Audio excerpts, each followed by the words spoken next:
Hello, dear friends. So glad you could join us at Black Magic. Today's narrative adventure is titled What If Harry Accidentally Apparated into Nurmengard at age 7 and was trained by Grindelwald himself. We put our heart into every story we share. If you appreciate our work, showing some love with a like and subscribe would make our day. The story begins now. Chapter 1, The Escape. Harry Potter huddled in the dark of his cupboard, knees pulled tight against his chest. His stomach growled, punishment for burning the bacon that morning. 3 days without proper food now. Outside, Dudley's new television blared cartoons, the sound of his cousin's laughter like salt in a wound. Freak, Uncle Vernon had called him. Again. Always. Harry pressed his palm against his aching ribs where Vernon had shoved him. 7 years old and Harry knew pain better than most adults.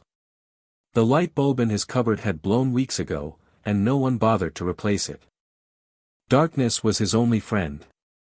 Except, something was different tonight. Harry felt it building inside him. A pressure. A strange tingling that started in his chest and spread to his fingertips. It happened sometimes when he was scared or angry. When Dudley chased him at school, he'd somehow ended up on the roof. When Aunt Petunia had cut his hair to the scalp, it had grown back overnight. Tonight felt stronger. Bigger. I wish I was anywhere but here, Harry whispered, squeezing his eyes shut. Anywhere. Just away. The pressure built like a storm inside him. His skin buzzed with it. The darkness behind his eyelids swirled, and suddenly Harry felt like he was being squeezed through a very tight rubber tube. Then, nothing. Cold hit him first. Bone deep, biting cold that stole his breath. Harry's eyes snapped open to darkness, but different darkness. Stone floor beneath him, not the threadbare carpet of his cupboard. High ceiling lost in shadows above. And the smell, musty, damp, with a hint of something bitter. Harry scrambled backward until his spine hit a wall. Rough stone caught at his oversized shirt. What? His voice came out tiny, echoing slightly. Where am I? No answer except the faint whistle of wind through stone. As his eyes adjusted, Harry made out shapes in the gloom. A narrow bed. A small table. A bucket in the corner. And bars. Metal bars making up one entire wall of the small room. A cell. He was in a prison cell. Hello. Harry called, still quiet, but panic rising. Is anyone there? From the shadows beyond the bars came a soft laugh. Dry, like rustling leaves. Well, said a voice, accented and rough from disuse, this is unexpected. Harry pressed himself harder against the wall, heart hammering. Who's there? A figure moved in the darkness of the neighboring cell. Harry could just make out the silhouette of a man sitting on a bed similar to the one in Harry's cell. A better question, child, is who are you? The man shifted forward slightly. And how did you come to be in Nurmengard's most secure wing? Harry swallowed hard. I'm Harry. Harry Potter. I don't know how I got here. I was in my cupboard and then. I was just here. The silence that followed stretched so long Harry wondered if the man had disappeared. Then, Potter. Not James Potter's boy. Harry's heart leapt. You knew my dad. Another dry laugh. I knew of him. And more importantly, I knew of you, Harry Potter. The boy who lived. The boy who what? The man moved closer to the bars separating their cells. Harry could see him better now, tall and gaunt, with white blonde hair hanging limply around a once handsome face now carved with lines. His eyes, though, his eyes burned with an intensity that made Harry shiver. You don't know. The man sounded genuinely surprised. How fascinating. Tell me, boy, what do you know of magic? Magic isn't real, Harry replied automatically. Uncle Vernon's voice in his head. The stranger made a noise of disgust. And I suppose your parents died in a car crash. Harry stared. How did you? Listen carefully, Harry Potter. The man stood, moving to the bars between their cells with surprising speed. My name is Gellert Grindelwald. I have been imprisoned in this fortress for nearly 40 years, and I know more about who you truly are than whoever has been keeping you in a cupboard.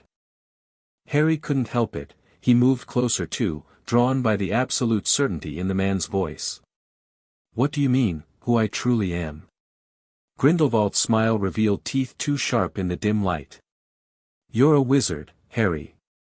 As were your parents. As am I. A wizard? Harry whispered. Focus on that tingling feeling you had before you arrived here. That was magic. Your magic. Quite impressive, actually, to apparate at your age. Especially to a place you've never seen. Apparate? Magical transportation. Disappearing from one place, appearing in another. Grindelwald studied him with those burning eyes. You must have been desperate to manage it. Harry thought of his cupboard, of Uncle Vernon's purple face, of hunger gnawing at his stomach. I just wanted to be somewhere else. Anywhere else. And magic answered. Grindelwald extended a hand through the bars. May I?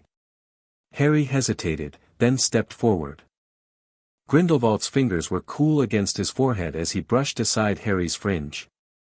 The scar, Grindelwald murmured. So it's true. Remarkable. How do you know about my scar? Everyone in our world knows of it. The mark left when the darkest wizard of the age tried to kill you and failed. The night your parents were murdered. Murdered? Harry's voice cracked. But Uncle Vernon said, whoever this Vernon is, he's either a fool or a liar, Grindelwald cut in sharply. Your parents were powerful wizards who died protecting you from Lord Voldemort. Harry's head spun. This was madness. But, it also explained so much. The strange things that happened around him. The dreams he sometimes had of green light and screaming. If magic is real, Harry said slowly, prove it. Grindelwald smiled again, but differently this time, almost approving. Clever boy. I would, but unfortunately. He gestured around them. This prison was built specifically to contain me. The wards prevent me from using magic. Then how do I know you're telling the truth? You don't. But consider this, you just appeared inside one of the most magically fortified prisons in Europe. How else would you explain that? Harry couldn't. And deep down, something inside him resonated with Grindelwald's words. Magic. It fit, like puzzle pieces clicking together. If I'm a wizard, Harry said, can I do magic whenever I want? With training and a wand, yes. What you did, apparating here, was accidental magic. Powerful, but uncontrolled. Most wizard children have such outbursts when emotional. Harry remembered the school roof. His hair growing back overnight. The glass at the zoo that had vanished. Now, Grindelwald continued, settling cross-legged on the floor near the bars, we should discuss how to get you out of here. You're not angry that I just appeared in your prison? Angry? Child, this is the most interesting thing to happen to me in decades. His eyes gleamed. Though I'm curious why you landed in the cell next to mine, of all places. Harry sat down too, still maintaining a careful distance. Maybe because you're a wizard too. Like calls to like. Grindelwald tilted his head. Perhaps. Or perhaps it's something more significant. He seemed to debate with himself before continuing. Tell me, what do you know of Albus Dumbledore? Nothing, Harry admitted. He was once my closest friend. Now, he's my jailer, from a distance, of course. He's also the wizard who placed you with whoever has been keeping you in a cupboard. Grindelwald's voice had gone hard. I suspect your appearance here is no coincidence. But I don't even know who this Dumbledore is. Magic works in mysterious ways, especially around particularly powerful wizards. And you, Harry Potter, are potentially very powerful indeed. A noise echoed from somewhere down the corridor, footsteps. The guards, Grindelwald whispered urgently. Listen carefully, if they find you here, you'll be taken away, and you'll never learn the truth about your parents or your destiny. Can you feel that tingling again? Your magic. Harry concentrated, searching for that strange buzzing under his skin. A little. Good. Now imagine yourself back in your cupboard. Picture it perfectly. Every detail. The footsteps were getting closer. Harry squeezed his eyes shut, thinking of the cupboard's cramped space, the smell of dust, the sagging mattress. I can't, he whispered frantically. It's not working.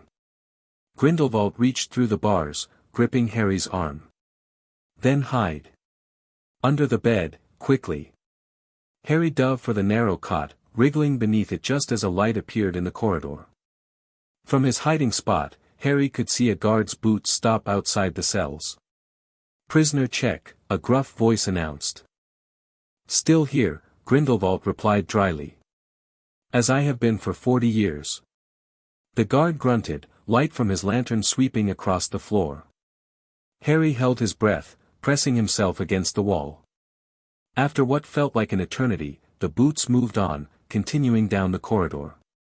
Harry waited until Grindelwald whispered, "Clear," before crawling out. That was close, Harry breathed. Indeed. But it proves a point, you can't simply apparate away. Not yet. Grindelwald studied him thoughtfully. Which means you're stuck here, at least until you develop better control of your magic. How long will that take? Years, typically. When Harry's face fell, Grindelwald added, but you've already done something most adult wizards find challenging. With proper instruction, who knows? Would you? Harry hesitated. Could you teach me? A slow smile spread across Grindelwald's face. I was rather hoping you'd ask.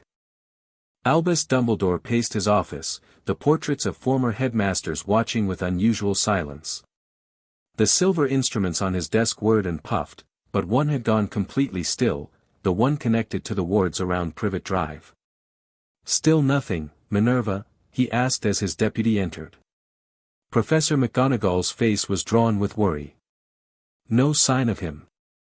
Arabella says she saw nothing unusual yesterday. The Dursleys claim he was in his cupboard when they went to bed. His cupboard, Dumbledore repeated softly, a shadow crossing his face. Perhaps I was mistaken about them. I told you they were the worst sort of muggles, McGonagall said, a rare edge to her voice. What will we do? The Ministry is already involved. They must be. A magical child missing is serious enough. When that child is Harry Potter. Dumbledore shook his head. The blood wards have completely collapsed, which suggests Harry is far from Surrey. Kidnapping? Possibly, though there were no signs of forced entry or magical tampering. McGonagall sank into a chair. Could it have been accidental magic? Children have been known to apparate short distances when frightened. Short distances, yes. But the tracking charms show nothing within 100 miles. Dumbledore's blue eyes had lost their usual twinkle. I fear something more sinister may be at work. You know whose remaining followers? Or perhaps Voldemort himself, in some form. He ignored McGonagall's flinch at the name. We must expand the search. Discreetly, if possible, though I fear that ship has sailed. As if on cue, a tawny Ministry owl swooped through the window, dropping a letter bearing the seal of the Department of Magical Law Enforcement. Ah, said Dumbledore, reading quickly. Amelia Bones requests my immediate presence. It seems the Minister is considering a public announcement. Merlin's beard, McGonagall whispered. The panic that would cause. Indeed. Which is why we must find him, Minerva. Quickly and quietly. Dumbledore moved to the fireplace, taking a pinch of Flo powder. Alert the Order members who can be trusted with absolute discretion. I fear we may need to consider all possibilities. As the green flames engulfed him, Dumbledore couldn't shake the sense that something fundamental had shifted in the carefully laid plans he'd made 6 years ago. The prophecy loomed large in his mind, and with it, the terrible question, what would become of them all if Harry Potter was truly lost? Harry's first night in Nurmengard was cold and frightening. The ancient fortress sat high in the Alps, and even summer nights brought a bitter chill that seeped through stone walls. Grindelwald had instructed him to tear the thin mattress cover into strips, stuffing some between his clothes and skin for insulation. This prison wasn't designed for comfort, Grindelwald explained. Quite the opposite, in fact. You've been here 40 years. Harry couldn't imagine it. Give or take. I designed Nurmengard myself, ironically. For my enemies. A sardonic smile crossed his face. Never expected to be its most famous resident. What did you do to end up here? Grindelwald regarded him carefully. That's a complicated question with an answer too heavy for a 7-year-old's shoulders. Let's say I had grand ideas about how our world should be run, and many people disagreed. Violently. Harry frowned. Were you a bad wizard? I was a revolutionary wizard, Grindelwald corrected. Whether that makes me good or bad depends entirely on who's telling the story. Harry pondered this, huddled under the thin blanket. My aunt and uncle say I'm bad. But I don't think I am. Precisely. Grindelwald nodded approvingly. Remember that, Harry Potter. History and morality are written by the victors. Dumbledore defeated me, so I am the villain of the tale. And this Voldemort person who killed my parents? Ah, now Grindelwald's expression darkened. Even by my standards, Voldemort crossed lines better left uncrossed. Dark magic has its place, but he corrupted it beyond recognition. There is a difference between revolution and wanton cruelty. Harry didn't fully understand, but something about Grindelwald's distinction felt important. Now, Grindelwald continued, we should discuss practical matters. The guards check cells twice daily, dawn and dusk. You'll need to hide during those times. Food comes once a day around noon. I can share mine with you. Won't they notice extra food missing? Grindelwald snorted. They barely notice if I'm alive or dead. But we should be cautious nonetheless. What about? Harry gestured awkwardly to the bucket in the corner. Ah, yes. Sanitation. Another of Nurmengard's many luxuries. Grindelwald's sarcasm was biting. The buckets are magically emptied each morning. Use it before the guard rounds, and no one will be the wiser. Harry wrinkled his nose but nodded. He'd endured worse conditions in his cupboard during punishments. Meanwhile, Grindelwald continued, we begin your education. Magic starts in the mind, not the wand. Most wizards never bother to learn this, but wandless magic is possible with discipline and understanding. You can teach me even without being able to use magic yourself. I can teach you the theory, the concentration, the visualization. And in this place. Grindelwald gestured around them. The wards prevent active spellcasting, but they don't stop the flow of magical energy entirely. They can't, or it would kill magical beings like us. That gives us something to work with. Harry leaned forward eagerly. When do we start? We already have. Grindelwald's eyes gleamed. Tell me, Harry, when you focus on that tingling sensation, where do you feel it strongest? Harry closed his eyes, concentrating. In my chest, I think. And then it spreads to my hands. Good. That's your magical core making itself known. Over the coming days, I want you to practice feeling it, directing it, like a muscle you're learning to control. And so began Harry Potter's most unusual education. That first night, Grindelwald taught him breathing exercises to center himself and connect with his magic. Though exhausted, Harry practiced until he fell asleep on the hard cot, dreams filled with swirling light and power. The days that followed established a rhythm. Harry would hide under the bed during guard checks, emerging afterward to share Grindelwald's meager rations and continue his lessons. Despite the circumstances, Harry found himself happier than he'd ever been at Privet Drive. Here, someone actually wanted to teach him, to talk to him, to help him grow. Grindelwald proved a demanding but fascinating teacher. He began with magical theory, explaining the nature of power, intent, and focus. Though much was beyond Harry's 7-year-old understanding, Grindelwald had a gift for simplifying complex ideas.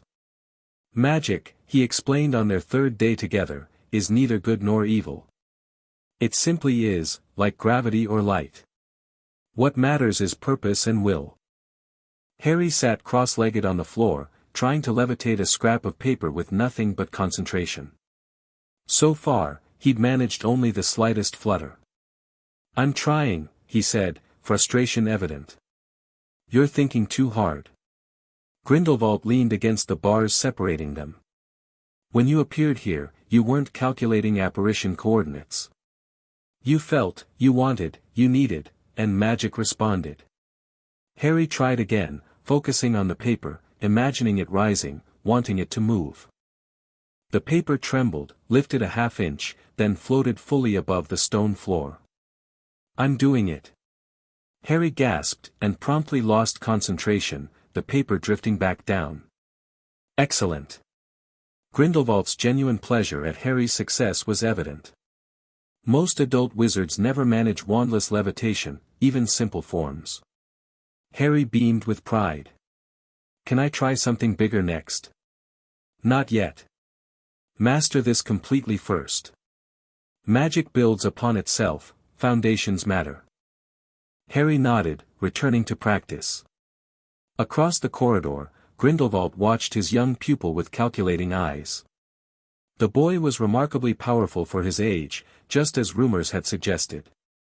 Raw talent combined with proper instruction could yield interesting results. But there was something else developing that Grindelwald hadn't anticipated. A grudging affection for this determined child who'd appeared in his prison like some cosmic joke. After decades of isolation, teaching gave Grindelwald purpose again. And Harry's quick mind and eager questions reminded him of another boy, long ago, himself, before ambition had hardened into something darker. By the end of the first week, Harry could reliably levitate small objects and produce a faint light in his palm, wandless lumos, Grindelwald had called it. More importantly, he'd begun to understand the relationship between emotion, intention, and magical effect. "Your accidental magic was driven by fear and desperation," Grindelwald explained over their shared lunch of stale bread and thin soup. "Powerful motivators, but unstable. Control comes from clarity and precision." "Is that why you're teaching me meditation?" "Precisely. A centered mind directs magic more effectively than a chaotic one." Harry took a small sip of water. They had to be careful with it, as the guards provided only one pitcher daily. "Grindelwald?" "Yes." "You said everyone in the magical world knows who I am. That I'm famous for surviving when Voldemort tried to kill me. The boy who lived, they call you." Harry frowned.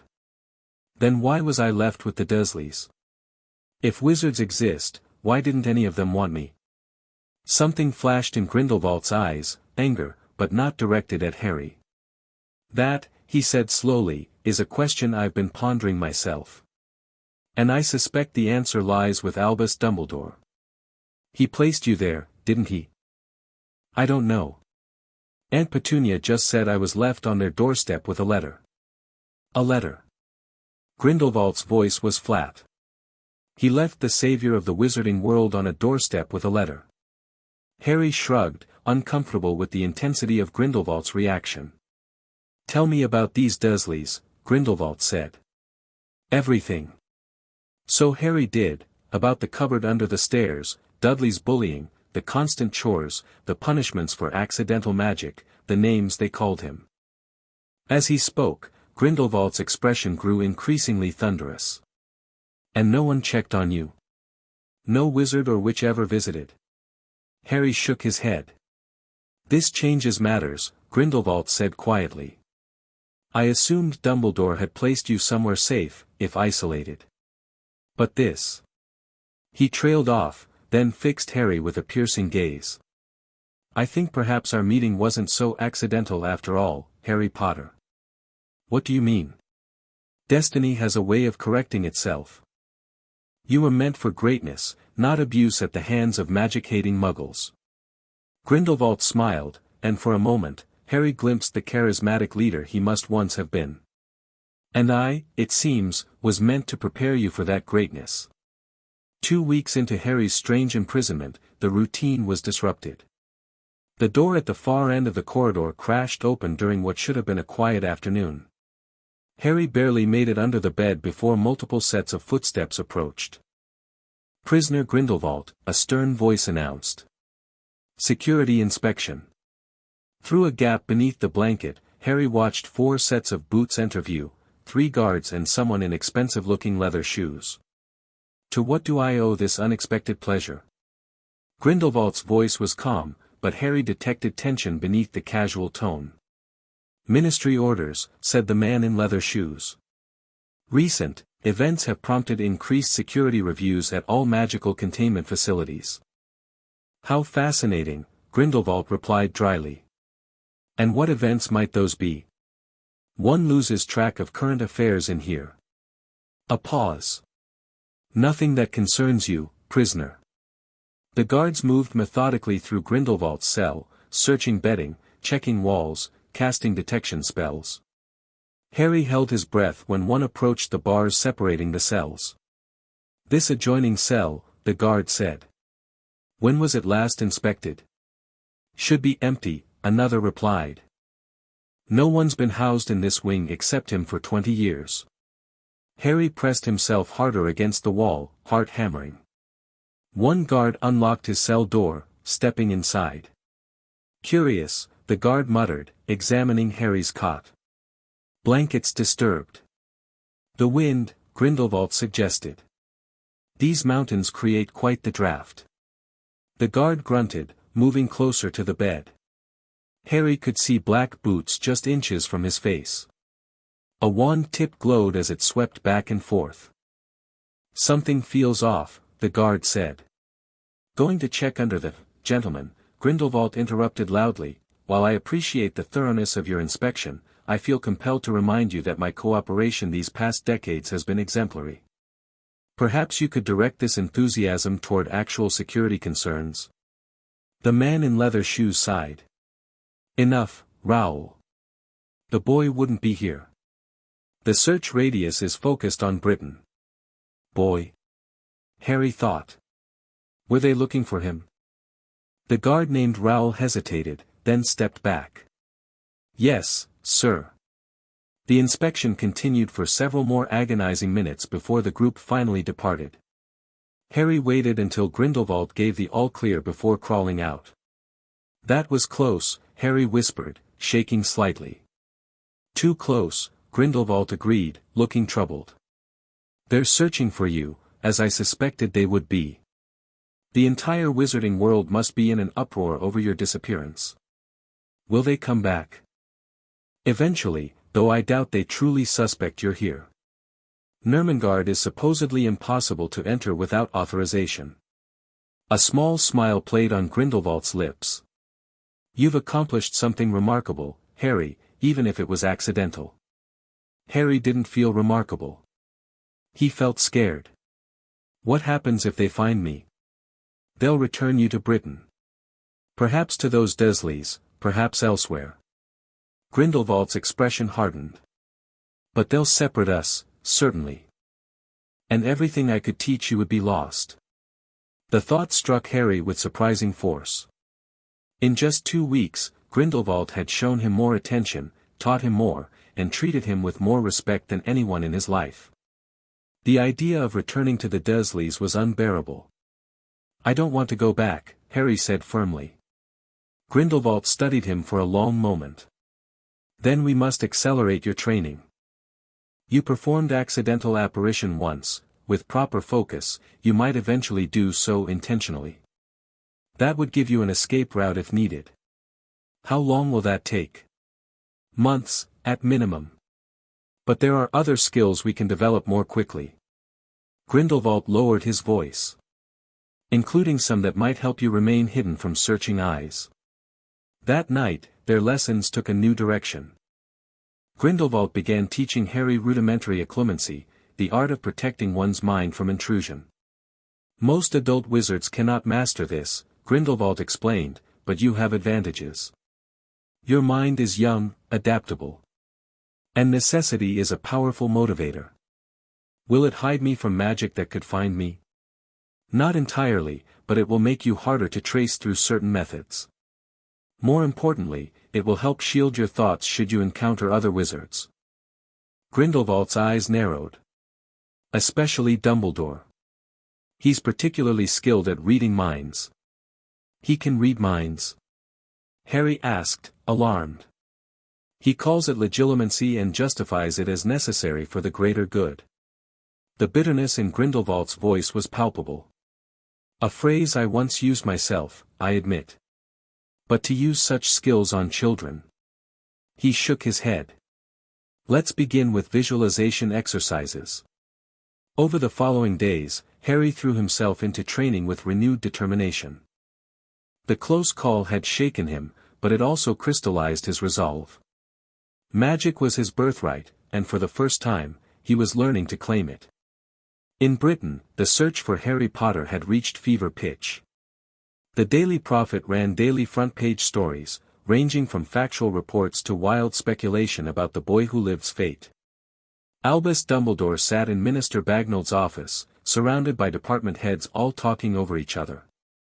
Checking international portkey records, expanded the tracking charms to Northern Europe, possible Death Eater involvement, though Malfoy claims, Dumbledore listened silently, his mind working on a separate track. Something about Harry's disappearance didn't align with Death Eater activity. It lacked the signature of Voldemort's followers, no dark mark, no bragging, no ransom demands. If anything, it resembled. A terrible thought occurred to him. Minister, Dumbledore interrupted the cacophony, has Nurmengard been checked? The room fell silent. Millicent Bagnold frowned. Nurmengard? Why would Potter be there of all places? Accidental magic can sometimes connect to significant magical signatures, Dumbledore explained carefully. Harry has a unique magical profile. If he performed accidental apparition while distressed. He let the implication hang. No need to mention his suspicions about the connection between Harry's scar and Voldemort, or the possibility that such a connection might somehow resonate with Grindelwald's magical signature. Bartemius Crouch Sr. looked skeptical. Impossible. No one could accidentally apparate into Nurmengard. The wards were designed to keep people out, yes, Dumbledore agreed. But those wards were created by Grindelwald himself. And magic often works in unexpected ways around Harry Potter. Minister Bagnold sighed.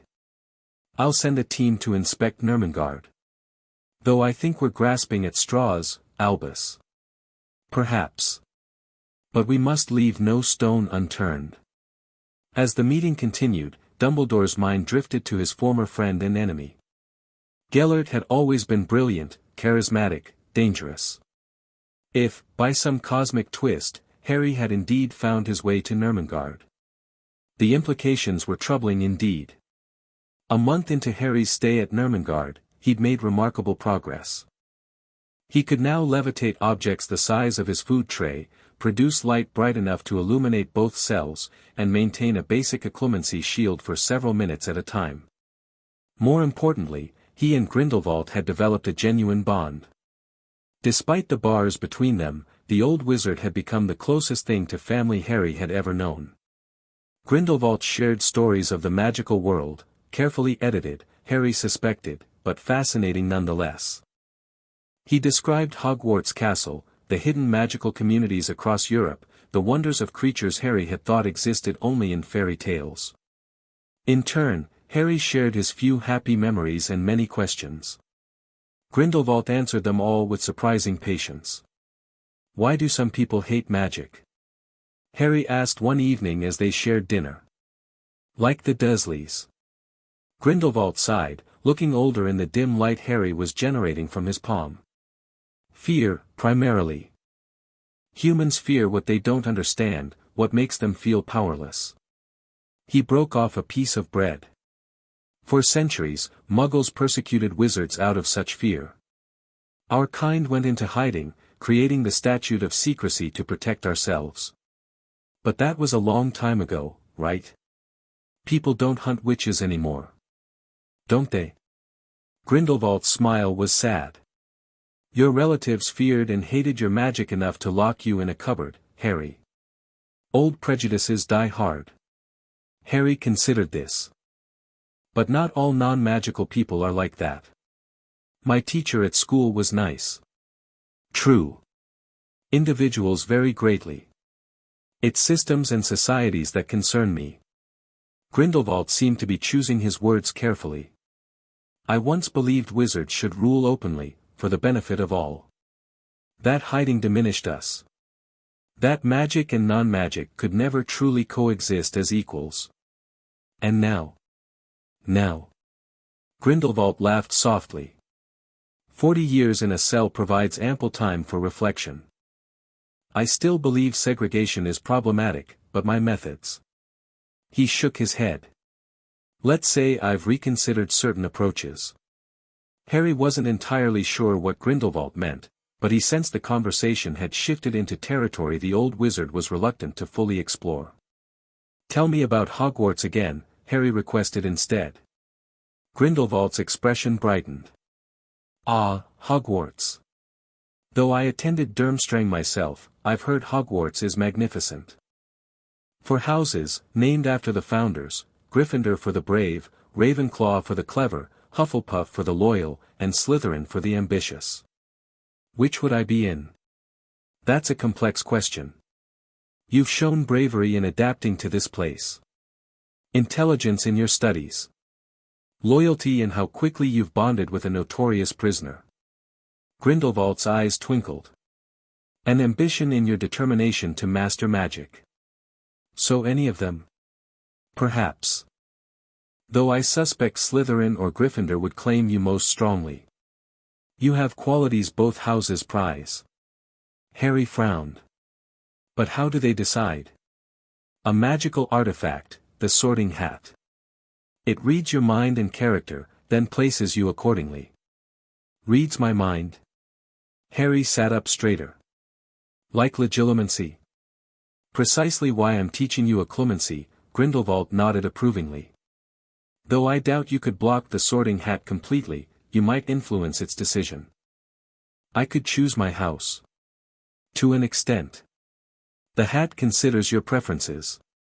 Harry liked that idea, having a choice, having control. So much of his life had been decided by others.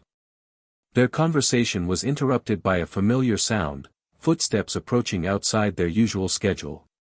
Guards, Grindelwald hissed. Hide. Harry dove under the bed, pressing himself against the wall. These unexpected visits had increased lately, though none had been as thorough as the inspection with the ministry official. This time was different. The footsteps were slower, deliberate. Just one person, from the sound of it. When they stopped outside the cells, Harry risked a tiny peek. He saw purple robes with silver stars, and half-moon spectacles gleaming in the dim light. Hello, Gellert, said a deep, gentle voice. It's been some time. Albus. Grindelwald's tone revealed nothing. What an unexpected pleasure. Harry's heart raced. Albus Dumbledore himself, the wizard Grindelwald had spoken of so often, with such complicated emotions. I think we both know this isn't a social call, Dumbledore replied. Though I've often considered visiting more regularly. Have you? How touching. Grindelwald's voice dripped sarcasm. What brings the great Albus Dumbledore to my humble abode, then? Surely not concern for my welfare after all these decades. Harry could see Dumbledore's hands, old, with long fingers. One held a wand loosely at his side. I'm searching for someone, Gellert. Someone very important who has gone missing. And you think I might have seen him? From my cell. Grindelwald laughed. Your desperation must be great indeed. Not seen, perhaps. But sensed. Dumbledore stepped closer to the bars. Harry Potter has vanished without a trace. Tracking charms fail. Locator spells find nothing. It's as if he's nowhere, or somewhere hidden from conventional magic. Like Nurmengard. Grindelwald's voice was flat. Precisely. And why would the famous boy who lived be here, of all places? That's what I hoped you might tell me.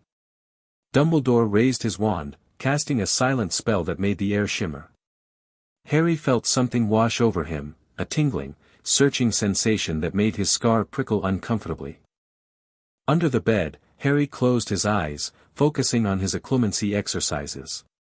Empty your mind. Build the wall. Hide the light of your magic. Nothing, Dumbledore said eventually, sounding both relieved and disappointed. Though something feels different here. Prison changes a place over time, Grindelwald replied vaguely. The concentration of a wizard's magic in isolation creates interesting ambient effects. Dumbledore was silent for a moment. You seem well, Gellert. Do I? A harsh laugh. How kind of you to notice after 40 years. I've kept track of your condition. Through reports, no doubt. This is your first visit since you locked me here. The silence that followed was heavy with unspoken history. Harry hardly dared breathe. If Harry Potter should somehow find his way to you, Dumbledore finally said, I hope you would remember that he is an innocent child. That his parents died fighting against exactly the kind of world you once tried to create. And I hope, Grindelwald countered, that you would remember your own culpability in many tragedies, Albus. Including, perhaps, whatever circumstances led to the boy's disappearance in the first place. Another long silence. Then Dumbledore sighed, a sound of deep weariness. Goodbye, Gellert.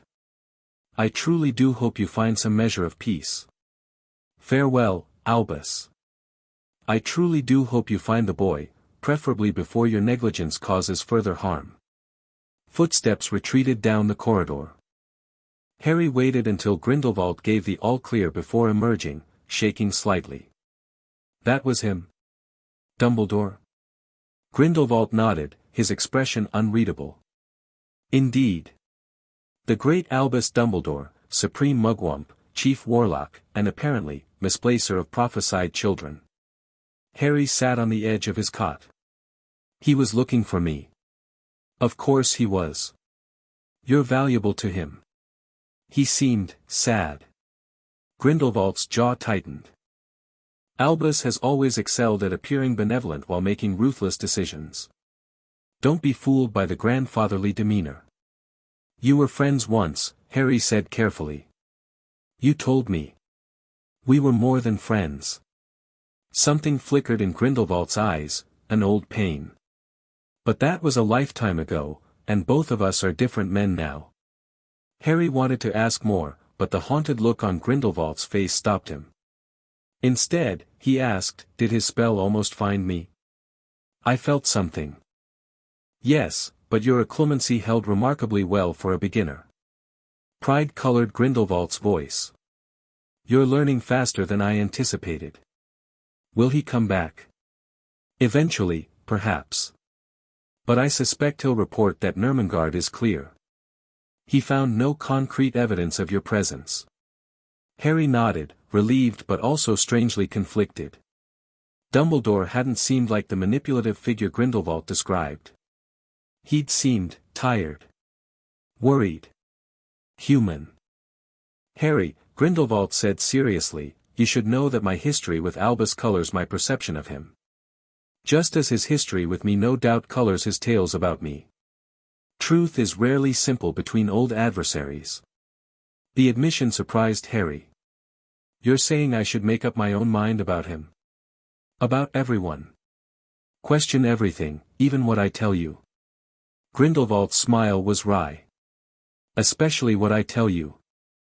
I am, after all, supposed to be one of the darkest wizards of the century. Are you? Harry asked bluntly.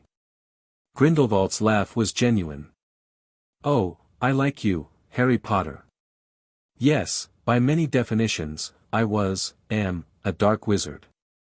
But dark doesn't always mean evil, just as light doesn't always mean good. Magic is more complex than such simple divisions. It was the most honest conversation they'd had about Grindelwald's past. Harry appreciated that the old wizard didn't talk down to him, even on difficult subjects. Can we continue with Occlumency tonight? Harry asked. I want to get better in case he comes back. Grindelwald nodded approvingly. An excellent idea. And perhaps time to introduce some basic wandless defensive magic as well. As they resumed training, Harry couldn't help but wonder about the complicated history between Grindelwald and Dumbledore. There was something there beyond the story of two powerful wizards on opposite sides of a war, something personal that neither man had fully resolved even after decades. Someday, Harry thought, he'd understand it all. For now, he had magic to learn and a strange new life to navigate, one where he was neither neglected nor ordinary, but a wizard with potential that apparently concerned the greatest magical minds of the age. Summer faded into autumn, and autumn into winter. 6 months into Harry's stay at Nurmengard, the cold became bitter. Grindelwald taught him warming charms, difficult without a wand but essential for survival in the mountain fortress. Harry managed a weak version that kept his fingers and toes from freezing, though it required constant concentration to maintain. Impressive, Grindelwald commented as Harry demonstrated. Your control improves daily. Harry beamed at the praise. He'd grown several inches since arriving, though he remained small for his age. Regular meals, sparse as they were, had put some meat on his bones, and constant magical practice had given him a quiet confidence. I've been thinking, Harry said, sitting cross-legged near the bars separating their cells. I can't stay hidden forever, can I? Grindelwald considered him carefully. No. Eventually, you'll need to rejoin the wizarding world. You have a destiny there, whether you wish it or not. Because of Voldemort? Yes. The prophecy, you've mentioned that before, but never explained it. Grindelwald hesitated. I know only fragments, gleaned from guard conversations over the years. A prophecy was made concerning you and the Dark Lord, suggesting you would have power he knows not, and that neither could live while the other survived. Harry frowned. But he's dead, isn't he? He died when he tried to kill me. I'm not convinced of that. Grindelwald's expression grew serious. Dark magic leaves traces, Harry. Voldemort delved into magic so forbidden even I wouldn't touch them. Such practitioners often prepare, anchors, shall we say, to prevent true death. So he could come back. It's possible. Which is why your training matters. Harry nodded slowly. The idea of facing a dark wizard who had killed his parents was terrifying, but less so than it might have been 6 months ago. He had magic now, real, controllable magic that grew stronger daily. Then I need a plan, Harry said decisively. I can't hide here forever, but I'm not ready to face the wizarding world yet either. Grindelwald smiled, a hint of his former charisma shining through. Now you're thinking strategically. What do you propose? I need more time to train. At least until I'm old enough for Hogwarts. Harry had been calculating this for weeks. That's more than 3 years away. A solid foundation, certainly. Though you'll need a wand eventually, there are limits to what can be accomplished without one. Could I somehow get one before Hogwarts? Grindelwald stroked his chin thoughtfully. Possibly. Wand makers exist throughout Europe, not just in Britain. Though you'd need to leave Nurmengard to find one. I've been practicing apparition like you taught me, but I still can't do it reliably. Few wizards your age could do it at all. But there might be alternatives. Grindelwald lowered his voice, though they were alone. The guards' patrol patterns have become predictable. The supply delivery every third Thursday comes with fewer personnel. If you could reach the lower levels undetected. You want me to try to escape? Harry whispered, excited and nervous. Not permanently. But brief excursions might be possible. Grindelwald's eyes gleamed. A training exercise, if you will. The idea was both terrifying and thrilling. But what about you? I can't just leave you here. Something shifted in Grindelwald's expression, surprise, then a softer emotion Harry couldn't quite name. Your concern is touching, Harry, but my fate was sealed long ago. I built this prison, it's fitting I remain in it. But, my role now is to prepare you. To ensure that when you do rejoin the wizarding world, you do so on your own terms, not as a pawn in Dumbledore's plans or a target for Voldemort's revenge. Harry wasn't satisfied with this answer, but he recognized the resolute set of Grindelwald's jaw. For now, he let it go. So how would this training exercise work? Grindelwald smiled, and for the next hour outlined an audacious plan involving Harry's growing magical abilities, the guard schedules, and the castle's architecture that Grindelwald knew intimately as its designer. As Harry listened, he realized how much he'd changed since appearing in Nurmengard 6 months ago. The frightened boy from the cupboard under the stairs was becoming something else entirely, a young wizard with power, knowledge, and perhaps most dangerously, ambition. The first training exercise was planned for the supply delivery in January. Harry spent weeks preparing, practicing disillusionment charms, difficult wandlessly but not impossible, memorizing the castle layout Grindelwald described, and strengthening his magical reserves through increasingly complex exercises. When the day arrived, Harry was simultaneously terrified and exhilarated. Remember, Grindelwald instructed as they heard the distant sound of the supply wagon arriving, observation only. Do not attempt to leave the castle grounds this time. The outer wards would detect you. Harry nodded, heart pounding. Just down to the main level and back. I know. If you're discovered, use the confusion spell we practiced, then hide. If completely cornered, claim I was kidnapped and just escaped my captors. Grindelwald nodded approvingly. The guards will be occupied for approximately 20 minutes with the delivery. That's your window. Harry took a deep breath, centering himself. He'd practiced the disillusionment charm hundreds of times in his cell, but never with the pressure of actual escape riding on it. Closing his eyes, he focused on the tingling energy that had become familiar over months of training, directing it outward from his core, visualizing it spreading across his skin like water. The sensation was peculiar, like an egg cracking over his head, cold trickling down his body. When he opened his eyes and looked down, his body had taken on the exact color and texture of the stone wall behind him. Well done, Grindelwald murmured. I can barely perceive you, and I'm looking directly at you. Harry grinned, though he knew Grindelwald couldn't see it. I'll be back before the evening guard check.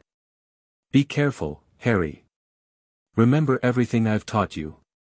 There was genuine concern in the old wizard's voice. Harry reached through the bars, briefly squeezing Grindelwald's hand, a gesture that had become common between them despite the physical barrier.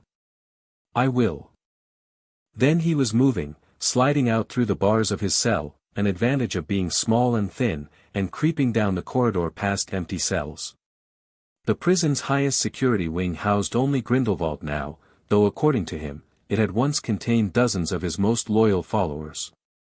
The first real challenge came at the heavy iron door separating the high-security wing from the rest of the fortress.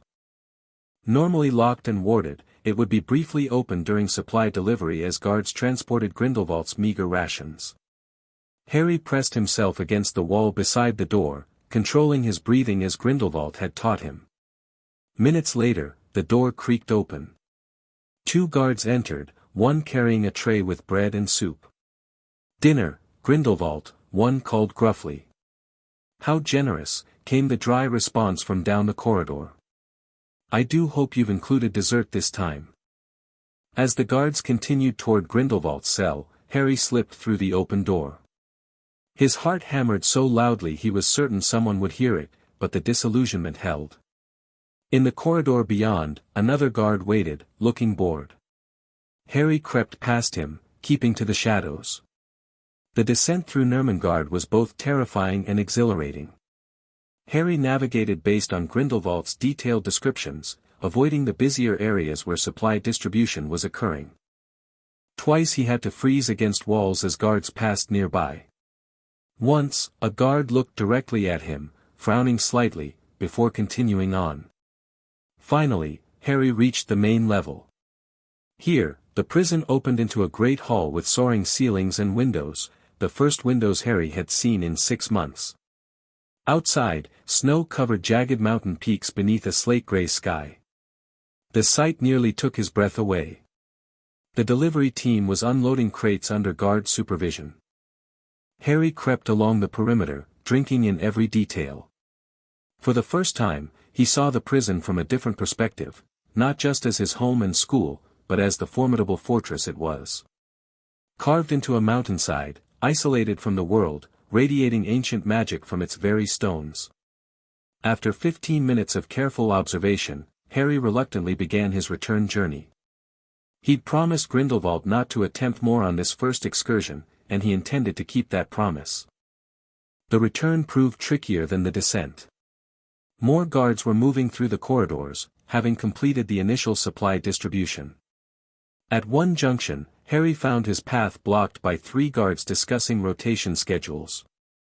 With no way around, he was forced to wait, precious minutes ticking by. When he finally reached the high-security wing's entrance, the door was closed. Harry's stomach dropped. This possibility had been discussed. Grindelwald had taught him a basic unlocking charm, but it required significant power without a wand, and Harry had never successfully performed it on anything larger than the food slot in his cell door. No choice now. Concentrating fiercely, Harry gathered his magic, focusing it through his palm against the lock. "Alohomora," he whispered, putting every ounce of will behind it. Nothing happened. Harry tried again, sweat beading on his forehead despite the cold. The third attempt yielded a faint click, but the door remained sealed. Footsteps approached from around the corner. Harry pressed himself against the wall, panic rising. The disillusionment charm was weakening, he could see his trainers beginning to reappear. In desperation, Harry tried something new. Rather than the unlocking charm, he focused on the mechanical components within the lock itself. Grindelwald had explained that wandless magic was most effective when tied to clear visualization and understanding. Harry pictured the tumblers, the mechanism, the precise movements needed. He pushed with his magic, not forcing but persuading, coaxing the lock to move. With a soft click, the door swung open just enough for Harry to slip through. He pulled it closed behind him just as a guard rounded the corner. Harry sprinted down the corridor, the disillusionment charm failing completely as he reached his cell. He squeezed through the bars, collapsing onto his cot, heart racing, giddy with success. "You cut it rather close," Grindelwald observed, though his eyes shone with pride. The door locked behind them, Harry explained between deep breaths. "Had to figure out a different way to open it." "And did you?" Harry nodded, still catching his breath. "Not the charm you taught me. I sort of felt the lock instead. Worked with it rather than forcing it." Grindelwald's eyebrows rose. "Intuitive magic. Impressive. Most adult wizards never develop such finesse." He leaned forward eagerly. "Tell me everything you saw." For the next hour, Harry recounted his adventure in detail, the layout, the guards, the delivery process, the mountains visible through the windows. Grindelwald listened intently, occasionally asking clarifying questions or offering insights Harry had missed. "The weather is poor now," Grindelwald noted when Harry described the snow-covered peaks. "But come spring, the lower paths might be navigable. For future excursions, perhaps. You think I should try to leave the castle next time?" "Eventually. But not yet." Grindelwald tapped his fingers against the bars thoughtfully. "This first success proves the concept. With practice, your range can extend. Perhaps to the village in the valley." "There's a village?" "A small one. Magical, of course. Most don't know Nurmengard's precise location, but the village has supplied the prison for decades. Grindelwald smiled faintly. They might have a wand maker, or at least someone who could direct you to one. The possibility made Harry's heart race. A real wand would transform his training entirely. But that's for later, Grindelwald cautioned, seeing Harry's excitement. Today was merely the first step. You've done exceptionally well, Harry. The praise warmed him more than any charm. In that moment, flushed with success, with new knowledge, with the memory of the world outside, Harry felt truly alive. Not just surviving, as he had at the Dursleys, but growing, learning, becoming. Whatever fate awaited him in the wizarding world could wait. For now, this strange prison education was exactly what he needed. As winter gave way to spring, Harry's training exercises became more ambitious. Every few weeks, during guard shift changes or supply deliveries, he would venture further into Nurmengard, mapping its corridors and stairways, learning its rhythms and secrets. His magical abilities grew correspondingly. Disillusionment charms now held for hours rather than minutes. He could levitate objects as heavy as his food tray with minimal effort. Most impressively, he'd managed to summon small objects from across his cell, a wandless Accio, that had made Grindelwald beam with pride. "You're progressing faster than I anticipated," Grindelwald remarked after Harry demonstrated a controlled wandless Lumos that could brighten or dim at will. "At this rate, you'll be performing magic beyond OWL level before you even receive a wand." Owl. Ordinary wizarding levels. Examinations taken in a wizard's 5th year at Hogwarts. Harry grinned. The idea that he was already working toward magic normally taught to 15-year-olds was deeply satisfying. What's next?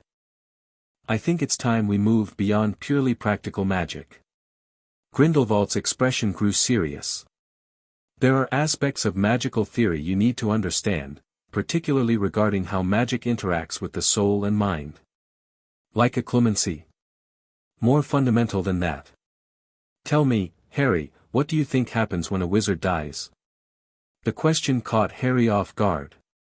I don't know. What happens to anyone, I guess. Heaven or whatever. Grindelwald nodded. A common belief. But magic complicates matters. A wizard's power is tied to their life force, their very essence. When that connection is severed through death, the magic doesn't simply disappear. It transforms. Harry leaned forward, intrigued. Into what? Various phenomena. Ghosts, for instance, are impressions left by departed wizards or witches. Not truly the person, but an echo of their magical signature, their personality. Grindelwald's eyes grew distant. But there are darker possibilities. Ways a wizard might cheat death by anchoring their soul to the mortal plane. Like Voldemort might have done. Harry asked, remembering their earlier conversation. Precisely. The most forbidden of these methods is the creation of a Horcrux, splitting one's soul by committing murder, then housing the fragment in an object. Grindelwald's voice lowered. It's profoundly unnatural magic. It damages the caster irreparably. Harry frowned. And you think Voldemort made one of these Horcruxes? I suspect he made several. His physical transformation over the years, the nature of his survival after the killing curse rebounded, it aligns with the symptoms of multiple soul fractures. That's horrible. Indeed. But you need to understand such things if you're to face him eventually. Grindelwald fixed Harry with an intense stare. Knowledge is neither good nor evil, Harry.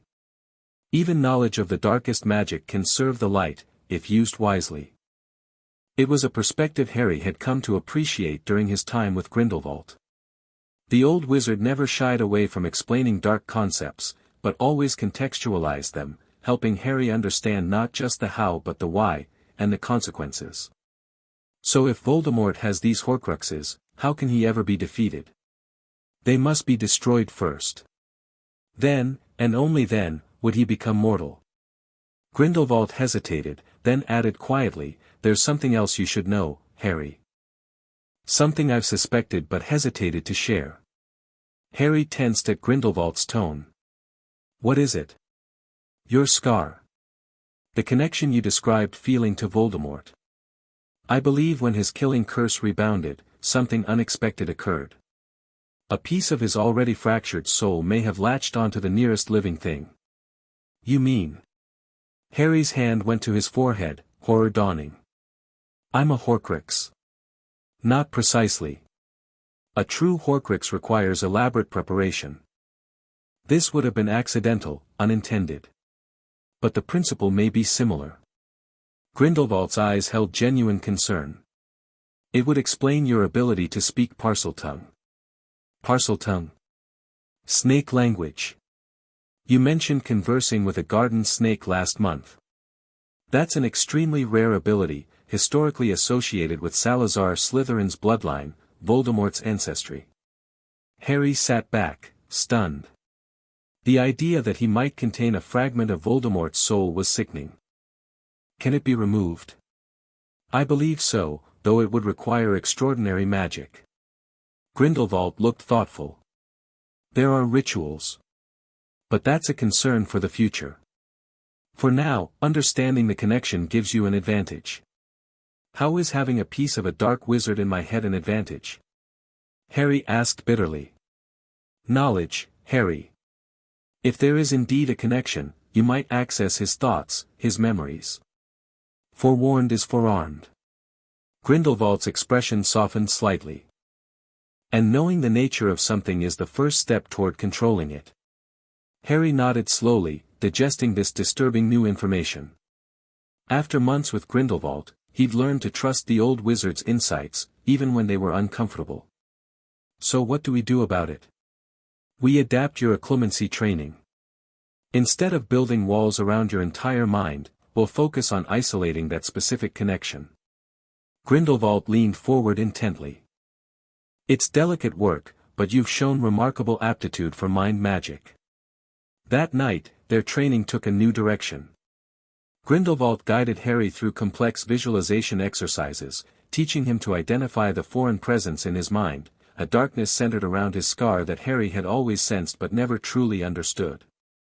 Don't fight it directly, Grindelwald instructed. Think of it like quicksand, struggling against it only pulls you deeper. Instead, build around it. Contain it. It was grueling work, more difficult than any magic Harry had attempted. By midnight, he was exhausted, his head pounding. But he'd made progress. He could now feel the distinction between his own consciousness and the alien fragment more clearly. Enough for tonight, Grindelwald said, noting Harry's fatigue.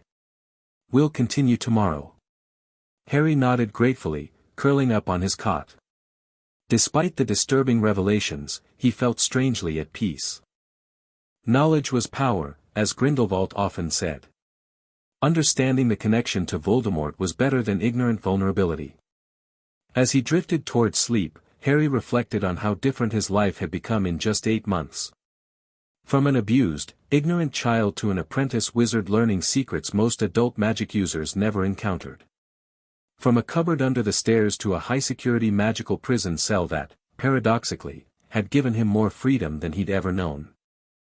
And Grindelwald, from the wizarding world's bogeyman to the closest thing Harry had to family. The complexity of their relationship wasn't lost on Harry. He understood that Grindelwald had done terrible things, that in many ways the old wizard was using Harry to vicariously continue his work, to influence the future.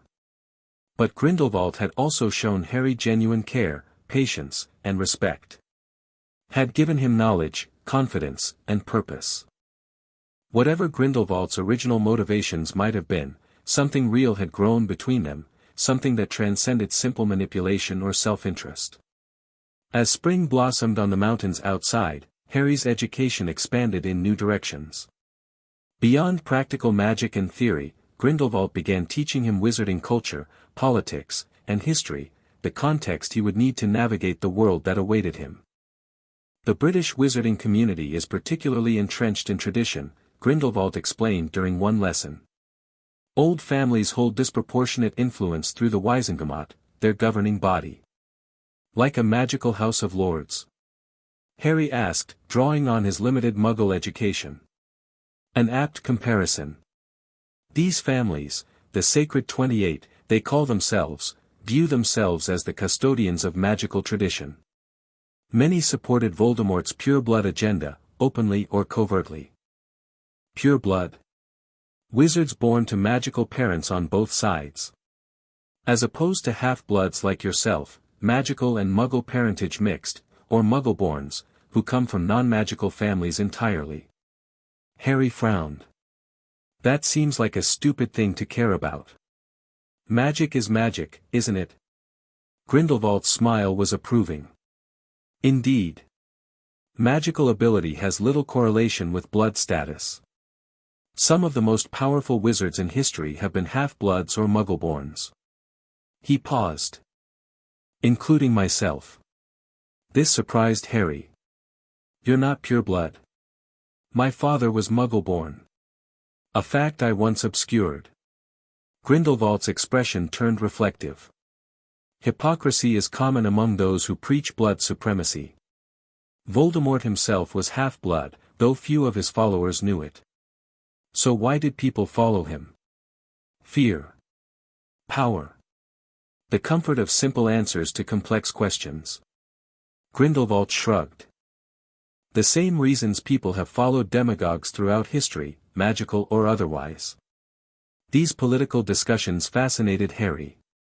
Grindelwald painted a picture of a wizarding world in Britain that had never truly reckoned with Voldemort's rise, that had allowed his supporters to reintegrate, claiming imperious curses or youthful indiscretion, while maintaining the same prejudicial power structures that had enabled him initially. When you return to Britain, Grindelwald advised, trust no one's stated allegiances implicitly. Watch what people do, not what they claim to believe. Even Dumbledore. Especially Dumbledore. Grindelwald's eyes grew distant. Albus plays a long game. He sees people as pieces on a chessboard, sacrificing pawns for strategic advantage. Is that how he sees me? As a pawn? I believe he sees you as a particularly valuable piece, a queen, perhaps. But still a piece to be moved according to his grand strategy. Grindelwald sighed. He's not evil, Harry. Far from it. But he believes so completely in his own rightness that he often fails to consider the human cost of his machinations. It was the most balanced assessment Grindelwald had offered of his old friend and enemy. Harry filed it away with the growing collection of perspectives he was developing about the wizarding world's key players, perspectives shaped by Grindelwald's teachings but increasingly filtered through Harry's own critical thinking. In late April, nearly 9 months after Harry's accidental apparition to Nurmengard, they planned the most ambitious training exercise yet, a venture beyond the prison walls to the village in the valley below. The spring thaw has cleared the lower paths, Grindelwald explained, sketching a crude map on the stone floor with a bit of charcoal from their cooking fire. The village is 2 miles down this trail. Small, perhaps 30 inhabitants. They supply the prison but have limited interaction with the guards. Harry studied the map intently, memorizing the landmarks Grindelwald described. What's my objective? Information gathering primarily. Layout, businesses, inhabitants. If possible, discreetly inquire about wand makers in the region. Grindelwald fixed Harry with a serious look. You must remain unnoticed. Use your disillusionment charm until you're well away from the prison, then present yourself as a local child if questioned. How will I communicate? I don't speak German. Actually, you do, or near enough. Grindelwald smiled at Harry's confusion. We've been conversing in a mix of English and German for months now. I began incorporating German vocabulary and sentence structures gradually. Your mind has adapted remarkably well. Harry blinked, surprised. He hadn't even noticed the transition, but thinking back, he realized Grindelwald was right. Words and phrases that would have been unintelligible months ago now made perfect sense. That's brilliant, Harry admitted, impressed by the subtle teaching method. Languages are best learned through immersion. Your youth makes acquisition particularly fluid. Grindelwald handed Harry a small pouch. I've been saving these for my meals. Not much, but enough for minor transactions if necessary. Inside were a few small coins, nuts and sickles, Grindelwald called them. Wizard money that the guards occasionally included with meals as a strange form of psychological torment, currency for a world Grindelwald could never again access. The excursion was planned for dawn, when guard attention was lowest between night and morning shifts. Harry had practiced his disillusionment charm until he could maintain it for nearly 2 hours without significant drain on his magic. He'd also mastered a basic notice me not charm that worked on distracted observers, though not on anyone specifically looking for him. Remember, Grindelwald said as they prepared the morning of the mission, observation first. No unnecessary risks. If anything feels wrong, return immediately. Harry nodded, hiding the excitement bubbling inside him. 9 months without leaving Nurmengard had given the outside world a mythic quality in his mind. I'll be careful, he promised. I know you will.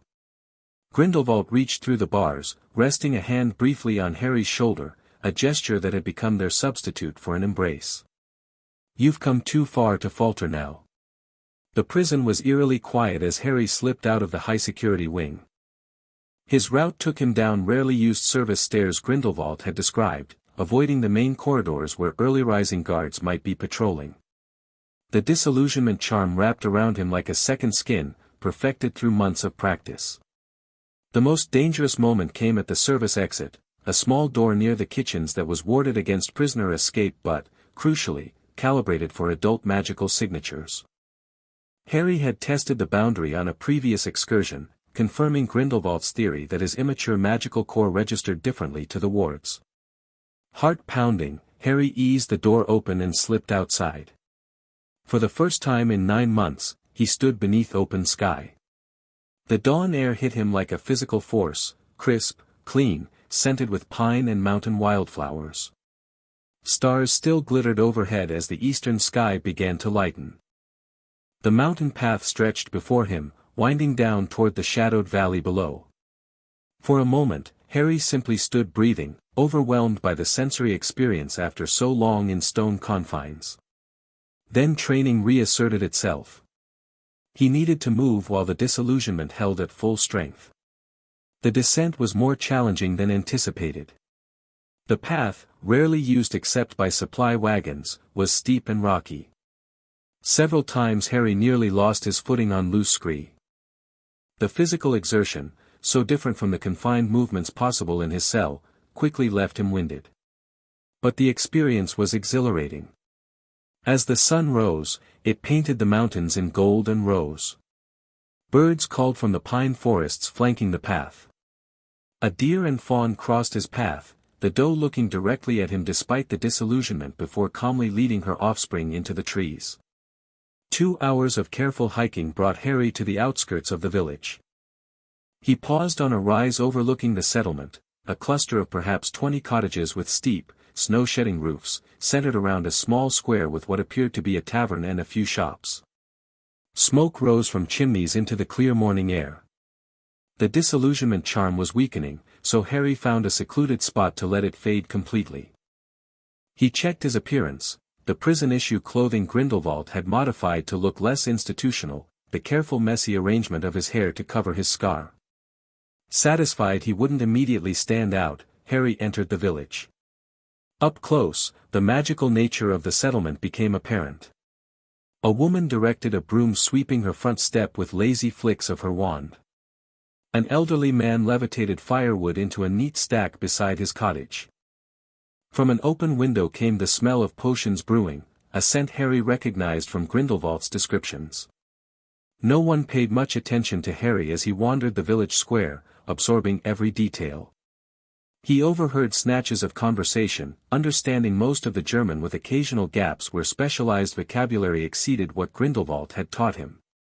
The village store proved most informative. While pretending to browse goods on open shelves, Harry listened to the shopkeeper gossiping with customers about regional news, including mentions of Nurmengard that sent his heart racing, though it seemed routine discussion of supply schedules rather than any alarm about an escaped child. After nearly an hour of reconnaissance, Harry spotted what he'd hoped to find, a posting board with notices and advertisements. Casually approaching it, he scanned the weathered parchments until one caught his eye: Zaubermeister Krumm, Stabund Zaubertrank, followed by an address in a town called Hinterwald, some 20 miles distant. A wand maker. Not in the village itself, but within theoretical reach, at least. Harry memorized the details, including the crude map sketched below the notice. His mission accomplished better than expected, Harry was preparing to leave when a voice behind him made him jump. Du bist new hier, Ja. You're new here, yes. Harry turned to find a girl about his age watching him curiously. She had blonde braids and a practical wool dress beneath a blue cloak. Ja, Harry replied, keeping his voice casual. Nur zu Besuch. Yes. Just visiting. Mit wem? She asked, glancing around. With whom? Harry had prepared for this. Mein Onkel. Handelt mit dem Gefängnis. My uncle. He trades with the prison. The girl nodded, apparently satisfied with this explanation. Ich bin Johanna. Harry, he replied before he could stop himself. Then, remembering Grindelwald's warning about his fame, added hastily, Heinrich, eigentlich. Heinrich, actually. Willst du spielen? Johanna asked, gesturing toward a group of children visible at the far end of the village. Do you want to play? The invitation was tempting. Harry hadn't interacted with children his age since leaving Privet Drive. But Grindelwald's warnings echoed in his mind. No unnecessary risks. No extended interactions. Ich kann nicht, Harry said, genuinely regretful. Mein Onkel wird Michigan. I can't. My uncle is expecting me. Johanna looked disappointed but nodded. Vielleicht nächstes Mal. Maybe next time. Vielleicht, Harry agreed, then added on impulse, Kennst du Zaubermeister Krumm? Do you know Master Krumm? Der Stabmacher. Natürlich. Mein Bruder hat seinen Zauberstab von ihm bekommen letztes Jahr. She pointed toward the mountain path that continued past the village. In Hinterwald, 2 Stunden mit dem Wagen. The wand maker. Of course. My brother got his wand from him last year. In Hinterwald, 2 hours by cart.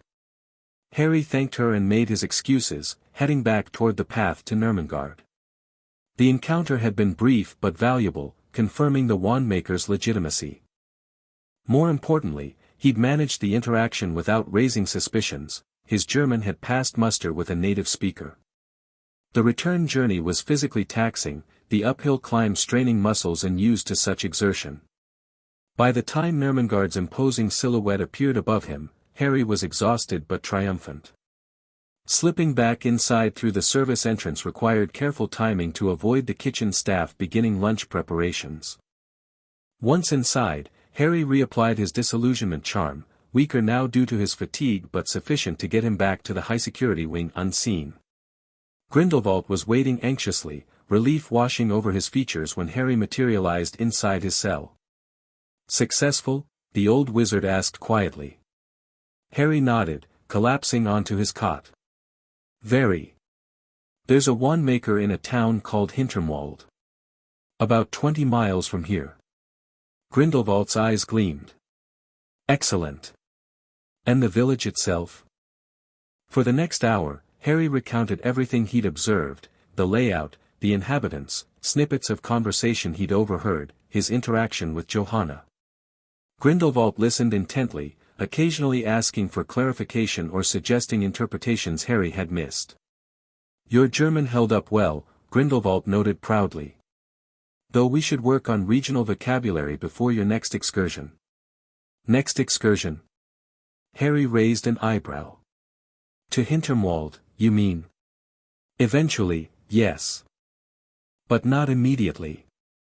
20 miles is considerable distance, and acquiring a wand will require both planning and resources.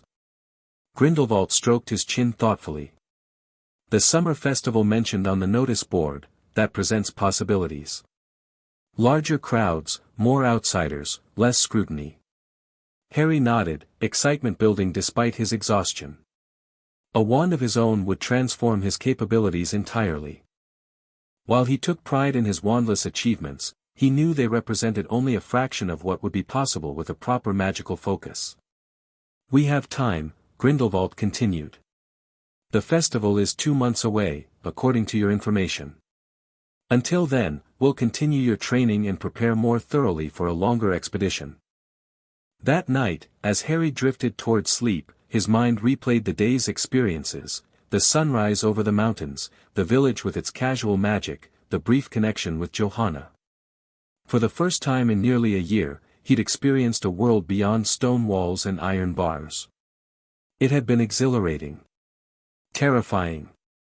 Freeing. And it had confirmed something Harry had been feeling for months: the cupboard-dwelling boy from Privet Drive was gone, replaced by someone new, someone with power, knowledge, and growing confidence. Someone who could navigate both magical and muggle worlds, who understood secrets most adult wizards never encountered. Someone who, when the time came to face his destiny, would do so on his own terms, not as the pawn Dumbledore had intended or the victim Voldemort had marked. As sleep claimed him, Harry's last conscious thought was a silent promise to both the old wizard who had become his mentor and to himself: whatever came next, he would be ready. The preparation for the Hinterwald expedition consumed the next 2 months. Grindelwald intensified Harry's magical training, focusing on spells that would aid in travel and concealment. They also worked on Harry's German, drilling regional vocabulary and idioms he might encounter. Meanwhile, the wider wizarding world continued its search for the boy who lived, though with diminishing urgency as the months stretched into a year. Fragments of news reached them through guard conversations. The Ministry of Magic had officially classified Harry as missing, presumed dead. Dumbledore maintained he was alive but offered no evidence. Conspiracy theories abounded, from Death Eater kidnapping to Harry being secretly raised by mere people in the Mediterranean. Let them speculate, Grindelwald said when Harry expressed concern about the presumed dead classification. Obscurity serves our purposes for now. June brought warmer weather to the mountains and final preparations for the Hinterwald expedition. The summer solstice festival would provide ideal cover. According to information Harry had gathered on subsequent village visits, wizards from throughout the region would gather for 3 days of celebration, commerce, and competition. The wand maker will likely have a stall at the festival, Grindelwald explained as they reviewed their plan the night before. That simplifies matters considerably. But obtaining a wand presents challenges beyond mere purchase. Because I'm too young? Harry asked. Partially. Most wand makers won't sell to children under 11 without parent or guardian approval. More significantly, wands are often registered with local magical authorities, especially in regions near Nurmengard, where security concerns are heightened. So how will I get one? Grindelwald smiled, a hint of his old cunning evident. There are alternatives to traditional wand makers. Look for traders in antique magical artifacts. They sometimes carry second-hand wands with less documentation. The plan they developed was daring but calculated. Harry would attend the festival under disillusionment until he located suitable targets, visitors from outside the region, ideally a family with children. He would then drop the charm, adopting the persona of their child briefly separated from them. This would allow him to move openly through the festival while searching for an antique dealer. The coins I provided should be sufficient for a basic second-hand wand, Grindelwald concluded. Nothing exceptional, but functional for further training. Harry nodded, excitement and nervousness battling within him. This would be his longest and most complex excursion yet, potentially spanning all 3 days of the festival, with nights spent in the forest between Nurmengard and Hinterwald. What if something goes wrong? He asked. Trust your instincts and your training, Grindelwald replied seriously. If truly endangered, prioritize escape over the mission objective. A wand can wait, your safety cannot. The genuine concern in the old wizard's voice touched Harry. Over the past year, their relationship had evolved from wary teacher and student to something deeper, not quite parent and child, but a bond of mutual respect and genuine affection despite the bars between them. "I'll be careful," Harry promised. "And I'll succeed." Grindelwald studied him for a moment, then nodded. "I believe you will." The journey to Hinterwald began before dawn, following the now familiar path down from Nurmengard to the village, then continuing along the valley road Johanna had described. Harry traveled under disillusionment, moving quickly during the early hours when few others would be on the path. By midday, he was forced to rest, the prolonged charm and physical exertion draining his magical reserves.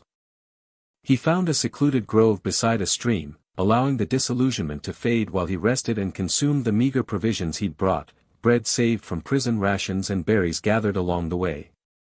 As afternoon waned, he resumed his journey, reapplying the charm when he encountered increasing traffic on the road, mostly wagons and mounted wizards heading toward the festival.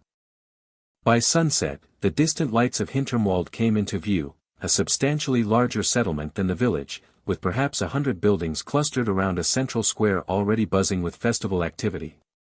Harry spent that first night in the forest outside town, conserving his strength for the challenges ahead. He conjured a small magical fire for warmth, a wandless spell that had once seemed impossible but now came almost effortlessly after months of practice. Dawn brought the official opening of the festival. Harry entered town under disillusionment, weaving through the growing crowds to observe the layout and identify potential families he could temporarily attach himself to. The festival exceeded his expectations, colorful magical stalls selling everything from enchanted toys to exotic potions ingredients, performers demonstrating spectacular spells, competitions for children and adults ranging from broom races to transfiguration contests. It was Harry's first real exposure to wizarding culture in its full vibrancy. Despite the serious mission objective, he couldn't help but marvel at the casual magic surrounding him, spells he recognized from Grindelwald's teachings now performed effortlessly by ordinary witches and wizards. It offered a glimpse of the world that awaited him once he finally left Nurmengard permanently. By mid-morning, Harry had located his target, a German family with 3 children, including a boy approximately his age with similar coloring. They were clearly visitors rather than locals, consulting a map and speaking with slightly different accents than the Hinterwald residents. Harry tracked them discreetly until the perfect moment, a crowded area near the food stalls where the family briefly lost sight of each other. Dropping his disillusionment, Harry inserted himself into their gathering, positioning himself as if he'd always been part of their group. "Konten were Sigkeiten haben?" he asked the mother casually, perfectly mimicking the tone of her actual children asking for treats earlier. "Could we have sweets?" The woman glanced at him, distracted by her other children tugging her toward different stalls. She nodded absently, handing him a small coin. "Nur etwas kleins. Just something small." Success. Harry now had apparent adult supervision, allowing him to move freely through the festival. He quickly spotted several antique dealers with promising wares, but careful observation revealed most had representatives from the German Ministry of Magic nearby, examining purchases. It wasn't until late afternoon that Harry found what he sought, a decrepit stall tucked between 2 larger ones, manned by an ancient witch with clouded eyes that suggested partial blindness. Her table was piled with miscellaneous magical odds and ends, including a rack of what appeared to be second-hand wands. Harry approached cautiously, browsing nearby stalls while observing the old witch's interactions with customers. She seemed to operate largely by feel, her impaired vision working to Harry's advantage. When the crowd thinned slightly, Harry stepped forward. "Guten Tag," he greeted politely. "Verkaufen Sie Zauberstab?" "Good day. Do you sell wands?" The witch turned toward his voice, her milky eyes focusing somewhere past his left ear. "Junge Stimme," she noted. "Solltest du nicht bei deinen Eltern sein?" Young voice. "Shouldn't you be with your parents?" "Mein Vater schickt Michigan," Harry replied smoothly with the practiced lie. "Sein Stab word beschattet. Braucht einen Ersatz für ein Fake Zauber." "My father sent me. His wand was damaged." He needs a replacement for simple spells. The witch seemed skeptical but not particularly concerned. Einfach Zauberstab, einfach Preis. Probier einen aus. She gestured toward the rack. Simple wands, simple prices. Try one. Heart racing, Harry examined the collection. Unlike the pristine wands he'd seen at official stalls, these were worn, some chipped or discolored. Remembering Grindelwald's instructions, he closed his eyes, passing his hand over them without touching, feeling for resonance with his magic. Most felt inert or faintly repellent, but one, a slender wand of light wood with simple carvings, seemed to hum as his hand passed over it. Harry carefully lifted it. Warmth immediately spread from his fingers up his arm, and a shower of gold and red sparks erupted from the wand tip before he could even think of a spell. The sensation was unlike anything he'd experienced, like finding a missing limb he hadn't known was absent. The old witch cackled. Der Stab Walt den Zauberer. Dieser hat dich gewählt, Junge. The wand chooses the wizard. This one has chosen you, boy. Harry stared at the wand in awe, quickly suppressing the display of magic. Was kostet How much is it? 7 Silberling. When Harry hesitated, she added, Ein Schnäppchen für einen so passenden Stab. 7 silver. A bargain for such a matching wand. It was nearly all the money Grindelwald had given him, but there was no question of leaving without the wand now that he'd felt its compatibility. Harry quickly counted out the coins, placing them in the witch's outstretched palm. Was ist es für ein Stab? He asked as she pocketed the money. What kind of wand is it? Berg und Phönixfeder. Alt, aber kraftvoll. Hat einem großen Duellenten gehört, vor langer Zeit. The witch smiled mysteriously. Nutze in Gut, junger Zauberer. Birch and Phoenix Feather. Old, but powerful. Belonged to a great duelist, long ago. Use it well, young wizard. Harry thanked her and moved away quickly, slipping the wand into his sleeve as Grindelwald had taught him. The transaction had gone even better than expected, not only a wand, but one seemingly well matched to his magic. For the remainder of the afternoon, Harry maintained his ruse with the German family, gradually distancing himself as evening approached. When darkness fell and the festival lights blazed to life, he slipped away entirely, finding a secluded alley to reapply his disillusionment charm. With his primary objective achieved, Harry could have returned to Nurmengard immediately. But the opportunity to observe real wizards using magic, to see spells Grindelwald had only described, was too valuable to waste. He spent several more hours watching the festival competitions, mentally cataloging techniques and incantations for later practice. The return journey began the following morning. Harry traveled more confidently now, the wand secure in a makeshift holster fashioned from strips of his shirt. Though he didn't risk using it until he was far from the town, simply carrying it made him feel more complete, more connected to his magical heritage. Once deep in the forest, he could resist no longer. Finding a clearing well off the path, Harry held the wand properly for the first time, reveling in the way it seemed to amplify the magical energy flowing through him. Lumos, he whispered, the incantation he'd practiced wandlessly hundreds of times. The wand tip blazed with light 5 times brighter than his best wandless attempt. Harry laughed aloud, the simple pleasure of proper magic overwhelming after a year of difficult wandless work. For the next hour, he practiced basic spells Grindelwald had taught theoretically, Lumos and Nox, simple levitation, minor transfigurations. Each worked beautifully on the first or second attempt, the wand responding to his intentions almost eagerly. The journey back to Nurmengard passed quickly, Harry's excitement to share his success with Grindelwald propelling him forward despite physical fatigue. He reached the prison by nightfall of the second day, timing his arrival to coincide with the evening meal delivery when the service entrance would be briefly accessible. Slipping back into his cell, he found Grindelwald waiting anxiously. You succeeded, the old wizard said, spotting the wand immediately. Harry nodded, grinning broadly. Birch and Phoenix Feather. Watch. He demonstrated a perfect lumos, illuminating their cells with warm light. Grindelwald's expression was complex, pride mingled with something deeper, almost wistful. Excellent work, Harry. Truly excellent. The wand responds beautifully to you. It felt right from the moment I touched it, Harry explained, describing the selection process and the old witch's comments about its previous owner. A duelist's wand, Grindelwald mused. Fitting. Birch is uncommon but known for flexibility and clarity of purpose. Phoenix feather cores produce the greatest range of magic, though they can be temperamental. For hours, they discussed the expedition and the wand's properties. Harry demonstrated each spell he practiced, with Grindelwald offering refinements and suggestions despite being unable to perform the magic himself. This changes everything, Harry said as midnight approached. The training we can do now. Indeed.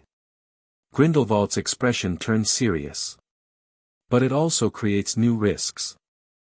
That wand must remain hidden when guards are present. If discovered, it would raise questions neither of us wants answered. Harry nodded, already having considered this. I can keep it under my mattress. The guards never search thoroughly. Good. And we should establish a signal system. 3 taps on the wall means hide the wand immediately. Grindelwald paused, studying Harry thoughtfully. You've done exceptionally well, Harry. Not just with this mission, but throughout our time together. You've exceeded every expectation. The praise warmed Harry deeply. I had a good teacher. Grindelwald smiled faintly. Perhaps. But the aptitude was always yours. His expression grew distant. I've been thinking about your future. You've mastered more magic in 1 year than most wizard children learn in 3 at formal schools. By the time your Hogwarts letter arrives, you'll be performing magic beyond OWL level. Is that a problem? It presents complications. Questions will arise about your abilities. Dumbledore, in particular, will recognize that you've received training. I'll have to hide what I can do, Harry realized. To an extent, yes. Though complete concealment would be both difficult and counterproductive. Grindelwald leaned forward.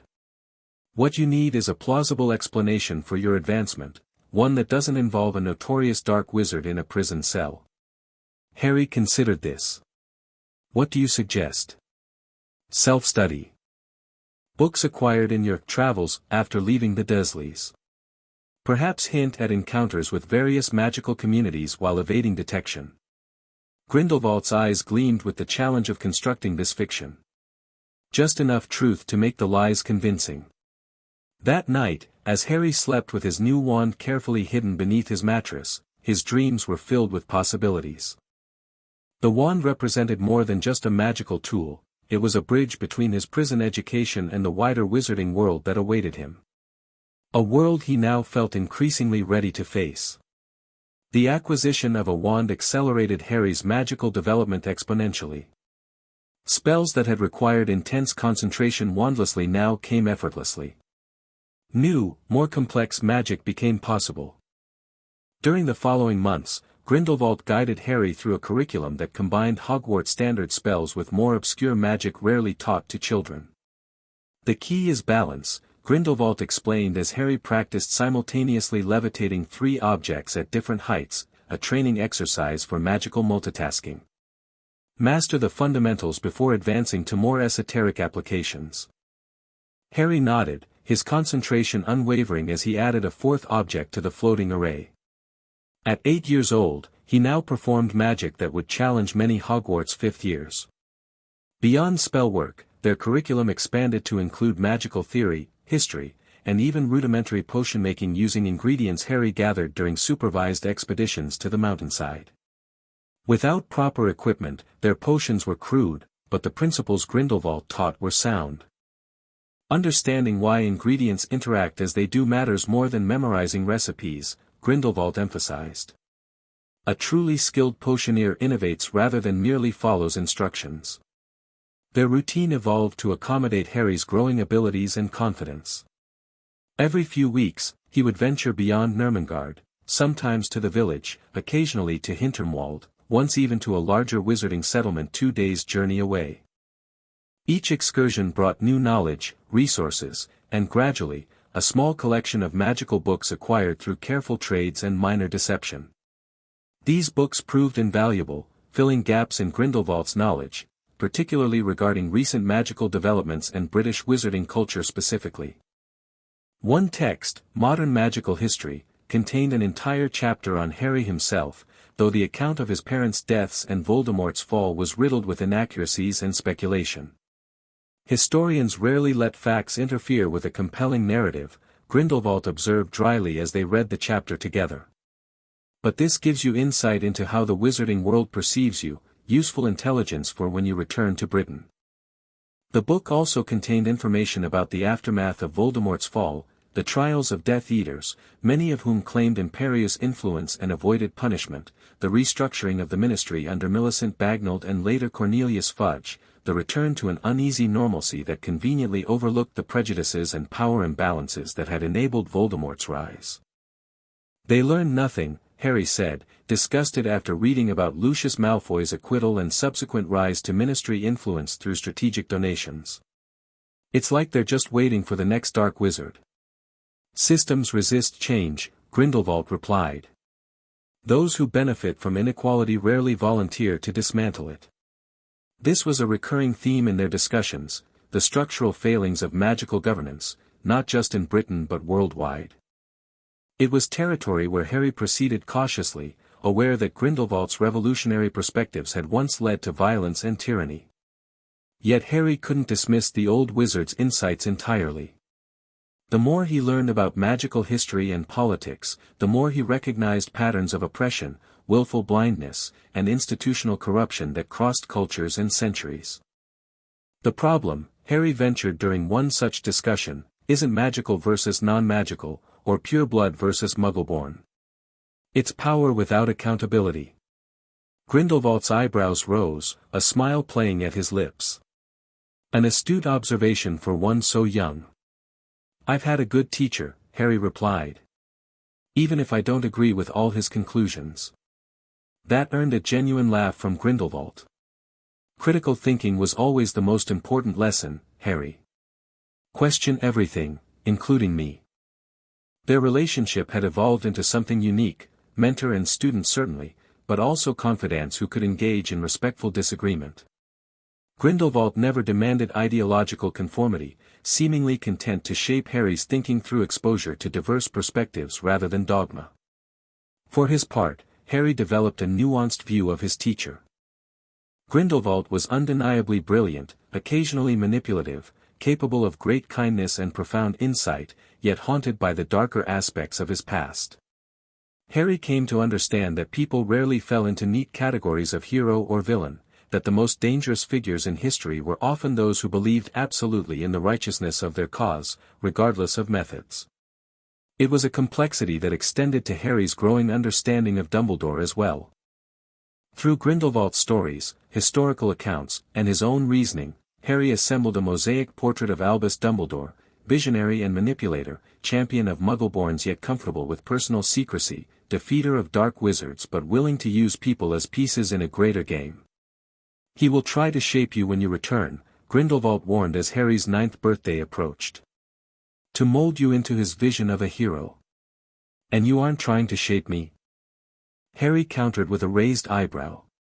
Grindelwald conceded the point with a tilt of his head. Everyone who teaches attempts to shape their student in some fashion. The difference is that I've made this explicit, while Albus will present himself as merely guiding you toward your own conclusions that will, coincidentally, align with his aims. It was a fair assessment, Harry thought. At least with Grindelwald, the agenda was acknowledged openly, allowing Harry to accept or reject elements as he developed his own perspective. As his magical education advanced, Harry's control over the Voldemort fragment in his scar improved correspondingly.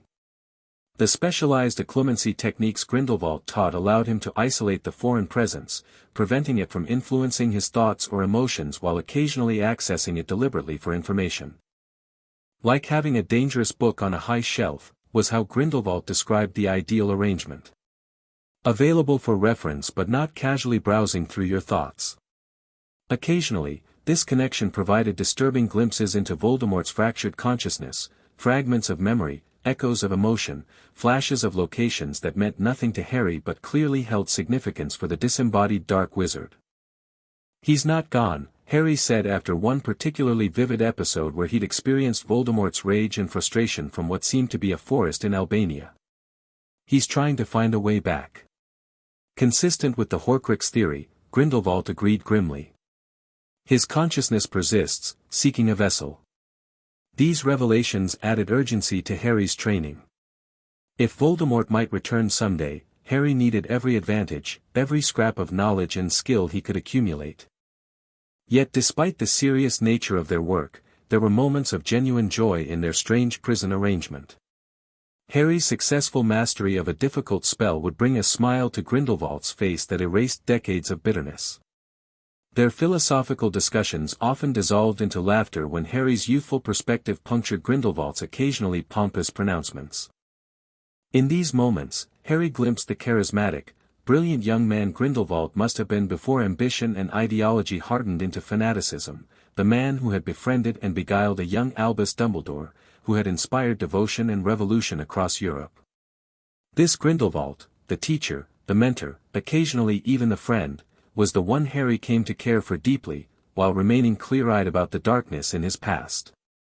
As Harry's 10th birthday approached in the summer of their third year together, they both recognized a significant milestone approaching. Within a year, Harry's Hogwarts Letter would arrive, setting in motion his inevitable departure from Nurmengard and re-entry into British wizarding society. "We should begin planning your transition," Grindelwald said one evening as they shared a rare treat, chocolate frogs Harry had purchased during his latest excursion. "Your story must be consistent and believable." Harry nodded, sobering at the reminder of their limited time. "I've been thinking about that. I can't just reappear at the Dursleys after 3 years. Certainly not. Nor would I recommend it." Grindelwald's expression darkened momentarily. "Those people forfeited any claim to guardianship through their treatment of you. So where do I go? The Ministry would try to place me somewhere of their choosing. Precisely the scenario we must avoid." Grindelwald considered for a moment. "Your godfather, Sirius Black, remains imprisoned in Azkaban for a crime I strongly suspect he didn't commit, based on the timeline and what I know of James Potter's circle." This was a topic they'd discussed before. Harry had been shocked to learn he had a godfather, and even more shocked at the man's alleged betrayal of his parents. "You still think he was framed?" Harry asked. "The evidence is circumstantial at best. No trial, from what we've pieced together. And the narrative, Potter's closest friend suddenly turning to Voldemort, has always struck me as suspiciously neat." Harry had grown to trust Grindelwald's instincts on such matters.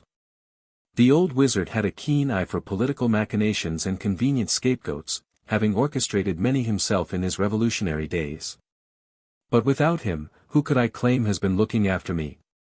Harry pressed. "No one specific. Your story should involve travel, movement. Perhaps magical communities outside Britain where records are less meticulously kept." Grindelwald's eyes gleamed with the intellectual challenge. "You discovered your magic accidentally, sought answers, found your way to continental Europe where you encountered various witches and wizards who recognized your potential and provided basic instruction." Harry nodded, seeing the framework. "Vague enough to be difficult to disprove, specific enough to explain my abilities." "Precisely. You'll need to master certain memory techniques, not to lie, exactly, but to present memories selectively should Dumbledore or others attempt legilimency."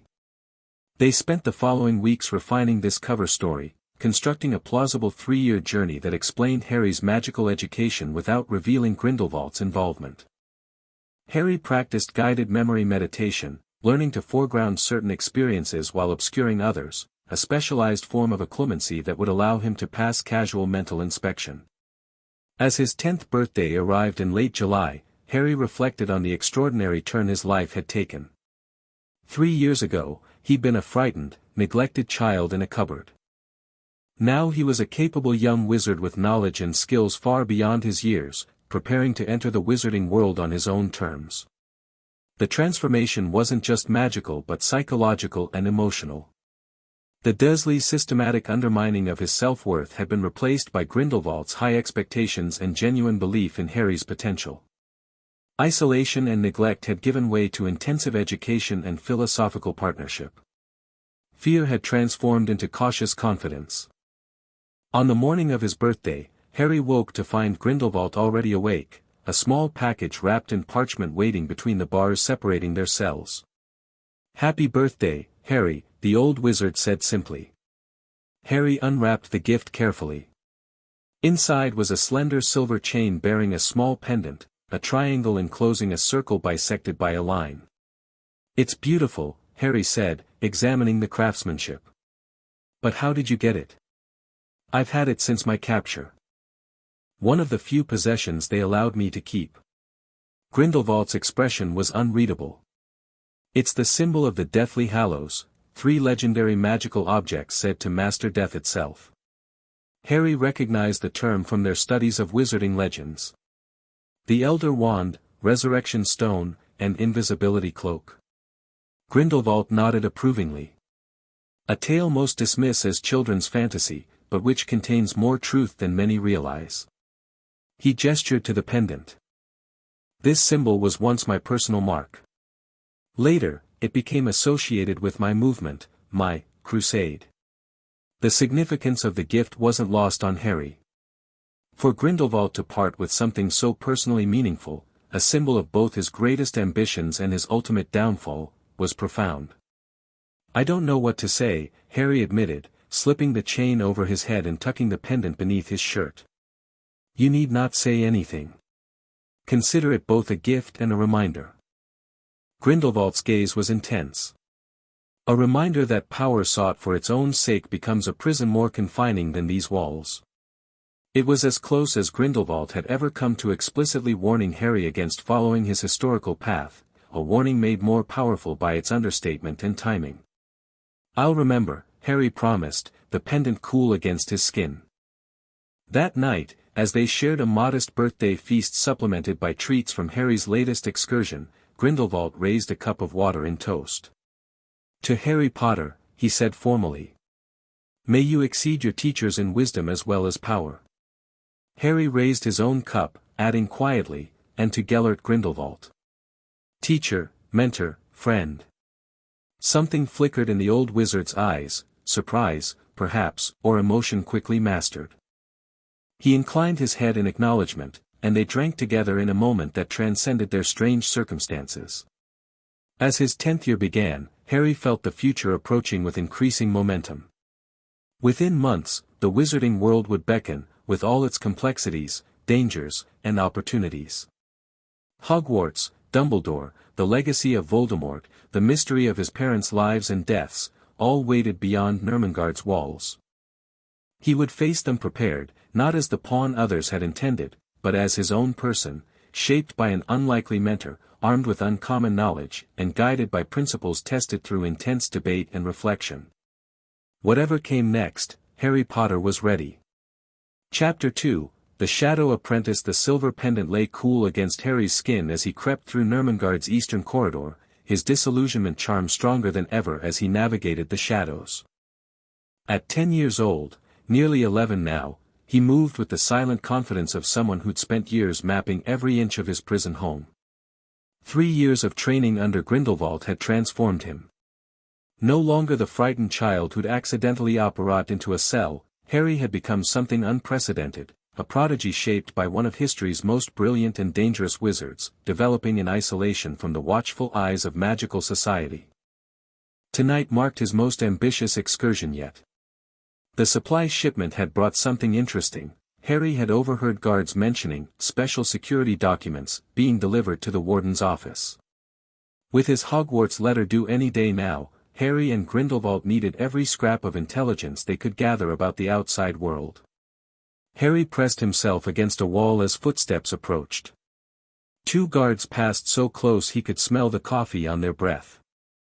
Neither glanced his way. Perfect disillusionment, Grindelwald had told him last week. The true test isn't invisibility, it's forgettability. The best charm makes observers' eyes slide past without registering your presence at all. When the corridor emptied, Harry continued toward the administrative wing, a section of Nurmengard he'd only explored twice before. Unlike the prison blocks with their stark stone walls, this area featured polished floors and actual furnishings. Magical lamps cast warm light that complicated shadow work, forcing Harry to move more deliberately. The warden's office sat behind a heavy oak door at the corridor's end. Harry knelt before it, placing his palm against the lock.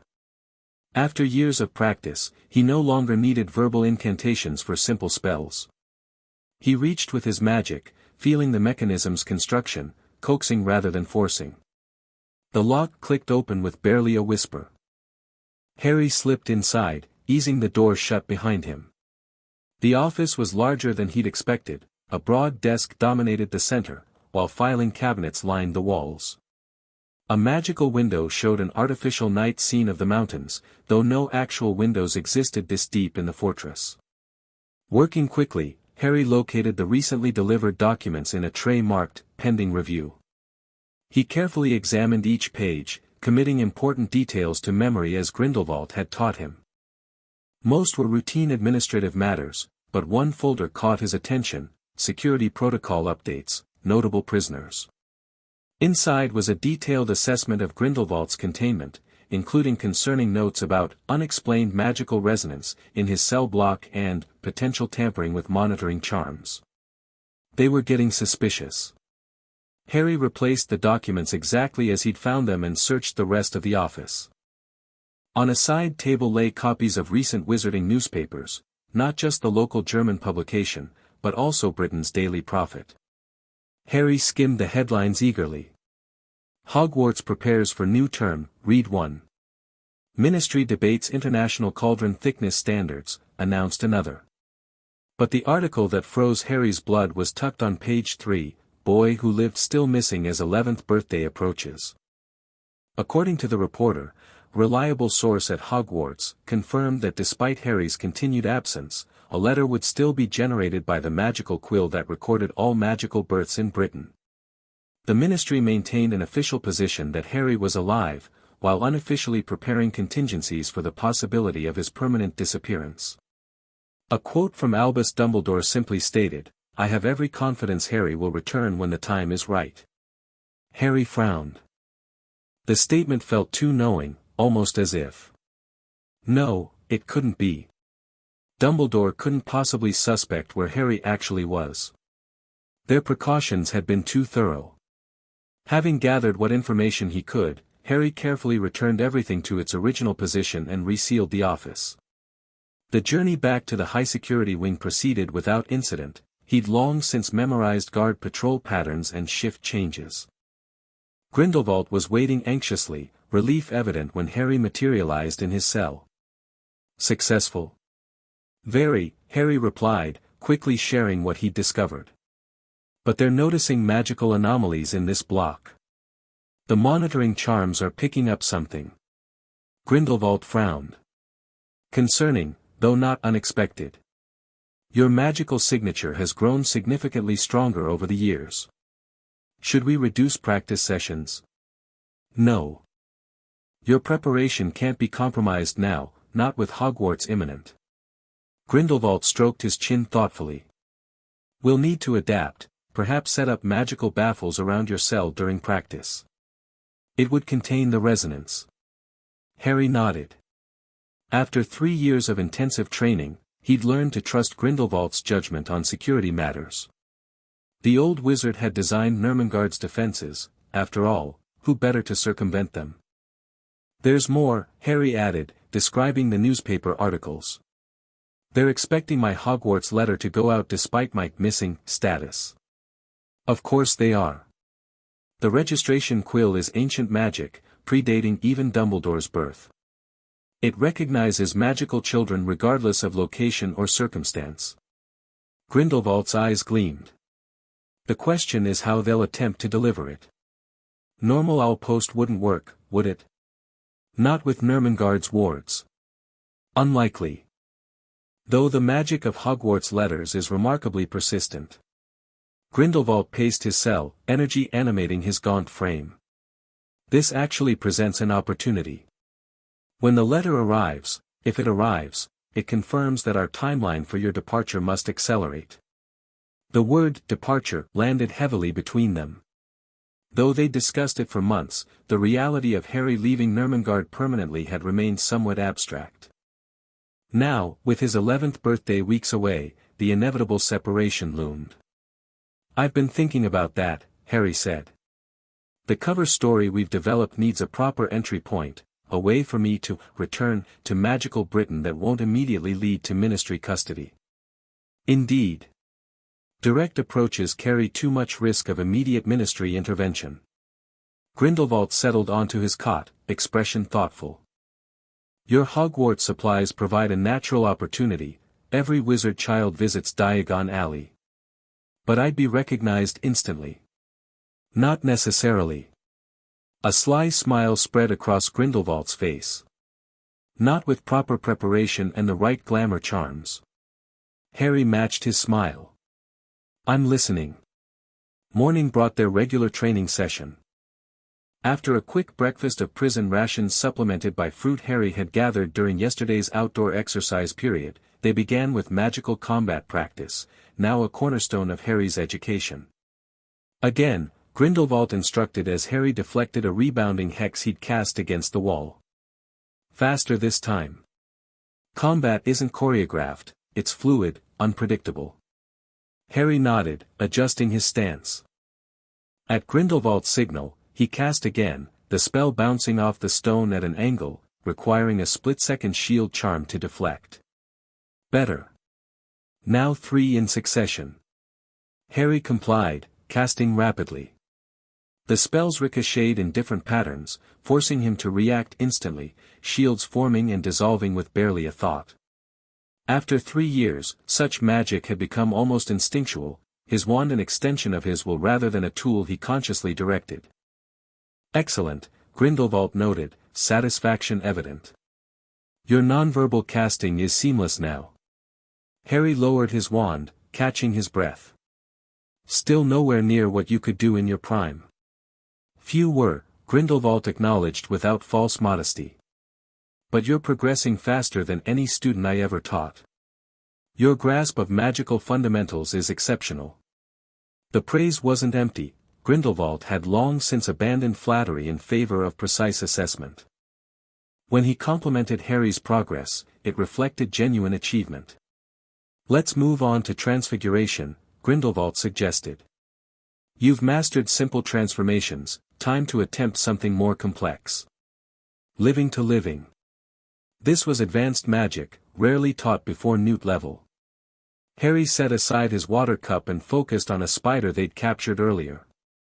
Transfiguring living creatures ethically required careful consideration of the target animal's nature and needs, a principle Grindelwald insisted upon despite his reputation for darker magic.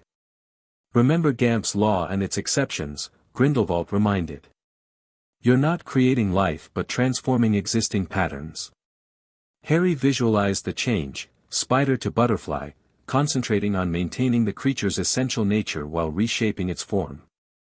His wand moved in the precise pattern they'd practiced, his magic flowing with clear intent. The spider shuddered, its form blurring, legs extending and flattening into delicate wings. Within moments, a perfect butterfly rested on the stone floor, wings slowly opening and closing. "Remarkable," Grindelwald murmured. "Complete transformation with viability maintained." Harry smiled, watching the butterfly test its wings before taking flight around the cell. "It feels different than inanimate transfiguration, more like guiding than forcing." "Precisely. That intuitive understanding is what separates truly great transfigurationists from mere technicians. McGonagall will be impressed, though I suggest moderating your demonstrations at Hogwarts initially." Harry nodded, already accustomed to the necessity of concealing his true abilities. For 3 years, they'd balanced his magical development against the future need for discretion. Harry would need to present as talented but not suspiciously advanced, a challenging performance given how far his education had progressed. The butterfly fluttered to the barred window high in Harry's cell, disappearing into the morning light. Harry watched it go with satisfaction. "I've been thinking about animagus training," he ventured, turning back to Grindelwald. The old wizard raised an eyebrow. "Ambitious, even for you. The preparation alone takes months, and you'll be at Hogwarts by then. I could continue privately at school. It would be useful, especially if my form is something inconspicuous." Grindelwald considered this. "The theory is certainly within your grasp, and the initial meditation exercises could be completed before your departure." He nodded slowly. "Very well. We'll begin the preparatory work tomorrow." Harry grinned. The animagus transformation represented exactly the kind of magic he found most intriguing, complex, demanding, with practical applications beyond simple spellcasting. If successful, it would provide capabilities few wizards ever developed.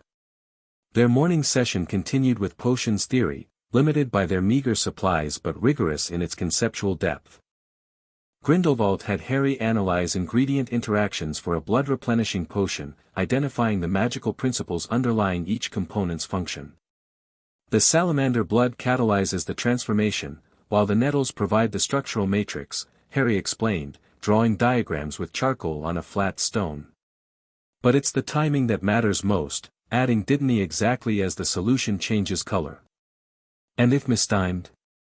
Best case, an ineffective potion. Worst case, toxic gas that causes internal bleeding, the exact opposite of the intended effect." Grindelwald nodded approvingly. "Snape is a demanding taskmaster, but his expertise is legitimate.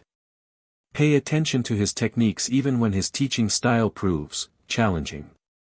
This was typical of Grindelwald's advice about Hogwarts professors, acknowledgement of their expertise coupled with strategic guidance on navigating their personalities.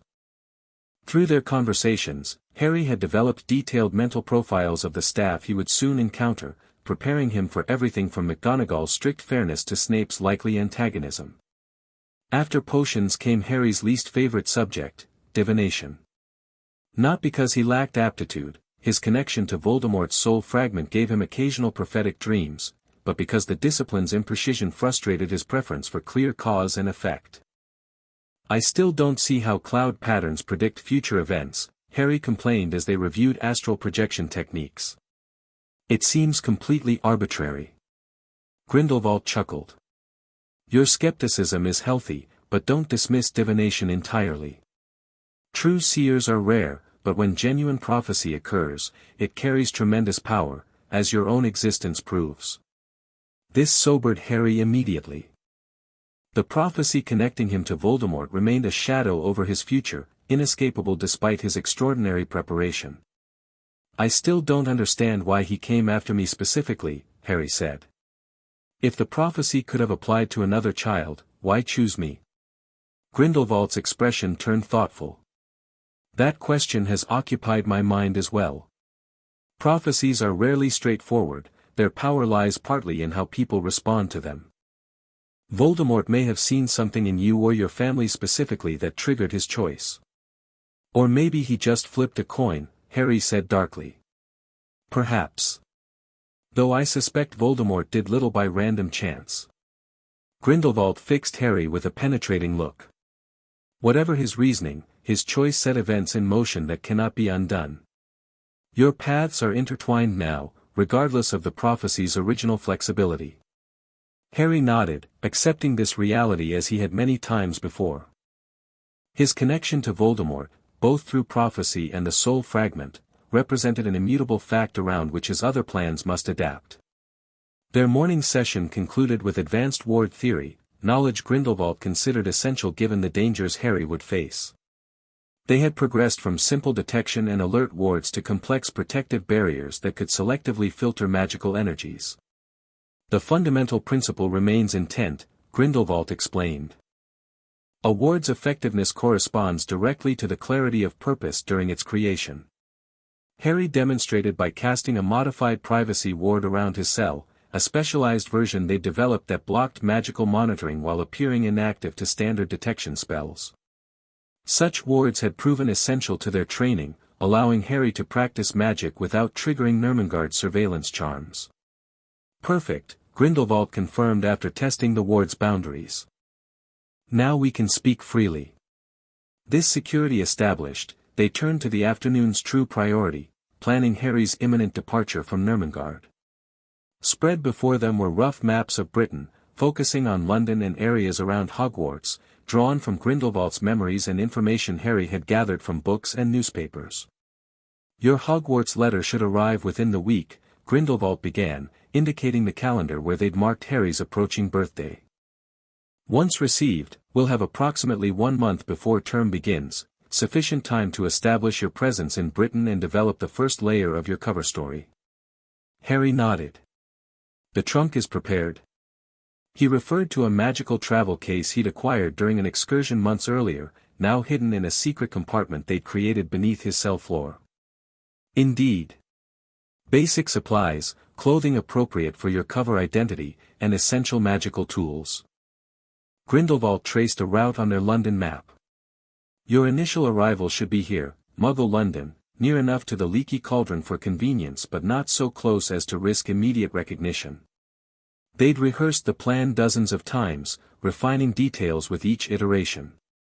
Harry would depart Nurmengard permanently, using long-distance apparition techniques they'd practiced extensively. He would establish himself briefly in Muggle London, then enter the wizarding world through the Leaky Cauldron under a subtle glamour charm. The timing must be precise, Grindelwald emphasized. Too early, and extended exposure increases discovery risk. Too late, and you'll raise suspicions by rushing your preparations. 3 weeks before term, Harry confirmed. Enough time to visit Gringotts, purchase supplies, and allow strategic sightings to percolate through gossip channels. Exactly. The wizarding world must rediscover Harry Potter organically, a gradual emergence rather than a dramatic return. The strategy reflected Grindelwald's political acumen, his understanding that controlling narrative required patience and subtlety. Harry had absorbed these lessons thoroughly, developing an instinctive grasp of how information flows shaped public perception. They continued detailing contingencies throughout the afternoon. Each scenario, from unexpected ministry intervention to press ambushes, received careful consideration. By evening, Harry felt confident in their approach, as prepared as possible for the monumental transition ahead. As twilight darkened the small window in Harry's cell, their conversation shifted to more philosophical territory. These evening discussions had become a cornerstone of their relationship, wide-ranging explorations of magic, morality, and meaning that challenged Harry's thinking and refined his worldview. "I've been considering Dumbledore's statement in The Prophet," Harry said, leaning against the bars separating their cells. "That confidence I'll return when the time is right, it's almost as if he knows something." Grindelwald nodded thoughtfully. "Albus often projects certainty he doesn't possess. It's an effective leadership technique, people rally to confident voices in uncertain times." He paused, expression distant. "But yes, the specific wording suggests either information or intuition beyond what he shared publicly. Could he have tracked me somehow? Some magic we haven't accounted for?" "Unlikely. Nurmengard's wards would block conventional tracking charms, and anything powerful enough to penetrate them would have alerted the guards." Grindelwald's eyes narrowed. "More likely, he's making an educated guess based on magical theory and his understanding of your circumstances." "What theory?" "That significant magical events often create symmetry, patterns that complete themselves through what appears to be coincidence but reflects deeper magical currents." Grindelwald gestured between them. "Your arrival here, for instance. Was it truly random that your first major magical transportation brought you specifically to my cell?" This was a question they'd revisited periodically over the years. Initially dismissing it as coincidence, both had gradually accepted the possibility of underlying magical affinity drawing Harry to Grindelwald, perhaps through their shared connections to Dumbledore, Voldemort, or the Elder Wand. "You think Dumbledore suspects this kind of magical symmetry might bring me back into the wizarding world when I'm meant to attend Hogwarts? It would align with his thinking." Albus has always respected magical currents beyond straightforward spellcraft, fate, destiny, the magic of deep bonds. A complex emotion flickered across Grindelwald's face. It's something we once discussed extensively, in our youth.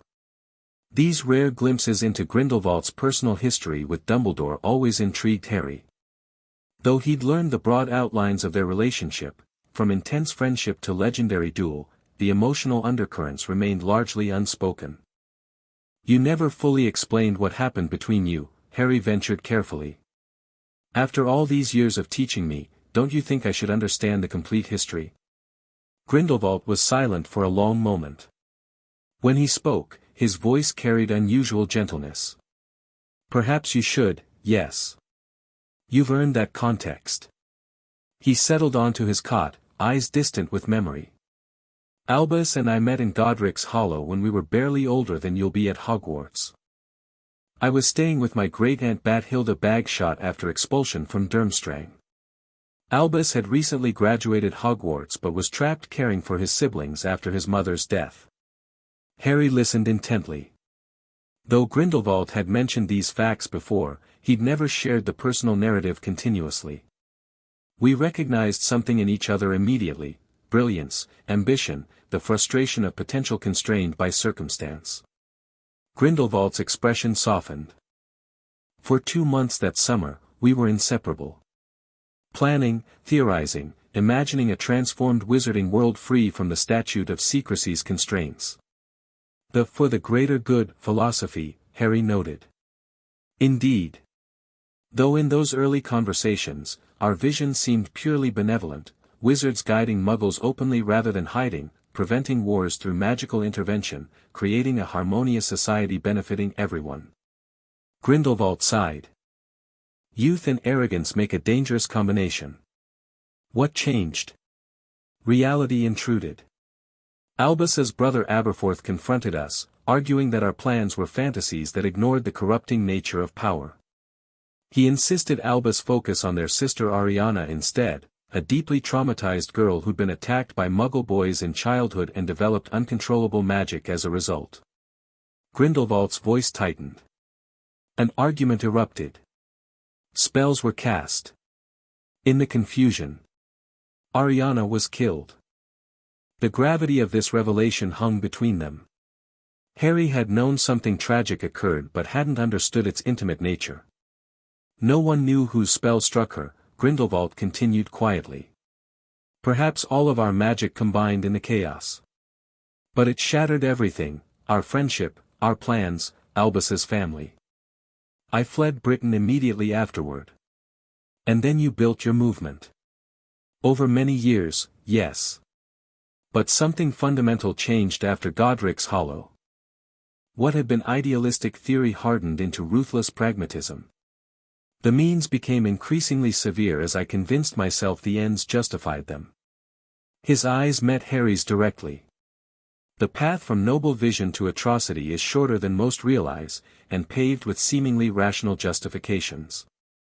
The personal honesty of this admission struck Harry deeply. While Grindelwald had never hidden his historical actions, this vulnerability, this acknowledgement of his moral descent, represented new territory in their relationship. Is that why you're teaching me differently? Harry asked. Focusing on ethics alongside power. A ghost of a smile touched Grindelwald's lips. Precisely.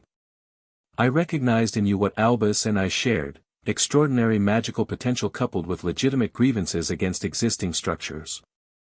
It creates a dangerous combination without proper guidance. You're trying to prevent me from following your path. Or Voldemort's. Or even Dumbledore's, in some respects. Grindelwald leaned forward intently. You deserve the chance to forge an entirely different approach, Harry, one that neither surrenders to corrupt systems nor destroys indiscriminately in attempting to replace them. This articulated something Harry had sensed throughout their years together: Grindelwald wasn't merely teaching magic but offering a kind of redemption by proxy, attempting to channel Harry's development away from the mistakes that had defined his own life. Thank you, Harry said simply. For trusting me with the complete truth. Grindelwald nodded, something like peace briefly crossing his features. "You've earned it. Few would have shown your capacity for nuanced understanding at twice your age." As night deepened around Nurmengard, their conversation continued, touching on lighter topics, speculation about Harry's Hogwarts house, practical advice for navigating castle passages, humorous stories from Grindelwald's own school days. These moments of normalcy had become precious as Harry's departure approached, each evening potentially one of their last together. Later, lying on his cot while Grindelwald slept in the adjacent cell, Harry reflected on their extraordinary relationship. The wizarding world would be scandalized to discover their savior had been raised by the previous generation's Dark Lord. Yet the reality defied such simple categorization. Grindelwald had been demanding, occasionally manipulative, and unapologetically focused on developing Harry's magical potential. But he'd also shown genuine care, respected Harry's autonomy, and prioritized ethical development alongside magical power. The result was an education unlike any other wizard had received, comprehensive, personalized, and unconstrained by institutional limitations. Harry touched the Deathly Hallows pendant beneath his shirt. Whatever came next, he would carry Grindelwald's teachings with him, the good and the bad, the power and the warnings. Not as a disciple following a master's path, but as a student who had learned to question everything, including his teacher. With that thought, Harry drifted into sleep, his dreams filled with Hogwarts corridors he'd never seen and a sense of imminent destiny. 3 days later, during the pre-dawn quiet that had become Harry's favorite time for meditation, something unprecedented happened. A soft fluttering sound drew his attention to the high window of his cell. There, impossibly given Nurmengard's anti-owl wards, perched a tawny owl with a letter clasped in its beak. Harry stared, momentarily frozen. Then training took over. He cast a silent notice me not charm toward the corridor to prevent any passing guard from spotting the bird, then carefully approached. The owl regarded him with intelligent amber eyes before dropping the letter directly into his outstretched hand. Without waiting for response or reward, it immediately took flight, disappearing through the window as mysteriously as it had arrived. The envelope was addressed in emerald ink, Mr. H. Potter, the second cell, high security wing, Nurmengard prison, Austria. Harry's breath caught. The specificity of the address confirmed what Grindelwald had theorized: Hogwarts magic could locate any magical child, regardless of wards or enchantments. He quickly checked that Grindelwald was awake before breaking the wax seal bearing Hogwarts' distinctive crest. 2 pieces of parchment slid out. The first was the standard Hogwarts acceptance letter, informing Harry he had a place at the school and listing required supplies. The second, however, was unexpected, a handwritten note from Dumbledore himself: "Dear Mr. Potter, while the circumstances of your current residence raise many questions, I believe explanations can wait for our meeting at Hogwarts. Please be assured that regardless of where you have been these past years, your place at school remains secure. I have taken the liberty of arranging access to your family vault at Gringotts. Simply present this letter to the goblins upon your arrival in Diagon Alley. Looking forward to welcoming you to Hogwarts on September 1st. Yours sincerely, Albus Dumbledore, Headmaster." Harry read the note twice, then passed both pages through the bars to Grindelwald, who skimmed them quickly, his expression growing increasingly grave. "He knows," the old wizard said quietly. "How could he? The letter's address could be generated automatically by Hogwarts magic. The personal note indicates more specific knowledge. Albus wouldn't write this way based on mere suspicion." Grindelwald studied the handwriting intently.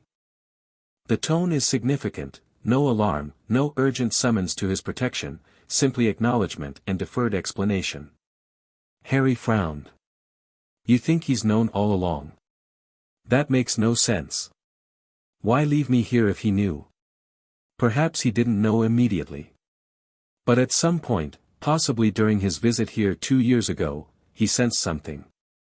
Grindelwald tapped the letter thoughtfully. "What matters now is that he's chosen not to intervene directly. Why wouldn't he? If he believes I'm being held in Nurmengard. Because he's recognized the truth: you're not a prisoner here."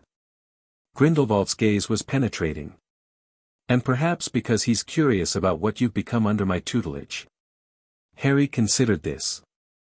The idea that Dumbledore might have discovered his presence yet allowed his unusual education to continue aligned with the complex portrait Grindelwald had painted, a chess master willing to accept unorthodox developments if they served his longer strategy.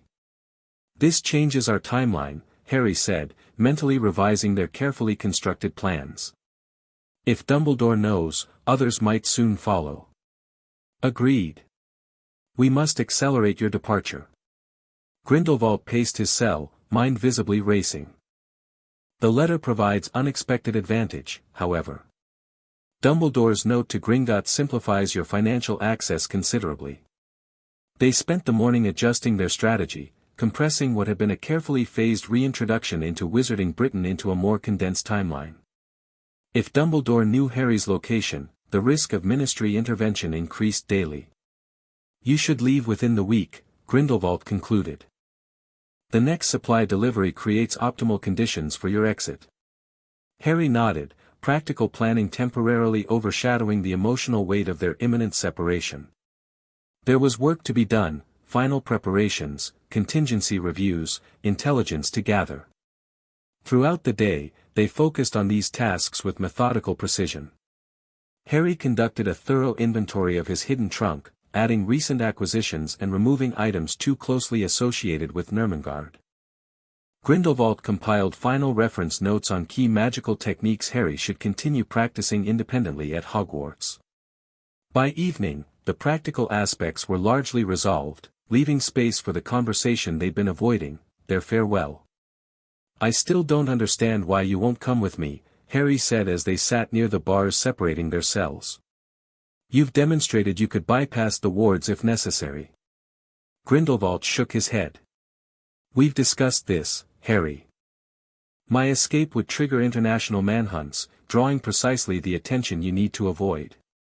Besides, his voice softened slightly, my time for direct action has passed. But you'd be free. Would I? Grindelwald gestured around his cell. These walls became symbolic long ago. My true imprisonment is historical, the consequences of choices made decades earlier. That cannot be escaped through mere physical departure. Harry understood the logic but remained frustrated. After all they'd shared, leaving Grindelwald behind felt like abandonment. I could return. Visit somehow. Too dangerous. Once you've re-entered society, any connection to Nurmengard would raise catastrophic questions. Grindelwald's expression was gentle but firm. Our paths must diverge now, Harry. My role in your development is complete. That's not true, Harry protested. There's still so much you could teach me. Perhaps. But the most important lessons have been imparted. Grindelwald leaned forward. You've mastered magic beyond what most adult wizards achieve. More importantly, you've developed the judgment to wield it responsibly. Harry fell silent, emotions warring within him. Pride in his achievements battled grief at the impending loss of his mentor and only real human connection for the past 3 years. I wouldn't be who I am without you, he finally said. No. But who you become next must be determined independently. Grindelwald smiled faintly. That's the final lesson every teacher hopes to impart, the ability to continue growing beyond their guidance. They talked long into the night, reviewing key aspects of Harry's education, revisiting favorite philosophical debates, sharing memories of their strange years together. It wasn't a conversation of urgent practical matters but of closure, acknowledging the profound impact they'd had on each other's lives. As midnight approached, Grindelwald reached through the bars, placing something in Harry's hand, a small, leather-bound journal. My final gift, he explained. Enchanted to be readable only to you. It contains advanced magical theory I haven't had time to teach properly, along with personal reflections that might prove useful as you face your unique challenges. Harry accepted it reverently. Thank you. For everything. Grindelwald nodded, uncharacteristic emotion briefly visible in his eyes. Remember what I told you about power and purpose, Harry. The most dangerous moment for any wizard is when they believe absolutely in their own righteousness. I'll remember. That night, Harry slept fitfully, his mind cycling through memories of his extraordinary prison education while anticipating the challenges ahead. Hogwarts, Dumbledore, classmates his age after years of isolation, each represented both opportunity and complication. The following days passed in a blur of final preparations. Harry conducted one last excursion to the village, acquiring supplies he'd need for his journey and gathering current information about magical transportation options beyond the mountains. Grindelwald focused on refining Harry's Occlumency shields, strengthening the mental barriers that would protect their shared secrets. On the morning Harry was to leave, timed with a major supply delivery that would create maximum distraction, they shared a final meal together, conversation sparse but meaningful. Trust your instincts at Hogwarts, Grindelwald advised. Your unusual upbringing has given you perspective others lack. Don't surrender it to conventional thinking. Harry nodded. I won't forget who I am or how I got here. Good. But also remain open to new influences. Isolation has advantages for focused study but creates blind spots in social understanding. Grindelwald smiled wryly. Something I learned too late. As the sounds of the supply wagons echoed from the lower levels, Harry gathered his few possessions. The enchanted trunk had been prepared days earlier, shrunk and concealed in a pocket.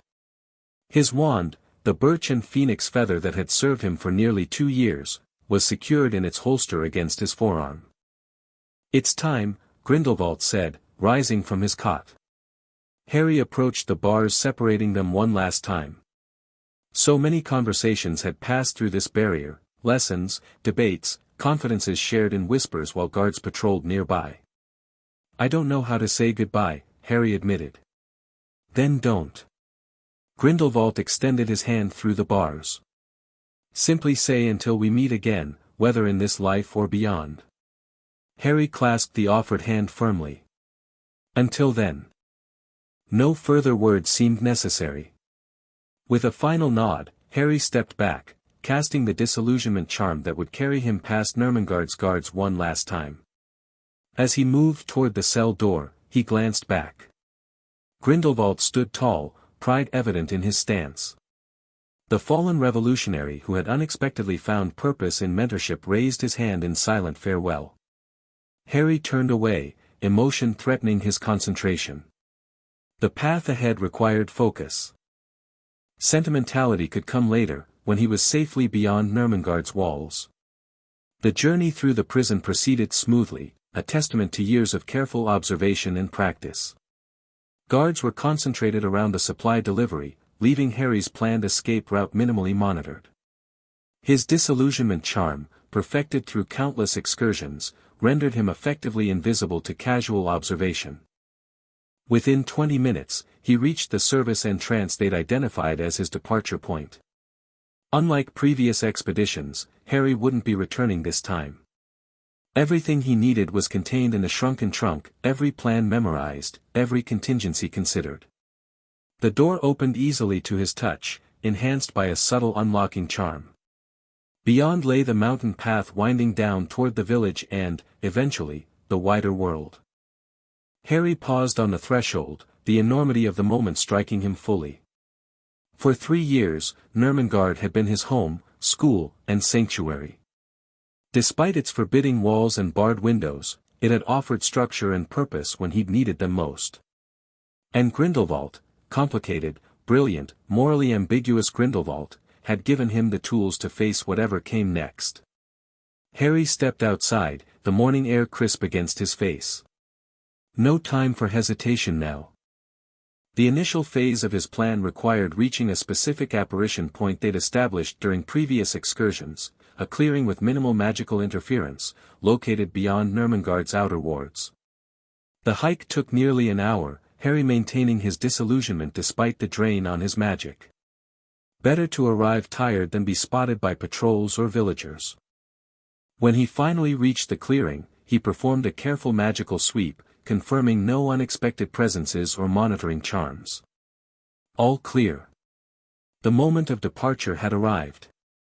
Harry closed his eyes, concentrating on his destination, a secluded area of Muggle London they'd selected based on Grindelwald's decades-old memories and information from recent newspapers. The long-distance apparition would be challenging, pushing the limits of his magical training, but they'd practiced the theory extensively. Focus. Intent. Destination fixed firmly in mind. Harry gathered his magic, feeling it build within him like a cresting wave. With a final thought of gratitude toward his unlikely teacher, he turned sharply on the spot. The familiar compression sensation enveloped him, more intense than ever before as distance magnified the effect. For a terrifying moment, Harry felt stretched impossibly thin, consciousness smeared across hundreds of miles. Then, solid ground beneath his feet. The compression released suddenly, leaving him gasping in an alleyway that matched the mental image he'd held. London. He'd made it. The sounds of the city engulfed him immediately: traffic, distant conversations, the hum of millions of people living their ordinary lives. After years of Nurmengard's quiet broken only by guard patrols, the sensory input was overwhelming. Harry leaned against a brick wall, catching his breath and allowing his magic to stabilize. The long-distance apparition had drained him significantly, but not dangerously. Exactly as Grindelwald had predicted. Once recovered, Harry checked his surroundings more carefully. The alley opened onto a busy street lined with shops, all Muggle, but according to their research, less than a kilometer from the leaky cauldron and the entrance to Diagon Alley. Perfect. Phase 1 complete. Harry disillusioned himself once more, lighter this time, just enough to deflect casual attention, and made his way toward the main road. His Muggle clothing, selected specifically for this moment, allowed him to blend with pedestrians while he oriented himself. A newspaper stand provided confirmation of both date and location, July 28, exactly as planned, and the street names matched their intelligence. 3 days before his 11th birthday, and just over a month before he would board the Hogwarts Express. According to their strategy, Harry's first priority was securing temporary lodging in Muggle London. This would provide a base for operations while he prepared for his strategic reappearance in Wizarding Society. Grindelwald had advised against immediately entering magical areas until Harry had rested and reviewed the current situation. By midday, Harry had located a modest hotel willing to accept cash payment without asking too many questions about an unaccompanied minor. A simple confusion charm, mild enough to avoid detection but sufficient to blur the receptionist's concerns, secured him a small room for the week. Once alone, Harry finally released the emotional control he'd maintained throughout the morning's operations. Sitting on the edge of the unfamiliar bed, he allowed himself to process the magnitude of what had occurred. He was free. After 3 years in Nurmengard, he had re-entered the world on his own terms, carrying knowledge and abilities that would have been impossible in any conventional upbringing. Whatever challenges awaited at Hogwarts, he would face them with unprecedented preparation. Yet freedom came with loss. Grindelwald remained behind, likely forever. The daily routine of lessons, philosophical discussions, and shared meals had ended. For the first time since his accidental apparition to Nurmengard, Harry was truly alone. The realization brought unexpected tears. Harry allowed them briefly, acknowledging the complex emotions surrounding this transition. Then, drawing on the discipline Grindelwald had instilled, he refocused on immediate priorities. He unpacked his trunk, restoring it to full size in the hotel room's limited space. Inside lay everything he would need for this transition period: clothing, basic magical supplies, reference materials, and a modest fund of both wizarding and Muggle currency accumulated through his excursions. Most importantly, it contained detailed plans for his reintroduction to Wizarding Britain, strategies developed through months of careful consideration with Grindelwald. Each step had been analyzed from multiple angles, anticipating likely reactions and establishing contingencies. Harry reviewed these plans now, adapting them to current circumstances. With Dumbledore's letter confirming his awareness of Harry's situation, certain aspects required adjustment. The timeline would compress, security measures would intensify, and his cover story needed refinement. That evening, Harry ventured out to explore his surroundings, maintaining light notice-me-not charms to deflect attention. The freedom to move without constantly hiding proved exhilarating after years of secretive excursions. He visited a local library, gathering current newspapers and familiarizing himself with recent events, both Muggle and, through careful inference, magical. Returning to his hotel, Harry continued planning his approach to Diagon Alley. According to their strategy, he would make his first appearance in 3 days, on his actual birthday, using subtle glamour charms to moderate his recognizability initially. This would allow him to assess the environment before revealing himself fully. The intervening days passed in careful preparation. Harry practiced the specific glamour charms they developed, alterations subtle enough to avoid triggering magical detection but sufficient to prevent immediate recognition. He rehearsed his cover story until it flowed naturally, reviewed key information about Diagon Alley's layout, and studied recent Daily Prophet issues acquired from a magical waste bin near the Leaky Cauldron. On the morning of July 31st, his 11th birthday, Harry awoke with nervous anticipation. Today he would re-enter the wizarding world officially, setting in motion events that would eventually lead to Hogwarts and his inevitable encounter with Dumbledore. He dressed carefully in clean, simple clothing that would blend in both Muggle London and Diagon Alley. His wand rested in its holster against his forearm, concealed but instantly accessible. The Deathly Hallows pendant hung beneath his shirt, a tangible reminder of Grindelwald's teachings. Before leaving his hotel room, Harry applied the prepared glamour charms, subtly altering his appearance. His hair lengthened slightly, partially obscuring his distinctive scar. His green eyes shifted toward Hazel. His facial structure remained recognizably his own, but with minor adjustments that would confuse anyone working from old photographs or descriptions. A final check in the mirror confirmed the effect, still Harry Potter, but not immediately identifiable as the boy who lived of legend. Perfect for initial reconnaissance. The walk to Charing Cross Road passed quickly, London's morning bustle providing excellent cover as Harry navigated toward the magical world's entrance. When the Leaky Cauldron came into view, a shabby pub between a bookstore and record shop, invisible to the Muggles hurrying past, Harry paused, gathering his resolve. This was it. The threshold between his extraordinary prison education and the life that should have been his from the beginning. Whatever awaited inside would set the tone for everything that followed. Harry straightened his shoulders, channeling the confidence Grindelwald had cultivated in him. Then, purposefully casual, he pushed open the door and stepped into the wizarding world. The Leaky Cauldron's interior matched Grindelwald's descriptions perfectly, dimly lit, somewhat shabby, filled with an eclectic mix of magical folk engaged in quiet conversations over drinks. A haze of pipe smoke hung in the air, and the scent of unfamiliar foods mingled with the tang of various magical brews. Harry moved through the space with practiced nonchalance, avoiding direct eye contact while absorbing every detail. No one paid particular attention to another young wizard presumably heading to Diagon Alley for school supplies. His glamour charms and confident bearing prevented the whispers and stares that would have erupted had Harry Potter been recognized. Tom the bartender glanced up briefly as Harry passed, but returned immediately to polishing glasses when Harry gave no indication of requiring service. So far, so good. The back courtyard appeared exactly as Grindelwald had described, a small, walled space containing little more than a trash bin and some weeds. Harry approached the brick wall, easily locating the specific brick that would open the passage to Diagon Alley. He hesitated momentarily. Once he tapped that brick, events would accelerate beyond easy control. The wizarding world would begin to notice him, questions would arise, and his carefully constructed narrative would face its first real test. With a deep breath, Harry withdrew his wand and tapped the brick 3 times.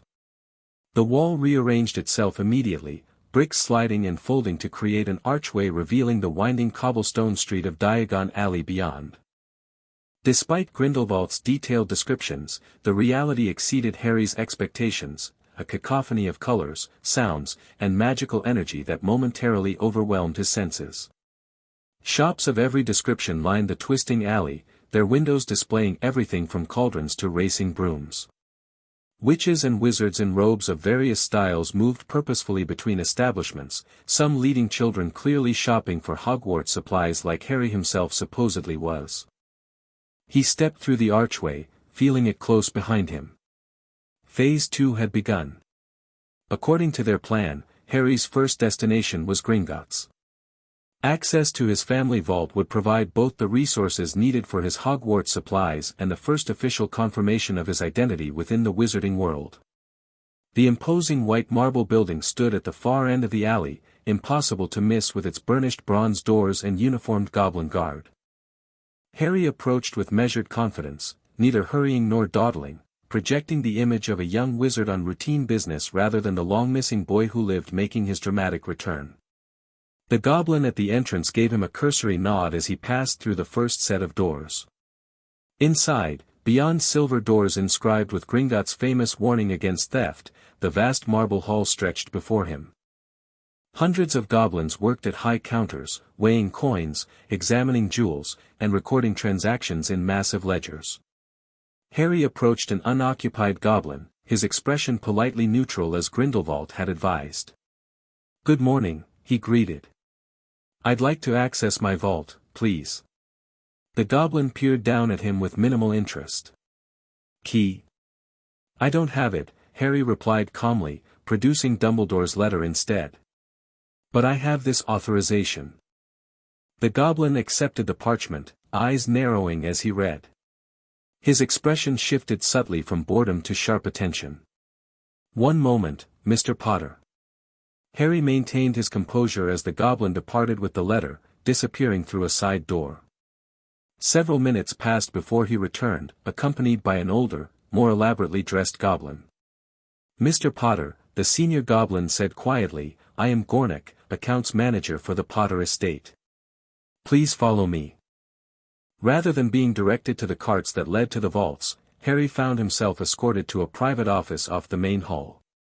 The room was appointed with dark wood and leather furnishings, clearly designed for confidential business. "Please sit," Gornik indicated, settling behind an imposing desk. "Your reappearance is unexpected." Harry took the offered seat, mentally reviewing the approach he and Grindelwald had developed for this moment. "I imagine it would be. I've been away for some time. 3 years, to be precise." Gornik studied him with calculating eyes. "During which your account has remained untouched, though not for lack of attempts by various parties to access it." This was valuable intelligence. "What parties?" "Ministry officials claiming administrative authority. The Wisingamot proposing guardianship transfers. Even your Muggle relatives, oddly enough, presenting what proved to be forged documentation." Gornik's expression suggested what he thought of such attempts. "Gringotts, of course, recognized none of these claims in absence of your death certificate or proven authorization." "I appreciate the bank's diligence," Harry said sincerely. Gornik nodded acknowledgement. "Now, however, we face the question of your identity verification. Headmaster Dumbledore's letter carries significant weight, but our protocols require additional confirmation for accounts of your prominence." "Of course. What form of verification do you require?" "Blood confirmation would be simplest. Painless and definitive."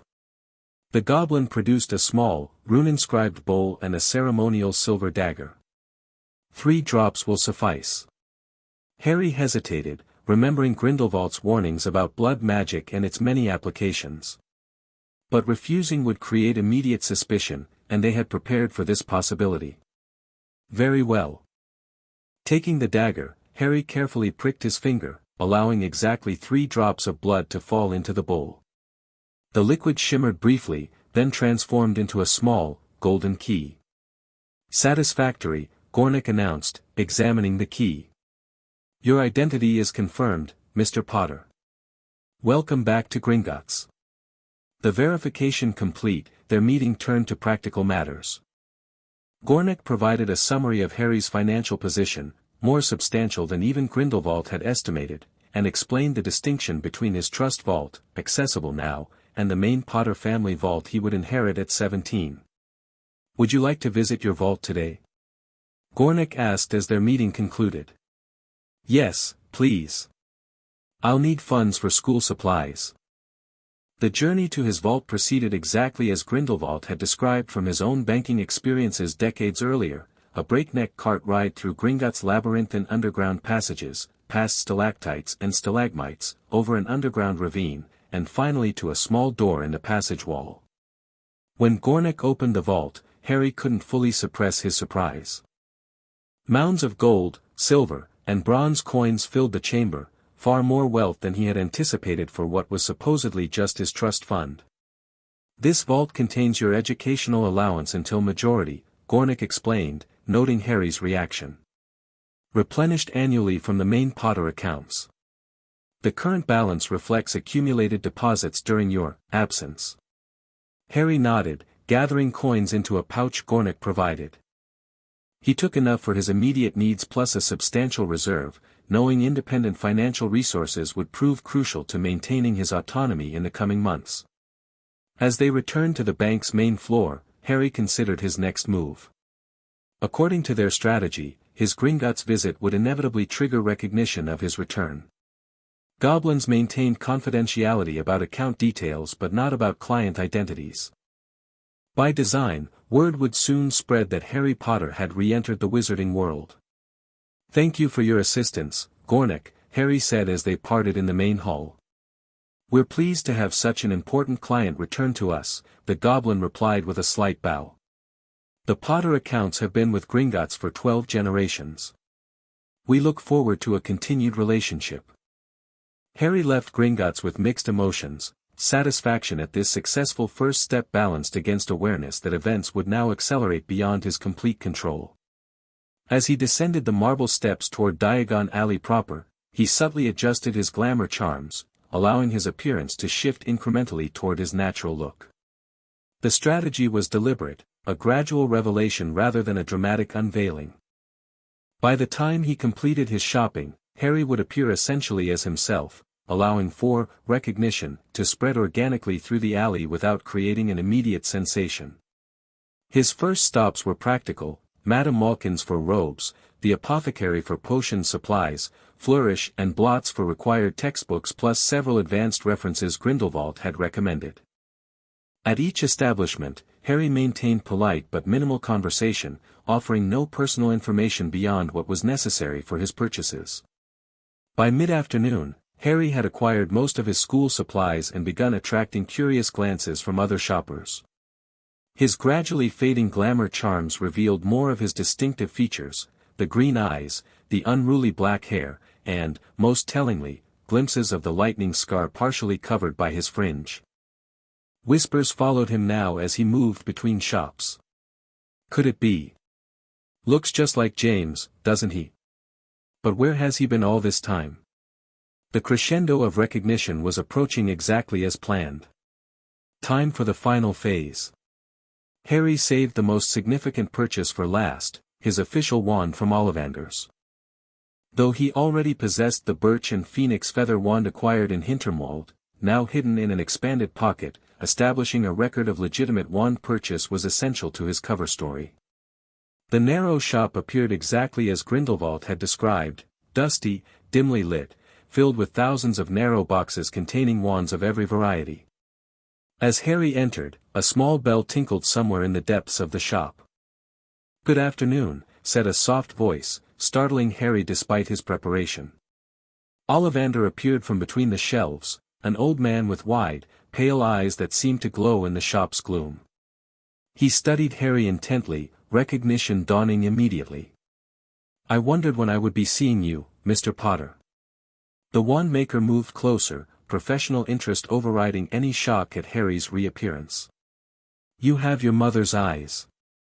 It seems only yesterday she was in here herself, buying her first wand. 10¼ inches long, swishy, made of willow. Nice for charm work." Harry listened with genuine interest as Ollivander described his father's wand as well: mahogany, 11 inches, pliable, excellent for transfiguration. These personal details about his parents' magical affinities were precious, unavailable even through Grindelwald's extensive knowledge. "And that's where Ollivander touched a long, white finger to Harry's forehead, indicating the scar. I'm sorry to say I sold the wand that did it. 13.5 inches. You. Powerful wand, very powerful, and in the wrong hands. Well, if I'd known what that wand was going out into the world to do. The wand maker shook his head, then brightened professionally. Well now, Mr. Potter. Let's find you a wand, shall we? Or rather, let the wand find you. What followed was an elaborate performance on Harry's part, trying numerous wands while knowing none would match the connection he'd already established with his Hinterwald wand. He allowed his magic to respond minimally to each attempt, creating small effects but never the perfect match Ollivander sought. Finally, with theatrical intuition, Ollivander presented a holly and phoenix feather wand, 11 inches. Unusual combination, holly and phoenix feather. Nice and supple. Go on, try it. Harry accepted the wand, feeling genuine curiosity about its properties. As his fingers closed around it, he experienced an unexpected warmth, not as strong as his birch wand, but significant nonetheless. When he gave it an experimental wave, a stream of red and gold sparks shot from the end. Ollivander clapped his hands. Curious, very curious. Sorry, Harry said, playing his role, but what's curious? I remember every wand I've ever sold, Mr. Potter. Every single wand. It so happens that the phoenix whose tail feather is in your wand, gave another feather, just one other. It is curious indeed that you should be destined for this wand when its brother, why, its brother gave you that scar. Harry's surprise was entirely genuine. Voldemort's wand had the same core. Ollivander flinched at the name but nodded. The wand chooses the wizard, Mr. Potter. I think we must expect great things from you. After all, he who must not be named did great things, terrible, yes, but great. This philosophical ambivalence regarding power reminded Harry surprisingly of Grindelwald. Both men recognized magical achievement independent of moral application, a perspective that had shaped Harry's own understanding of magic's neutrality separate from its wielder's intent. Harry purchased the holly wand for 7 galleons, recognizing its significance despite already possessing a functional wand. Having 2 wands offered tactical advantages Grindelwald had emphasized during their contingency planning, a registered wand for public magic and his unregistered birch wand for situations requiring discretion. As Harry left Ollivander's, the whispers in Diagon Alley had transformed into open stares and excited conversations. His identity was now unmistakable, his return to the wizarding world confirmed. According to their strategy, this was the moment to establish his narrative before others could define it for him. He made his way to Florian Fortescue's ice cream parlor, deliberately selecting an outdoor table visible from the main thoroughfare. Within minutes, as anticipated, a woman with an acid green quill and hungry expression approached his table. Harry Potter, she asked, though it wasn't really a question. Rita Skeeter, Daily Prophet. May I join you? Harry gestured to the empty chair across from him, mentally reviewing the approach he and Grindelwald had meticulously developed for this inevitable press encounter. Mr. Potter, the wizarding world has been searching for you for 3 years, Skeeter began without preamble, her quick quotes quill poised over parchment. Where have you been all this time? Harry took a deliberate bite of ice cream before answering, projecting casual confidence. Traveling, mostly. Learning about magic from different perspectives. Traveling. Alone. At such a young age. Skepticism dripped from her voice. Not initially, Harry replied, implementing their carefully constructed narrative. After I left my Muggle relatives, I was helped by various witches and wizards who recognized my unusual situation.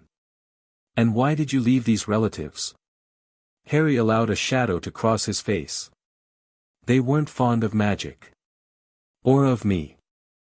When I started showing magical abilities, things became difficult. This much was true, providing the authentic emotional foundation Grindelwald had emphasized as essential for convincing deception. Skeeter's quill scratched rapidly across parchment. So you ran away. At 7 years old? I didn't plan to. My magic responded to a dangerous situation. Harry shrugged slightly. Accidental apparition. Quite common among magical children in distress, I understand. And where did this accidental apparition take you? Continental Europe, initially. I was fortunate to encounter a witch who recognized what had happened and helped me stabilize my magic. Harry maintained steady eye contact, presenting the rehearsed lie with perfect conviction. After that, I moved between magical communities, learning what I could, staying ahead of those searching for me. Why avoid being found? Surely you knew people were concerned. I had no reason to trust British magical authorities, Harry replied with calculated frankness. No one had checked on me in the 6 years I lived with abusive muggles. Why would I expect better treatment upon return? Skeeter's expression shifted from predatory to intrigued. She recognized the potential headline value of this angle, abandoned savior forced to educate himself, returning only for formal schooling. And now?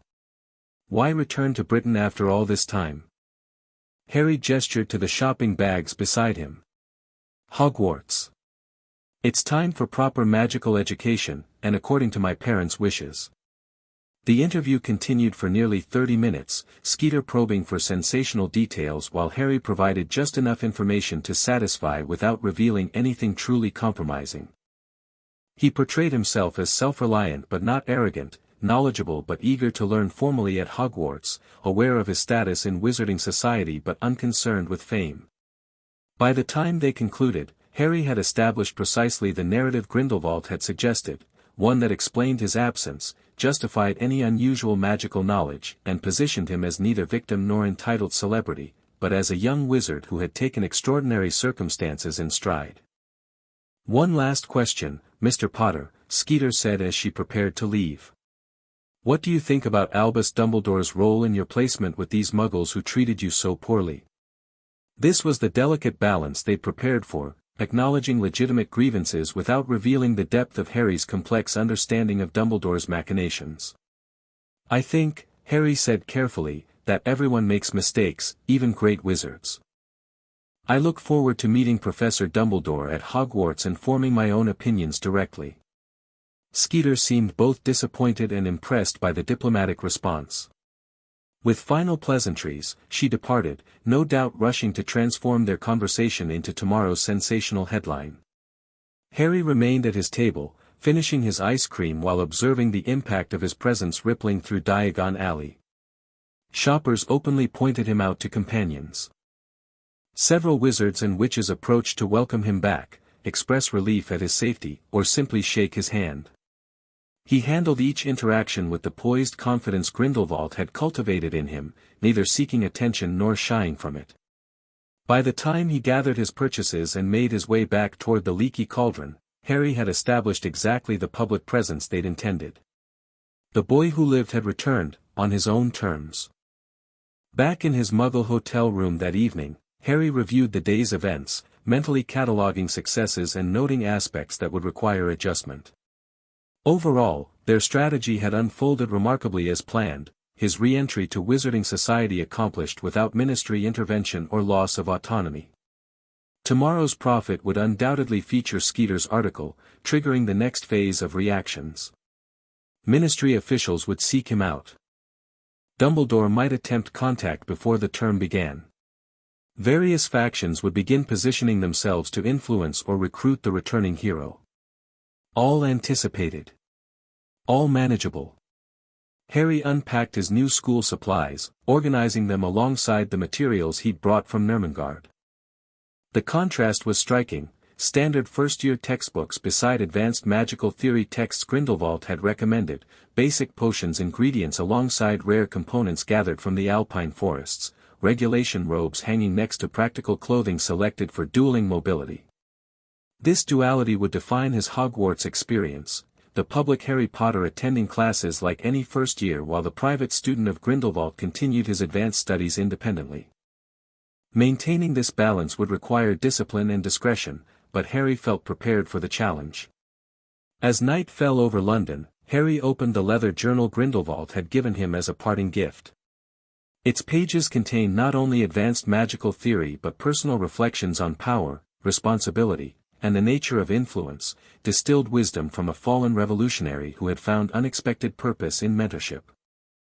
Harry read until his eyes grew heavy, drawing comfort from the familiar voice captured in flowing script.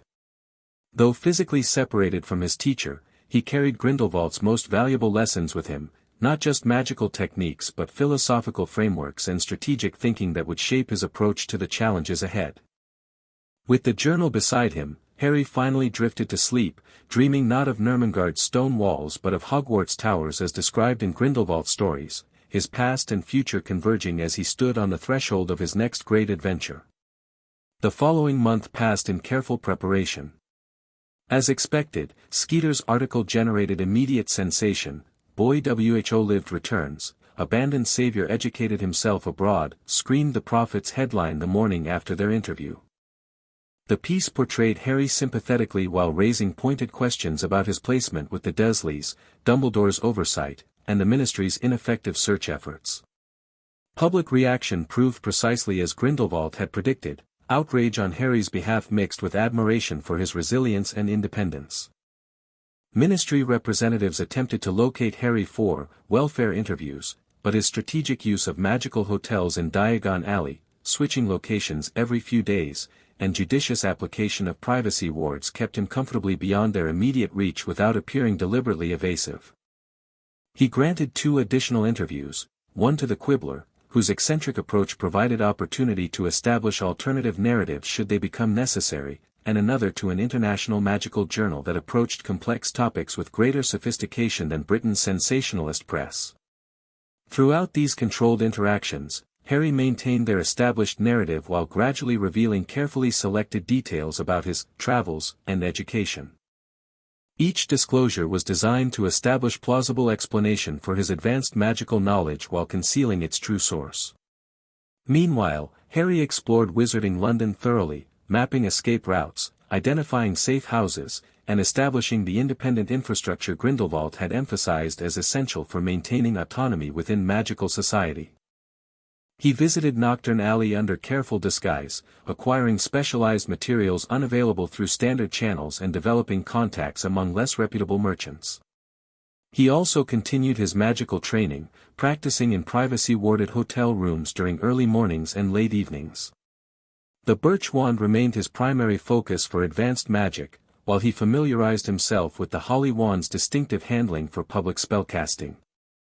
A week before departure for Hogwarts, the anticipated letter from Dumbledore arrived via standard owl post. The headmaster's message was cordial but direct, expressing pleasure at Harry's return while suggesting a meeting prior to term start, to address any questions you might have about Hogwarts or your parents' time there. Harry crafted a carefully worded response, polite appreciation for Dumbledore's welcome coupled with regretful explanation that his preterm schedule was fully committed, suggesting they meet after his arrival at school instead. The reply established respectful boundaries without appearing confrontational or suspicious. On the morning of September 1st, Harry arrived at King's Cross Station with calculated timing, neither conspicuously early nor rushing to make the train. Dressed in simple but well-fitted Muggle clothing beneath an open robe, he pushed his trunk on a standard trolley, projecting the image of a confident young wizard familiar with magical Muggle transitions. Platform 9 3/4 materialized exactly as described in both Grindelwald's accounts and Hogwarts, a history, which Harry had studied thoroughly. The scarlet steam engine gleamed in the morning light, crowds of magical families conducting tearful farewells or last-minute equipment checks all around him. Harry navigated the platform with purposeful calm, noting the whispers and pointed fingers that followed his progress. His reappearance had been sufficiently publicized that most magical families recognized him immediately, creating ripples of excitement as he passed. He loaded his trunk onto the train efficiently, selecting a compartment near the middle, neither hiding at the rear nor making himself conspicuously accessible at the front. This positioning, like every choice since leaving Nurmengard, reflected Grindelwald's strategic instruction: control circumstances where possible, adapt gracefully where not, but never surrender initiative unnecessarily. As the train prepared to depart, Harry observed platform dynamics through his compartment window. Various family groupings caught his attention: the unmistakable Weasley clan with their distinctive red hair, an austere-looking woman accompanying a nervous boy clutching a toad, a pale, pointed-faced boy flanked by adults whose bearing screamed bold wealth even before Harry recognized Lucius Malfoy from newspaper photographs. Each represented potential allies or complications in the complex social environment he would soon enter. Pieces on the chessboard Grindelwald had taught him to analyze with strategic detachment. The compartment door slid open, interrupting Harry's observations. A young red-headed boy, obviously a Weasley, stood in the doorway, looking simultaneously hopeful and uncertain. "Anyone sitting there?" he asked, pointing to the seat opposite Harry. "Everywhere else is full." Harry gestured welcomingly. "It's free." As the boy settled across from him, Harry recognized the moment for what it was: the beginning of his public integration into Hogwarts society. Over the next 7 hours, this train journey would establish initial relationship frameworks that could influence his entire school experience. Grindelwald's final advice echoed in his mind: remember that while knowledge gives you advantage, connection gives you influence. Seek both with equal deliberation. The train whistle blew. Platform 9 3/4 began sliding away outside the window. Harry Potter, no longer the frightened child from Privet Drive nor quite the shadowed apprentice of Nurmengard, embarked toward Hogwarts and the next chapter of his extraordinary education. Chapter 3, Two Masters. The Hogwarts Express screeched to a halt at Hogsmeade Station, steam billowing across the platform as hundreds of students poured from its carriages into the crisp September evening. Harry stepped onto the platform with measured confidence, the culmination of weeks of preparation and years of training finally materializing around him. "Furs years.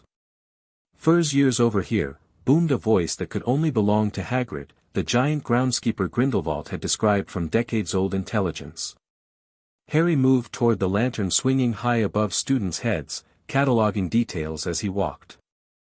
The half-giant matched Grindelwald's description perfectly: wild beard, beetle-black eyes, moleskin overcoat with countless pockets. What hadn't translated through second-hand accounts was the genuine warmth radiating from the man as he gathered nervous first-years with gentle encouragement. When Hagrid's eyes found Harry among the crowd, they widened momentarily before crinkling with unmistakable joy. "Harry Potter," he exclaimed, lowering his lantern for a better look. "Last time I saw you, you was only a baby. Yeah, look like your dad, but you've got your mother's eyes." "Nice to meet you properly," Harry replied with a genuine smile, finding himself instantly liking the groundskeeper despite Grindelwald's warnings about Hagrid's unwavering loyalty to Dumbledore. "Can't believe you're finally here after all this time," Hagrid continued, clearly wanting to say more but conscious of his duties. "We'll catch up proper soon, eh? Now, everyone follow me to the boats." The path to the lake wound through darkness, first years stumbling over roots and stones until they rounded a final bend. Collective gasps erupted around Harry as Hogwarts came into view across the Black Lake, its countless windows blazing golden against the night sky. Even after years of Grindelwald's detailed descriptions, the reality of Hogwarts took Harry's breath away.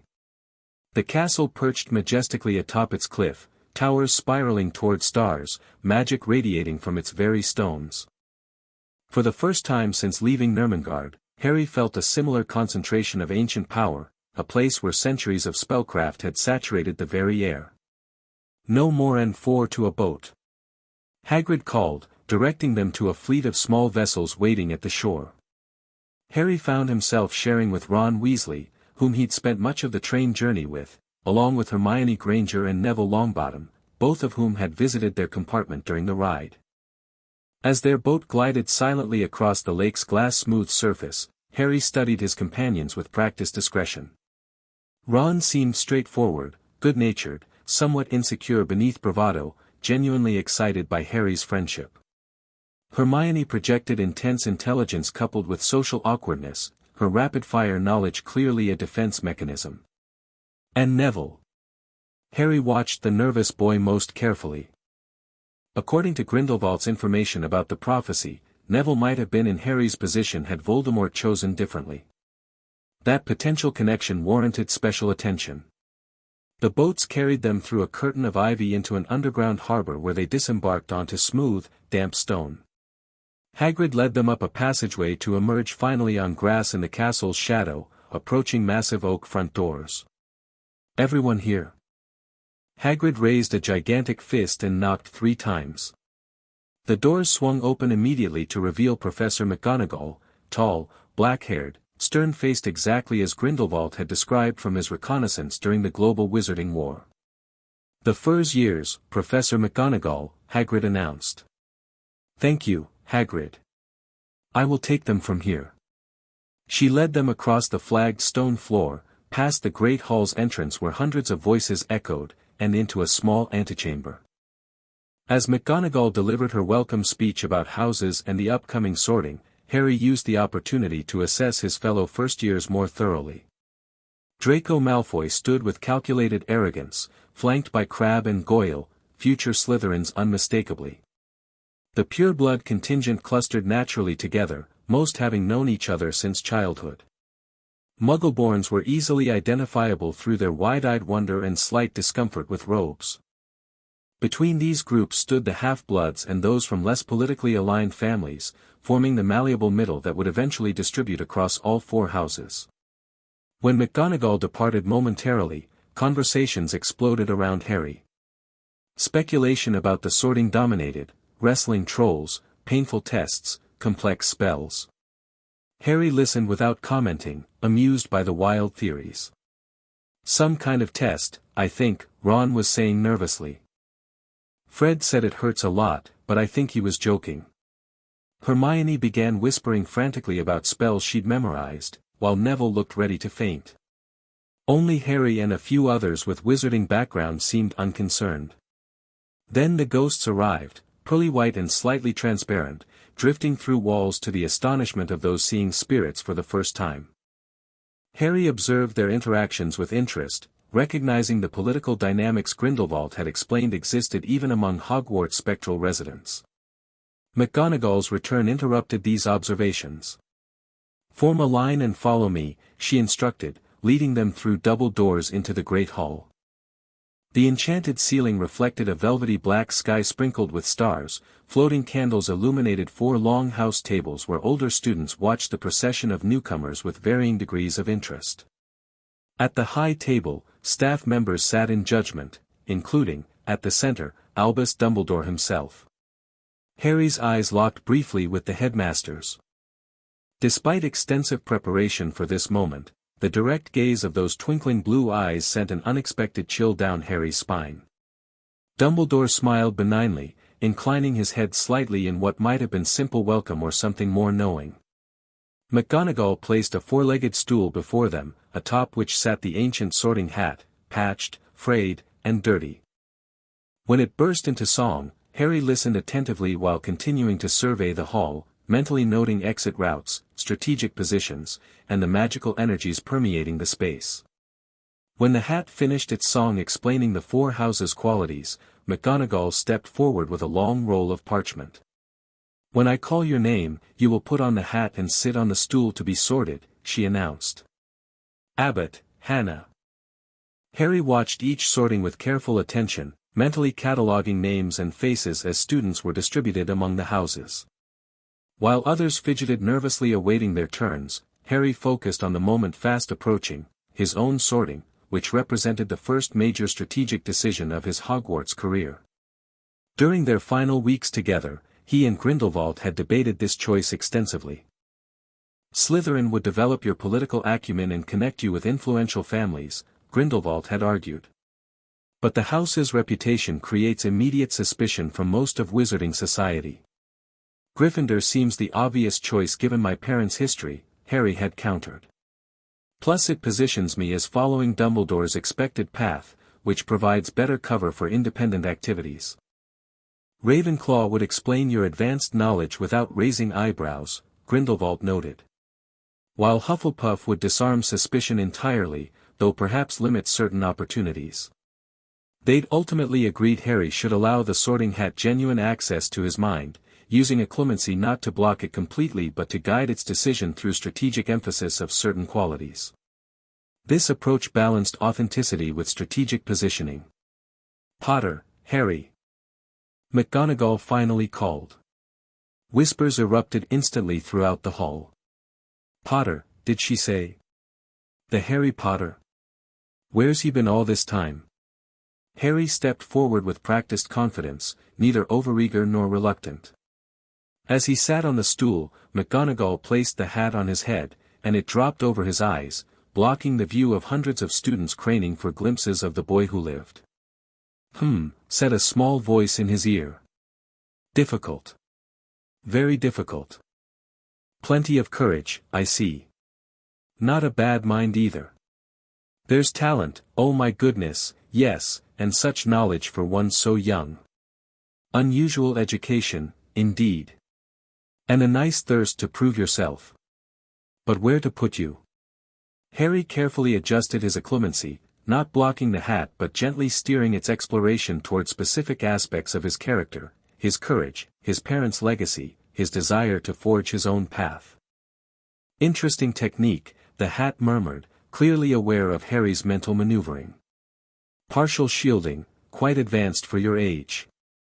Shows both talent and training beyond typical first years.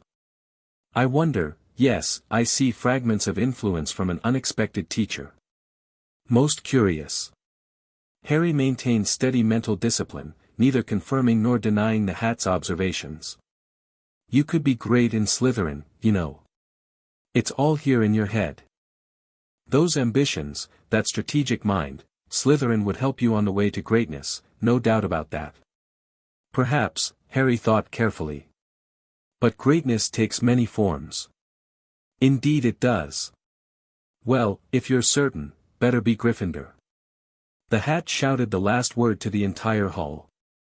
Harry removed it calmly and walked toward the Gryffindor table, which had erupted in thunderous applause. The Weasley twins were yelling, "We got Potter! We got Potter!" As Percy the prefect shook his hand vigorously. Harry took his seat, accepting congratulations with modest grace while observing reactions across the hall. Dumbledore applauded politely, McGonagall maintained her stern facade despite a hint of satisfaction, and at the far end of the staff table, a hook-nosed professor with greasy black hair, unmistakably Severus Snape, regarded Harry with undisguised antipathy. Most interesting was the brief, sharp pain that flared in Harry's scar when their eyes met. He filed this reaction away for later analysis, suspecting it connected to his Voldemort soul fragment rather than Snape personally. The remaining students were sorted quickly, with Ron joining Harry at Gryffindor to his evident relief. Once Zabini, Blaise, became a Slytherin, McGonagall removed the stool and hat, and Dumbledore rose to his feet. "Welcome," he said, beaming at them all. "Welcome to a new year at Hogwarts. Before we begin our banquet, I would like to say a few words, nitwit. Blubber. Oddment. Tweak. Thank you." As food appeared magically on golden plates, Harry evaluated this performance. The eccentric behavior matched Grindelwald's descriptions of Dumbledore's public persona, the harmless, slightly mad genius whose whimsy masked one of the sharpest minds in magical history. "Is he, a bit mad?" Harry asked Percy, deliberately echoing what a normal first year might wonder. "Mad? He's a genius." Percy replied enthusiastically. "Best wizard in the world. But yes, a bit mad. Potatoes, Harry." Throughout dinner, Harry balanced two simultaneous operations, engaging in normal first-year conversations while conducting discreet surveillance of the castle, staff, and fellow students. He asked appropriate questions about classes, expressed suitable enthusiasm about Quidditch when the topic arose, and built initial rapport with his housemates. Meanwhile, his trained magical senses evaluated Hogwarts' ambient magic, identified ward structures, and catalogued the distinctive magical signatures of key staff members. The castle contained layered enchantments far more complex than Nurmengard's primarily restrictive wards, centuries of spellwork interacting in ways that would reward careful study. When desserts disappeared and Dumbledore rose again for announcements, Harry paid particularly close attention to the forbidden third-floor corridor warning. The headmaster's casual mention of a very painful death suggested something far beyond standard protective measures, information worth investigating privately. Finally dismissed to dormitories, Harry followed Percy with the other Gryffindor first years, mentally mapping their route through the castle. The moving staircases, hidden doorways, and shifting architecture matched Grindelwald's descriptions but would require personal exploration to master completely. Their dormitory proved comfortable if basic, 5 four-poster beds hung with deep red, velvet curtains. Harry located his trunk beside one bed, apparently delivered while they dined. A quick, discreet inspection confirmed his hidden compartments remained undisturbed, his birch wand and Grindelwald's journal still secure beneath clever enchantments. As his dorm-mates fell asleep around him, Harry lay awake, reviewing the day's events and planning his initial approach to Hogwarts. Phase 1 had succeeded, he'd arrived without ministry interference, been sorted into his preferred house, and established a normal student persona without raising obvious suspicions. Tomorrow would begin Phase 2, balancing standard first-year curriculum with his private advanced studies while gathering intelligence on both the Philosopher's Stone situation and Dumbledore's intentions regarding Harry himself. Just before sleep claimed him, Harry touched the Deathly Hallows pendant beneath his pajamas. Somewhere in the Austrian Alps, Grindelwald would be following the same nighttime routine he'd maintained for decades, perhaps wondering how his unlikely apprentice was faring at Hogwarts. "I'm in," Harry whispered to the darkness. "Just as we planned." Breakfast brought Harry's class schedule and his first challenge, appearing appropriately skilled without revealing his true capabilities. As they headed to Transfiguration, he decided this class required particular care given McGonagall's reputation for identifying talented students. The lesson began with impressive showmanship, McGonagall transforming her desk into a pig and back, followed by copious note-taking on theory before attempting to change matches into needles. Harry listened attentively, noting where Hogwarts' approach differed from Grindelwald's more intuitive teaching methods. When practical work began, Harry faced a tactical decision. His wandless transfiguration skills exceeded what most 7th years could accomplish, while his wand precision approached professional levels. Even a moderate display might raise questions.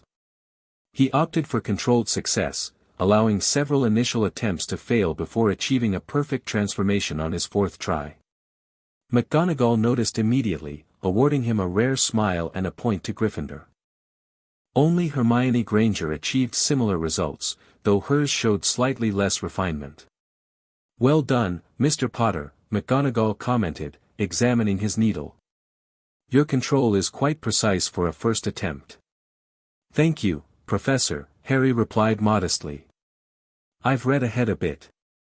The explanation satisfied her, though Harry noted the appraising look she gave him before moving on. Mental note: McGonagall would watch his progress carefully. This pattern continued through his first week of classes. In Charms, Harry deliberately paced his progress behind Hermione's enthusiastic achievements. Herbology presented fewer challenges, allowing natural aptitude without raising suspicions. History of Magic provided excellent cover for reading advanced texts disguised as taking notes while Binns droned on about goblin rebellions. Potions required the most delicate balance. Snape's open hostility created both challenge and opportunity. His determination to expose Harry's ignorance allowed Harry to demonstrate genuine knowledge while attributing it to dedicated reading rather than years of practical instruction. Potter. Snape barked without warning in their first lesson. "What would I get if I added powdered root of asphodel to an infusion of wormwood?" Harry recognized the tactic immediately, an advanced question meant to humiliate him before his peers. Thanks to Grindelwald's thorough potions education, he could have provided a master-level analysis of the draft of living death. Instead, he offered a technically correct but first-year appropriate answer. "I believe that creates the draft of living death, sir, an extremely powerful sleeping potion." Snape's eyes narrowed slightly. "Where would you look if I told you to find me a bezoar?" "In the stomach of a goat, sir. It can protect against most poisons." "What is the difference between monkshood and wolfsbane?" "They're the same plant, sir. Also called aconite." Each correct answer visibly increased Snape's displeasure. When practical brewing began, Harry carefully matched his technique to first-year expectations, efficient but not showing the economy of movement or intuitive adjustments Grindelwald had drilled into him. When Neville's cauldron melted into a twisted blob, sending potion seeping across the stone floor, Harry anticipated Snape's reaction and subtly pulled his feet up onto his stool's rungs. The minor display of foreknowledge passed unnoticed amid the chaos as boils sprang up on students caught by the spillage. Idiot boy! Snape cleared the spilled potion with a wave of his wand. I suppose you added the porcupine quills before taking the cauldron off the fire? Harry intervened before Snape could further traumatize the already distressed Neville. Sir, I can help take him to the hospital wing if you'd like. Snape turned his glare on Harry. Think yourself a healer as well as a celebrity, Potter. 1 point from Gryffindor for your presumption. Strategic loss, Harry noted mentally as he returned to his potion. Helping Neville established positive relationships with peers while allowing Snape his petty victory. The long game mattered more than classroom points. After classes each day, Harry implemented the second part of his strategy, exploring Hogwarts systematically while building his social network. He located 6 different routes between the Great Hall and Gryffindor Tower, identified 4 secret passages described in Grindelwald's intelligence, and mapped the castle's basic ward structure through careful magical sensitivity exercises. Socially, he balanced various connections with strategic intent. Ron became his primary public friend, a connection to a prominent light-side family with ministry ties. Hermione's intelligence made her worth cultivating despite her sometimes grating manner. Neville received Harry's quiet encouragement, recognizing both his potential importance and his need for confidence building. Harry also established cordial if distant relations with students from other houses, Susan Bones from Hufflepuff, whose aunt headed magical law enforcement, Terry Boot and Padma Patil from Ravenclaw, both displaying above-average magical aptitude, and even Blaise Zabini from Slytherin, whose political neutrality made him a potential bridge to that closed society. Throughout these early weeks, Harry maintained nightly communication with Grindelwald through an enchanted journal similar to the one his mentor had gifted him. This specialized version, created during their final months together, allowed limited text exchange through paired pages while avoiding detection by Hogwarts mail wards. Initial assessment of Hogwarts security. Grindelwald wrote during their first exchange. Impressive but porous, Harry replied, quill moving silently across parchment in his bed with curtains drawn and privacy charms active. Ancient wards layered inconsistently. Secrets embedded everywhere. Castle seems semi-sentient. Dumbledore's attention. Measured. Observing from distance. Expect direct contact within 2 weeks. McGonagall watching more closely. Philosopher's Stone location confirmed. 3rd floor corridor as suspected. Multiple protections. Investigating gradually to avoid attention. These nightly reports maintained their connection while allowing Grindelwald to provide ongoing strategic guidance. Harry found comfort in continuing their relationship, even as he developed his independence at Hogwarts. By his 3rd week, Harry had established a carefully calibrated academic pattern, performing in the top tier of his year without claiming the absolute highest position, which he left to Hermione, recognizing her need for academic validation. His practical magic showed clear talent without revealing mastery, while his theoretical knowledge demonstrated thorough reading without suggesting years of personalized instruction. Meanwhile, Harry conducted private training sessions in unused classrooms and secret passages during early mornings and late evenings.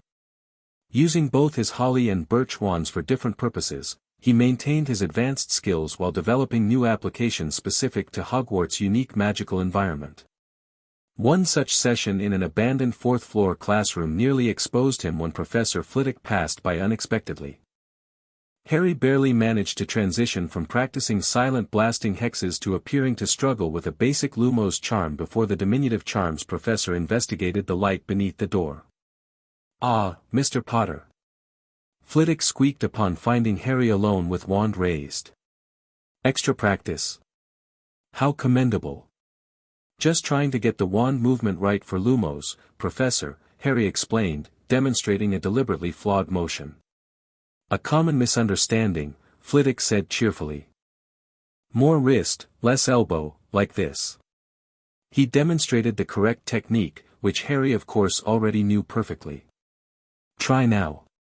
Harry performed the charm with appropriate first-year capability, earning Flitwick's enthusiastic praise and 5 points for dedication before the professor continued on his rounds. "Close call," Harry noted mentally. "Adjust practice schedule to reduce discovery risk." By Halloween, Harry had settled into an effective routine balancing his public and private personas. His investigation of the Philosopher's Stone progressed steadily. He'd identified Fluffy the three-headed dog through careful nighttime reconnaissance and determined music was its weakness through library research on Cerberus legends. He'd also catalogued the castle's primary defensive and monitoring enchantments, identified which staff members patrolled which areas during what hours, and mapped most major secret passages. This intelligence gathering remained invisible to casual observation, conducted through seemingly random wanderings that actually followed careful patterns. Harry's strategic patience faced its first real test when Quirrell burst into the Halloween feast screaming about a troll in the dungeons. While other students panicked, Harry immediately recognized the diversion tactic. Quirrell was attempting to access the third-floor corridor while staff attention focused elsewhere. The situation presented a complex decision tree: follow Quirrell to gather intelligence on his methods, help staff with the troll to build his public persona, or follow standard procedures to maintain his cover as a normal first year. Further complicating matters, Hermione remained unaware of the troll, having spent the afternoon crying in a bathroom after Ron's thoughtless comments. Harry made his decision rapidly. "Hermione doesn't know about the troll," he whispered to Ron as they followed prefects toward Gryffindor Tower. Ron looked torn between guilt and fear. "What should we do?" "Tell Percy," Harry suggested, loud enough for nearby students to hear while subtly maneuvering them away from the prefect. Once separated from the group, he changed directions. "Actually, we'll find her ourselves, faster that way." This approach served multiple objectives: protecting Hermione, building loyalty, involving Ron, strengthening their friendship, and creating legitimate reason to be away from supervised areas, allowing potential Quirrell surveillance. They located Hermione quickly, but the troll found them first, forcing a confrontation Harry hadn't planned but could certainly handle. While Ron panicked and Hermione froze in terror, Harry assessed the situation with practiced calm. The mountain troll's magical resistance made most first-year spells ineffective, its height made physical attacks impractical, and its club presented lethal force capabilities.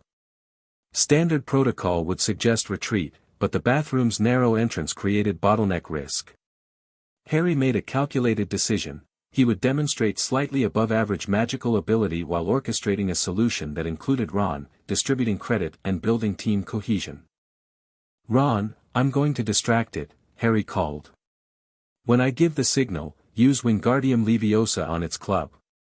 Before Ron could protest, Harry began darting around the troll, firing stinging hexes at its face with his holly wand. The spells barely penetrated the creature's tough hide, but caused enough discomfort to divert its attention from the frozen Hermione. When the troll raised its club high, creating perfect disarmament opportunity, Harry shouted, "Now, Ron." Ron, to his credit, performed under pressure. Wingardium Leviosa.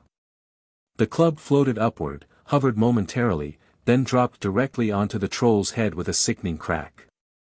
The creature swayed, then collapsed unconscious before them. Professors McGonagall, Snape, and Quirrell arrived moments later, drawn by the commotion. Harry noted Snape's torn robes and bleeding leg with interest, confirming the potion's master had indeed gone to the third-floor corridor rather than the dungeons. Even more telling was Quirrell's performative horror at the troll, contrasting with his eyes' calculating assessment of the situation. When questioned, Harry carefully shaped the narrative to distribute credit equally between himself and Ron while establishing Hermione's absence from the feast as innocent. This approach successfully mitigated punishment while earning grudging praise from McGonagall and establishing their trio's initial bonding experience. Later that night, Harry updated his journal communication with Grindelwald. Quirrell attempted stone access during Halloween feast distraction. Snape intercepted, sustained minor injury from Cerberus. Confronted Mountain Troll with Weasley and Granger, neutralized without revealing advanced capabilities. Grindelwald's response came quickly, excellent situation management. Trio formation provides useful operational cover. Monitor Quirrell Snape dynamic. Stone likely moved through trapdoor beneath Cerberus. Assessment of Quirrell. Harry wrote. Possession seems increasingly likely based on your observations. Voldemort would seek physical anchor. Maintain distance while gathering intelligence. The Halloween incident accelerated Harry's timeline. With confirmation that someone, almost certainly Quirrell/Voldemort, actively sought the stone, he needed to identify all protective measures and develop countermeasures of his own. Over the following weeks, Harry carefully extracted information through various channels, casual conversations with Hagrid, who proved endearingly terrible at keeping secrets, strategic questions to professors about their specialties, and discreet observation of staff movements.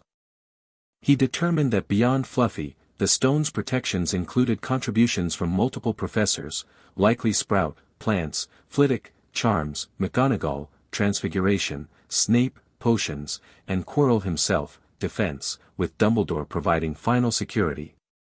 This intelligence gathering continued alongside Harry's public activities, classes, Quidditch, where his natural talent provided perfect cover for skills honed through years of practice, and growing friendships. The balance required constant vigilance and occasional strategic slips to maintain believability. During a particularly challenging transfiguration lesson involving turning animals into water goblets, Harry deliberately allowed slight imperfection in his spellwork. His mouse-to-goblet transformation retained tiny whiskers on the stem. Almost perfect, Mr. Potter, McGonagall noted, examining his work. Though your concentration wavered at the finish. Still, impressive progress. Such calculated demonstrations of talent without mastery maintained his cover as an unusually gifted but still learning first year. December brought Harry's first direct encounter with Dumbledore beyond the casual pleasantries exchanged at mealtimes. Harry discovered the Mirror of Erised during systematic nighttime exploration, immediately recognizing its significance from Grindelwald's descriptions of dangerous magical artifacts. On his third visit to study the mirror's properties, Harry sensed another presence before hearing the soft voice behind him. Back again, Harry. Dumbledore sat on a desk against the wall, apparently having been there some time. Though Harry had swept the room magically before entering, Dumbledore's disillusionment capabilities clearly exceeded his detection methods, valuable intelligence in itself. Good evening, Headmaster, Harry replied, showing appropriate surprise without alarm. I didn't see you there. Strange how nearsighted being invisible can make you, said Dumbledore, smiling. So, you, like hundreds before you, have discovered the delights of the Mirror of Erised. The conversation that followed represented a careful dance between them. Dumbledore explained the mirror's function while Harry maintained his cover as an intelligent but still innocent first year. When Dumbledore asked what Harry saw in the mirror, Harry provided a version of truth that revealed nothing compromising. I see my family, Harry said quietly. My parents and perhaps others related to me, standing around me. Smiling. It wasn't entirely false. Among the figures he actually saw, himself mastering magical capabilities beyond even Grindelwald's teachings, stood his parents as he imagined them from photographs. The partial truth satisfied Dumbledore while establishing Harry's appropriately childlike desire for family rather than power. The mirror will be moved to a new home tomorrow, Harry, Dumbledore said eventually. And I ask you not to go looking for it again. If you ever do run across it, you will now be prepared. What does it show you, sir? Harry asked, recognizing the opportunity to gain insight into Dumbledore's private motivations. I see myself holding a pair of thick, woolen socks. The deflection confirmed Grindelwald's assessment of Dumbledore's communication style, partial truths wrapped in whimsy to maintain his benevolent persona while revealing nothing substantive. As they parted, Dumbledore added casually, Harry, I've been hoping we might find time for a proper conversation about your experiences before coming to Hogwarts. Perhaps you might join me for tea sometime after the holidays. I'd like that, Professor, Harry replied with calculated openness. There's much I've wondered about myself. That night's journal entry required careful consideration. How much should he reveal to Grindelwald about this development? After reflection, Harry opted for transparency. Dumbledore initiated first direct contact. Discovered me examining Mirror of Erist. Mirror shows deepest desires, security risk if viewed extensively. Conversation revealed monitoring of my nighttime explorations and request for formal meeting after holidays. Grindelwald's response came with uncharacteristic urgency, exercise extreme caution. Mirror dangerous beyond obvious enchantments, Dumbledore likely using it to evaluate your character. Prepare extensively for formal meeting. Review memory compartmentalization techniques we practiced. The warning resonated with Harry. Dumbledore's casual discovery of his nighttime wandering suggested either luck, unlikely, or systematic monitoring beyond what Harry had detected. Either possibility required reassessment of his operational security. Christmas holidays provided perfect opportunity for this security review. With most students gone, Harry conducted comprehensive magical sweeps of his belongings, dormitory, and regular routes through the castle.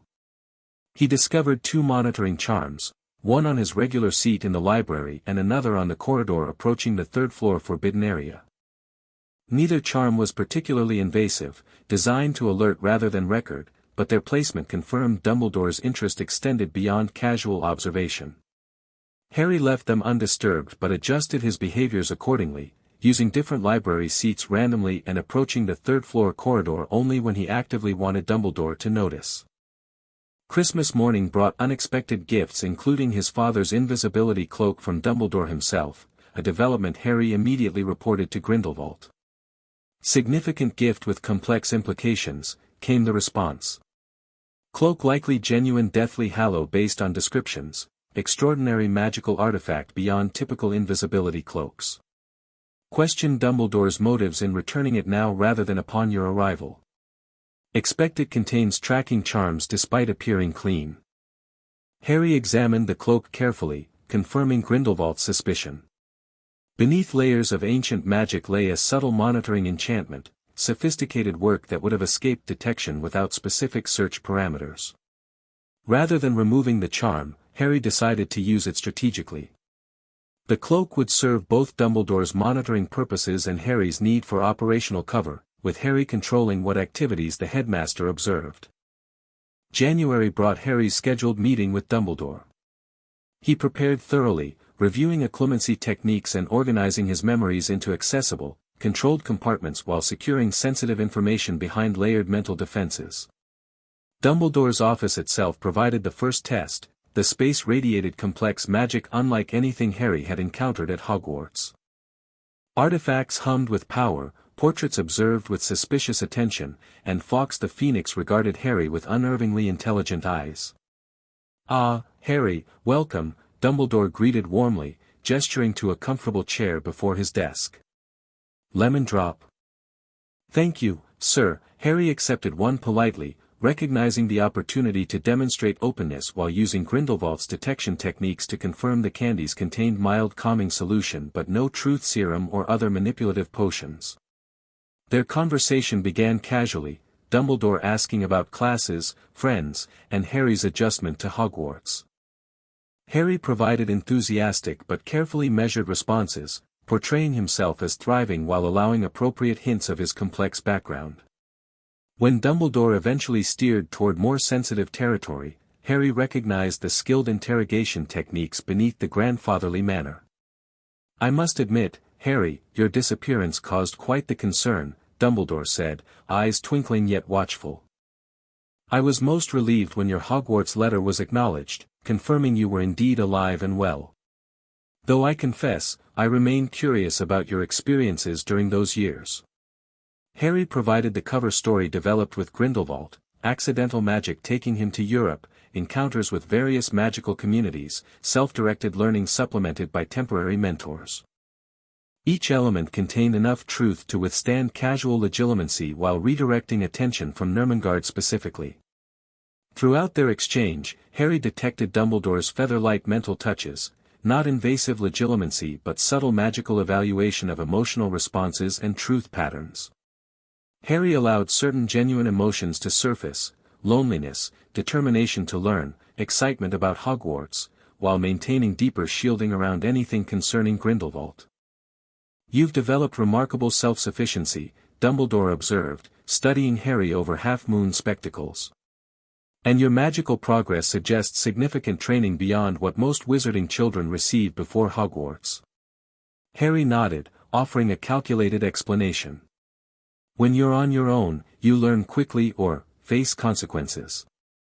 I found books where I could, practiced constantly, and sometimes found wizards willing to show me things." "Indeed. And your wand work shows unusual refinement for someone without formal education."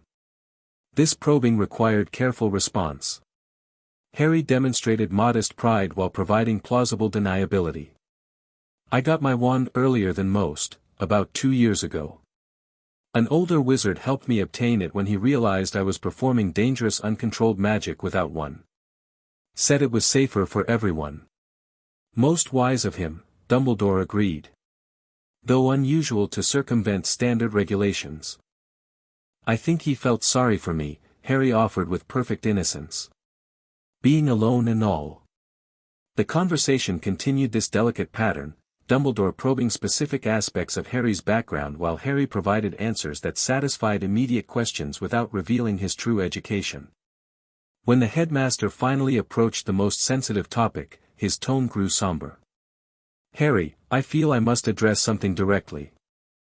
Your placement with the Dursleys was my decision, made in what I believed were your best interests. The protection your mother's sacrifice provided required reinforcement through blood connection. Your aunt's home offered magical security no other location could provide." Harry had prepared extensively for this moment, balancing genuine emotion with strategic response. "I understand you were trying to keep me safe, Professor," he replied carefully. "But they hated magic. Hated me because of it. There must have been better options." "Perhaps there were," Dumbledore acknowledged, surprising Harry with this admission. "In focusing on external threats, I may have underestimated household dynamics. For that, I am truly sorry." The apology seemed genuine, creating a momentary challenge to Harry's carefully constructed perspective. Grindelwald had consistently portrayed Dumbledore as manipulative and calculating, willing to sacrifice individual welfare for greater strategic purposes. This apparent remorse complicated that narrative. "What matters now," Dumbledore continued, "is ensuring your current welfare and education. Hogwarts is your home for now, but summer arrangements must be considered. The Dursleys are no longer a viable option." "No," Harry agreed firmly. "They're not. Do you have preferences regarding summer accommodations? The Weasleys have already expressed willingness to host you, and there are other wizarding families who would welcome you." This question represented both opportunity and risk. Harry needed summer freedom to potentially visit Nurmengard without oversight, making any wizarding family placement problematic. Yet rejecting all options might raise suspicions. "I appreciate those offers," Harry said carefully, "but I've managed on my own for years now. I'd prefer continuing that independence, at least partially. Perhaps a supervised arrangement with appropriate freedom?" Dumbledore studied him thoughtfully. "Your maturity exceeds your years, Harry. Still, complete independence for an 11-year-old remains problematic from both legal and safety perspectives. What about a compromise?" Harry suggested. "I spend part of summer with wizarding families, part in a supervised magical location like Diagon Alley. The Leaky Cauldron has rooms, and Tom seems responsible enough." The proposal served Harry's purposes perfectly, creating legitimate reasons to be unsupervised for portions of summer while establishing good faith cooperation with Dumbledore's concerns. "An interesting suggestion," Dumbledore mused. "Perhaps workable with proper arrangements. Let me consider possibilities before term ends." Their meeting concluded with mutual expressions of goodwill that masked the complex negotiation beneath. As Harry descended the spiral staircase from Dumbledore's office, he analyzed their interaction with the strategic assessment Grindelwald had taught him. Dumbledore suspected something unusual about Harry's education but had accepted the broad outlines of his cover story. The headmaster's monitoring would likely continue but without immediate intervention. Most importantly, Harry had established framework for summer freedom without revealing his true intentions. That night's journal communication with Grindelwald was extensive. Meeting with Dumbledore complete. Surface acceptance of cover story achieved. Detected passive legilimency but contained through compartmentalization. Summer arrangements proceeding favorably, potential for Nurmengard visit if properly managed.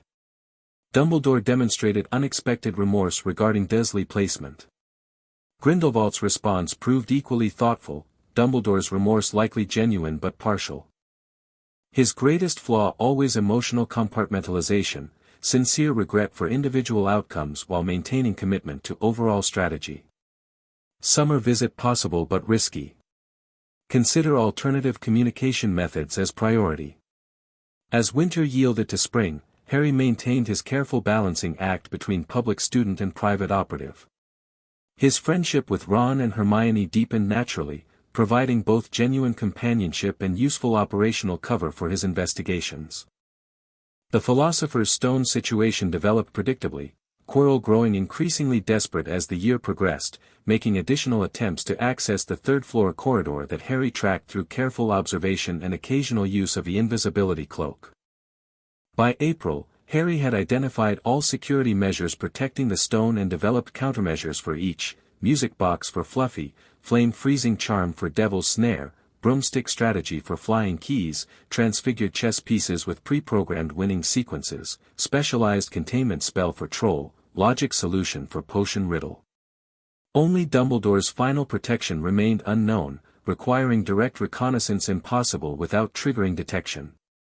Harry's operational dilemma crystallized around a fundamental question: intervene directly regarding the stone, or allow events to unfold while maintaining his cover as an ordinary, if talented, first year? The decision required balancing multiple competing objectives: preventing Voldemort's return, protecting his secret training, and maintaining Dumbledore's trust.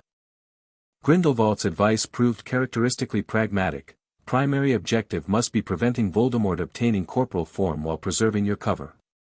Optimal approach: enable defensive success without revealing full capabilities.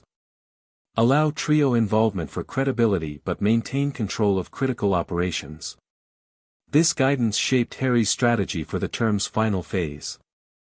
Rather than acting independently, he carefully orchestrated his trio's investigation of the stone situation, guiding Ron and Hermione toward discoveries he'd made months earlier while appearing to learn alongside them.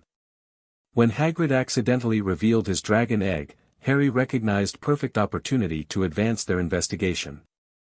He deliberately connected the stranger who provided the egg to the Philosopher's Stone, then guided their questioning of Hagrid toward Fluffy's weakness without appearing to lead the conversation. "So this stranger just happened to have a dragon egg in his pocket when you met him?" Harry asked Hagrid with calculated innocence. "What did you talk about?" "Well, he asked what sort of creatures I looked after," Hagrid replied. "So I told him, after Fluffy, a dragon would be no problem." "Did he seem interested in Fluffy?" Harry pressed. "Well, course he was interested in Fluffy. How often do ya come across a three-headed dog? So I told him, Fluffy's a piece o' cake if you know how to calm him down, just play him a bit o' music and he falls straight asleep." Hagrid's horrified expression confirmed the information extraction had succeeded perfectly. Harry maintained appropriate alarm while internally noting this public confirmation of intelligence he'd gathered months earlier. The timing proved fortuitous, with exams approaching and Dumbledore called away to the Ministry, conditions aligned for Quirrell's final attempt. Harry prepared his friends through careful suggestion rather than direct leadership. "Snape, or whoever wants the stone, could go through the trapdoor any time now," he told Ron and Hermione urgently. "We should tell a teacher what we know." When McGonagall dismissed their concerns, Harry allowed appropriate frustration while executing his predetermined plan. "It's tonight," he told his friends. Whoever's after the stone is going through the trapdoor tonight. We've got to stop them ourselves. Their journey past Fluffy and through the security challenges proceeded largely as Harry had anticipated. He deliberately restrained his performance to exceptional first-year level rather than revealing his true capabilities, allowing Hermione to solve the logic puzzle, Ron to direct the chess game, though Harry subtly influenced key moves, and both to contribute meaningfully throughout. When Snape's potion challenge created bottleneck allowing only one person forward, Harry seized the strategic opportunity. "I'll go on," he stated firmly. "You two get back, get brooms from the flying key room, and use them to get past Fluffy. Go straight to the Ollery and send Hedwig to Dumbledore. I'll try to hold whoever it is off until Dumbledore arrives." This approach served multiple objectives, isolating Harry's confrontation with Quirrell/Voldemort to prevent witnesses to his full capabilities while ensuring backup arrived eventually. The final chamber revealed Quirrell standing before the Mirror of Eriste, confirming Harry's long-held suspicions.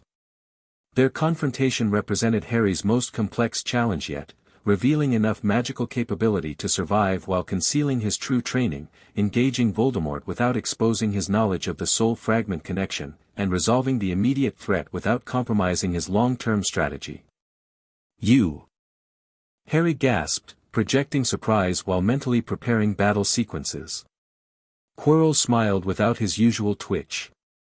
"Me. I wondered whether I'd be meeting you here, Potter." The conversation that followed allowed Harry to gather final intelligence about Voldemort's current condition while maintaining his cover. When Quirrell unwrapped his turban to reveal Voldemort's face growing from the back of his head, Harry projected appropriate horror while mentally noting confirmation of possession rather than mere influence. "Harry Potter." The face whispered. "See what I have become. Mere shadow and vapor. I have form only when I can share another's body, but there have always been those willing to let me into their hearts and minds. Unicorn blood has strengthened me, these past weeks. And once I have the elixir of life, I will be able to create a body of my own." This confirmed Grindelwald's theories about Voldemort's current limitations and objectives. Harry maintained strategic dialogue while assessing tactical options.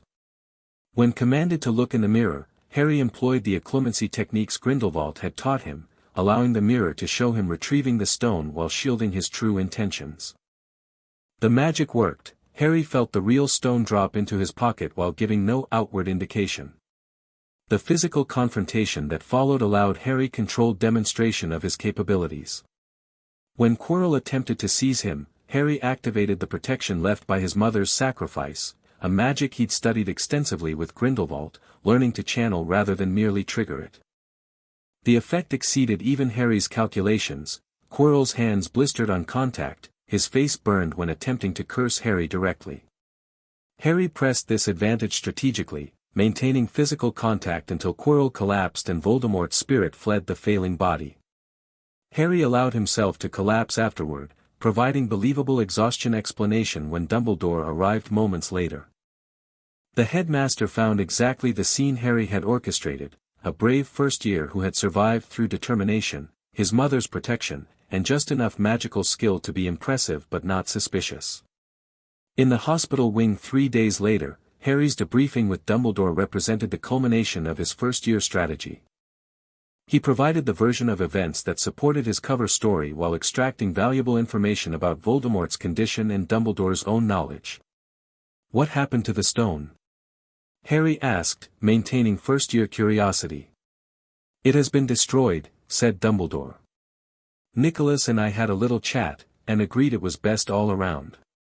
But that means he and his wife will die, won't they? They have enough elixir stored to set their affairs in order and then, yes, they will die." This philosophical discussion of death allowed Harry to observe Dumbledore's own perspectives while maintaining his innocent persona. When conversation turned to Voldemort directly, Harry gathered critical intelligence for future planning. "Voldemort's going to try other ways of coming back, isn't he?" "Yes, Harry, he will," said Dumbledore. "Not being truly alive, he cannot be killed. He left Quirrell to die, he shows just as little mercy to his followers as his enemies." The confirmation that Voldemort remained active threat validated Grindelwald's assessment and justified their continued preparation strategy. Most importantly, the entire stone incident had reinforced Harry's cover as remarkably talented but still developing young wizard rather than raising suspicions about his unusual education. The term concluded with Gryffindor winning the House Cup after Dumbledore's last-minute point awards, a public relations gesture Harry recognized as deliberate investment in their relationship. Throughout the feast, Harry maintained appropriate celebration while mentally reviewing summer plans. Dumbledore had approved his proposed arrangement, 2 weeks with the Weasleys, followed by supervised independence at the Leaky Cauldron for remainder of summer. This schedule would allow Harry his critical visit to Nurmengard while maintaining expected social connections. On the Hogwarts Express returning to London, Harry completed his final journal communication before summer. First-year objectives achieved. Stone secured, Voldemort temporarily defeated, cover maintained. Summer plans confirmed, 2 weeks Weasley residence followed by Leaky Cauldron. Nurmengard visit scheduled for August 1st to 7th using established travel protocols. Require updated security assessment before arrival. Grindelwald's response came with unexpected personal warmth beneath tactical guidance. Congratulations on successful year. Summer schedule approved. Nurmengard security increased recently, new patrol patterns documented in attached diagram. Alternative entrance required, use northeastern supply passage marked in red. Health declining somewhat, visit timing appropriate. Looking forward to direct communication.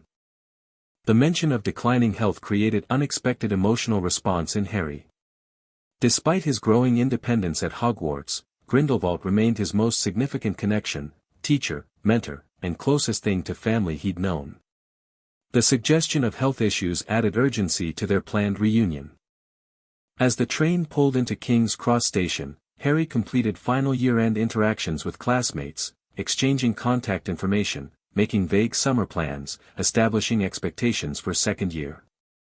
Ron extracted promise to visit the Burrow, while Hermione insisted they maintain academic correspondence. "You must come and stay this summer," said Ron as they disembarked. "Both of you, I'll send an owl." "Thanks," said Harry. "I'll need something to look forward to." The platform transition point between magical and Muggle worlds represented perfect metaphor for Harry's dual existence. Behind him lay Hogwarts and his public identity as the boy who lived. Ahead lay summer freedom and his secret connection to Grindelwald. Harry passed through the gateway with practiced confidence, immediately spotting the Weasleys greeting their children and the Grangers looking slightly overwhelmed by magical surroundings. For appearance's sake, he approached both families with friendly enthusiasm before making his way independently toward Muggle London. His summer journey had already begun. 2 weeks with the Weasleys would establish important connections while gathering intelligence about ordinary wizarding family life. The Leaky Cauldron phase would provide operational cover for his most important summer mission, returning to Nurmengard. As Harry navigated London's crowded streets, his mind focused on the reunion ahead. After nearly a year apart, he would see Grindelwald again, share experiences directly, and continue advanced training beyond Hogwarts' limited curriculum. The pendant beneath his shirt seemed to warm slightly at the thought, connecting him to the prison fortress where his extraordinary education had begun and the wizard who had shaped his development more profoundly than anyone else. Between Dumbledore and Grindelwald, between light and grey, between public heroism and private power, Harry Potter was forging his own path. Neither fully the savior Dumbledore envisioned nor quite the successor Grindelwald might have desired, but something entirely his own. Summer would bridge his two worlds once more before second year brought new challenges requiring all the skills both masters had taught him. The Burrow proved simultaneously fascinating and frustrating for Harry. The ramshackle magical home with its enchanted self-washing dishes, moving furniture, and garden gnomes provided valuable immersion in ordinary wizarding culture, experiences Grindelwald's theoretical descriptions couldn't capture. The Weasley family's genuine warmth offered Harry first taste of normal family dynamics, creating unexpected emotional responses he carefully catalogued for later analysis. Yet operational constraints limited Harry's training regimen to basic maintenance exercises performed under privacy charms during pre-dawn hours. 2 weeks without proper magical practice left him irritable and restless despite genuine enjoyment of the Weasleys' company. "You're different than I expected," Ginny Weasley observed during one of the rare moments she overcame her shyness around him. "The stories all say you're this perfect hero, but you're just normal. Except when you get that look." "What look?" Harry asked, genuinely curious about how others perceived him.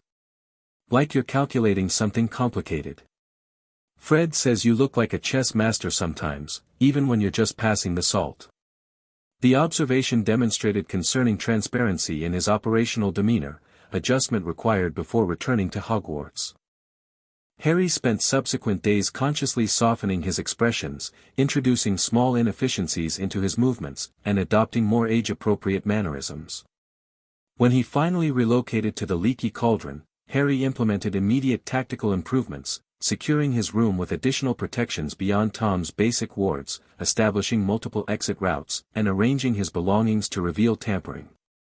Only then did he resume proper training, making up for lost time with intensive practice sessions focusing on combat magic, advanced transfiguration, and refined occlumency techniques. The Diagon Alley phase also allowed Harry to gather intelligence on current wizarding politics through strategic eavesdropping at the Leaky Cauldron.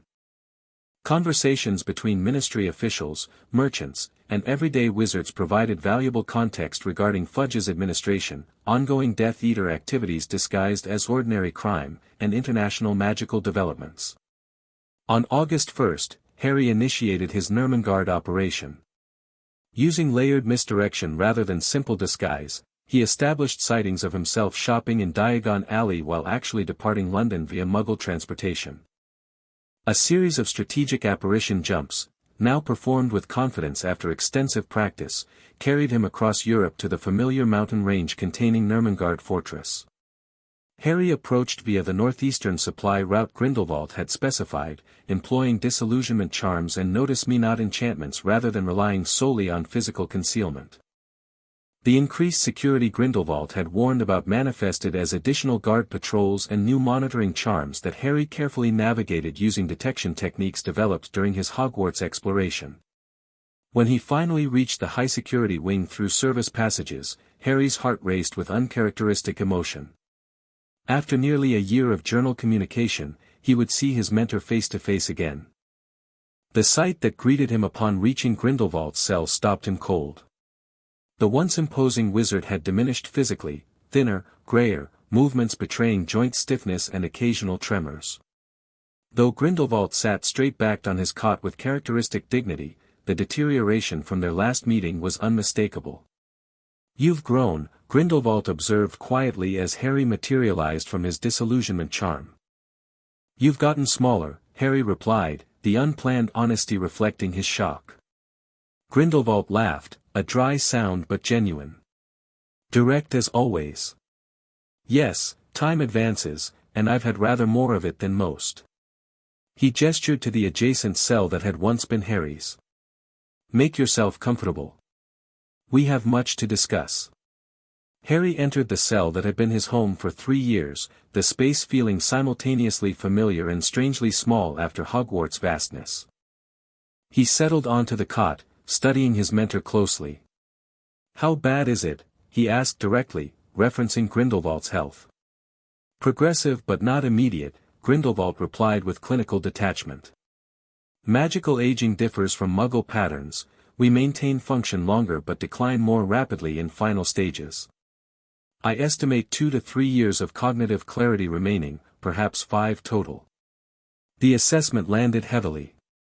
Despite their unusual relationship, Grindelwald represented Harry's most significant connection, the foundation of his magical education and philosophical development. "I had hoped for more time," Harry admitted. "As did I." Grindelwald's expression softened slightly. "But we have enough. Your Hogwarts years will require decreasing direct guidance regardless as you develop your independent path." For the next several hours, they exchanged detailed briefings, Harry describing his Hogwarts experiences, the Philosopher's Stone incident, and his observations of Dumbledore, while Grindelwald shared intelligence gathered from guard conversations, prison administrative changes, and his analysis of international developments gleaned from fragmentary information. As night settled over the mountain fortress, their conversation shifted to magical instruction. Despite his physical decline, Grindelwald's mind remained razor-sharp, quickly identifying gaps in Harry's practical education from Hogwarts' standardized curriculum. Your occlumency remains strong but lacks specific defenses against memory extraction, Grindelwald noted after testing Harry's shields. Dumbledore favors pensive analysis over direct legilimency when possible, less confrontational while equally effective. They spent the night's remainder addressing such vulnerabilities, Grindelwald providing theoretical frameworks while Harry performed practical applications. By dawn, Harry had developed improved memory compartmentalization techniques specifically resistant to pensive extraction methods. The week at Nurmengard followed this pattern, days filled with strategic planning and nights with intensive magical instruction. Grindelwald prioritized areas Hogwarts wouldn't address: combat transfiguration, wordless spell chains, curse detection and breaking, and most importantly, deeper understanding of magical theory underlying advanced spellcraft. Most wizards remain technicians rather than true practitioners, Grindelwald explained during one session. They learn specific spells as isolated tools rather than understanding the principles allowing spell creation and modification. This fundamental limitation keeps magical society stagnant despite individual brilliance. Harry absorbed these lessons with characteristic intensity, recognizing that direct instruction from Grindelwald might soon become impossible. Each night stretched until exhaustion forced them to rest briefly before resuming at dawn. On their final evening together, Grindelwald addressed the topic they'd been avoiding: Voldemort's continued threat and Harry's unique connection to him. Your confrontation with Quirrell confirmed our suspicions about possession capability, Grindelwald noted as they reviewed memory fragments Harry had brought for analysis. More concerning is the soul fragment in your scar maintaining activity during proximity. It felt aware, Harry admitted. More reactive than during our previous experiments. Grindelwald nodded grimly. The fragment responds to its primary soul piece. This suggests potential vulnerability but also opportunity.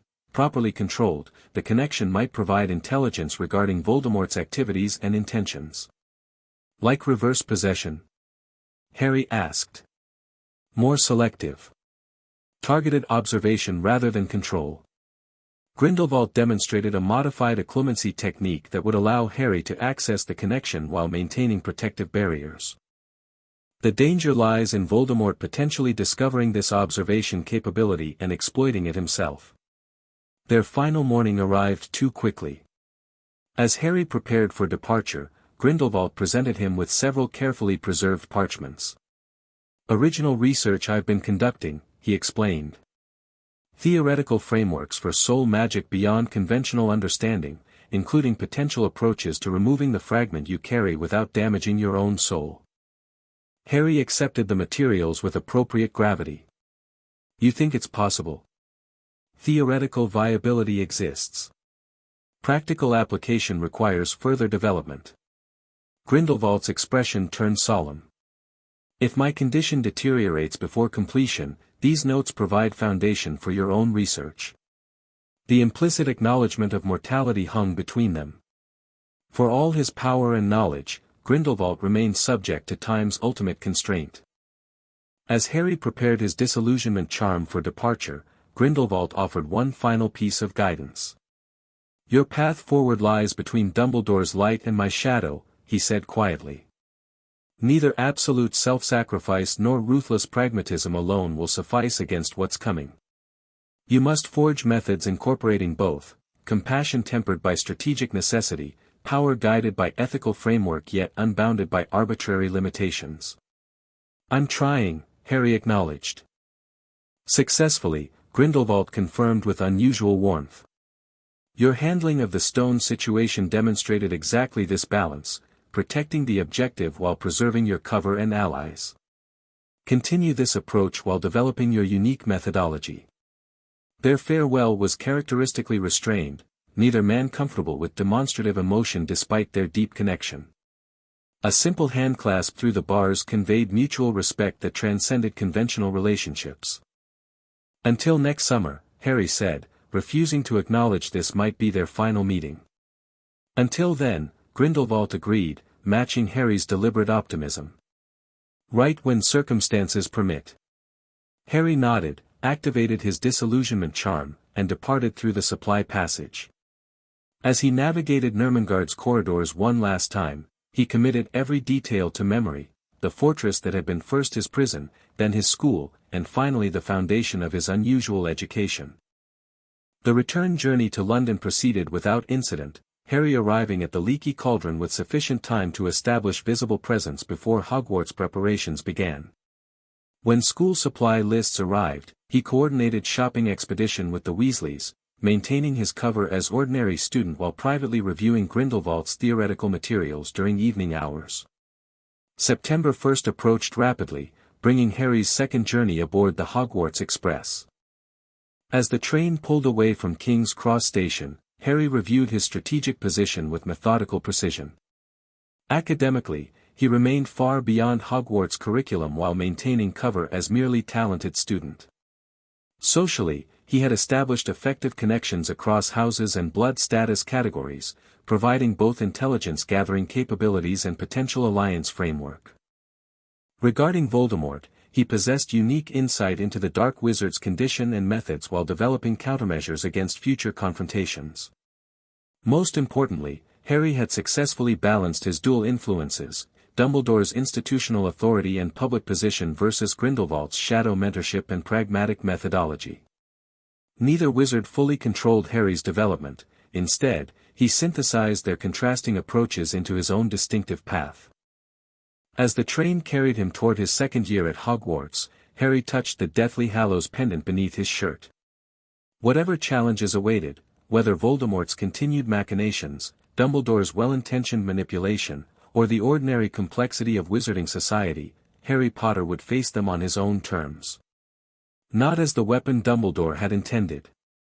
Not as the successor Grindelwald might have envisioned. But as himself, uniquely prepared through extraordinary circumstances to navigate between two masters while ultimately serving neither. The future remained unwritten. But unlike the frightened child who had accidentally apparat to Nurmengard 5 years earlier, Harry now possessed the knowledge, power, and perspective to influence its course rather than merely survive it. He was ready. The end. Thank you for watching this video. Please be sure to subscribe to our channel and like this video.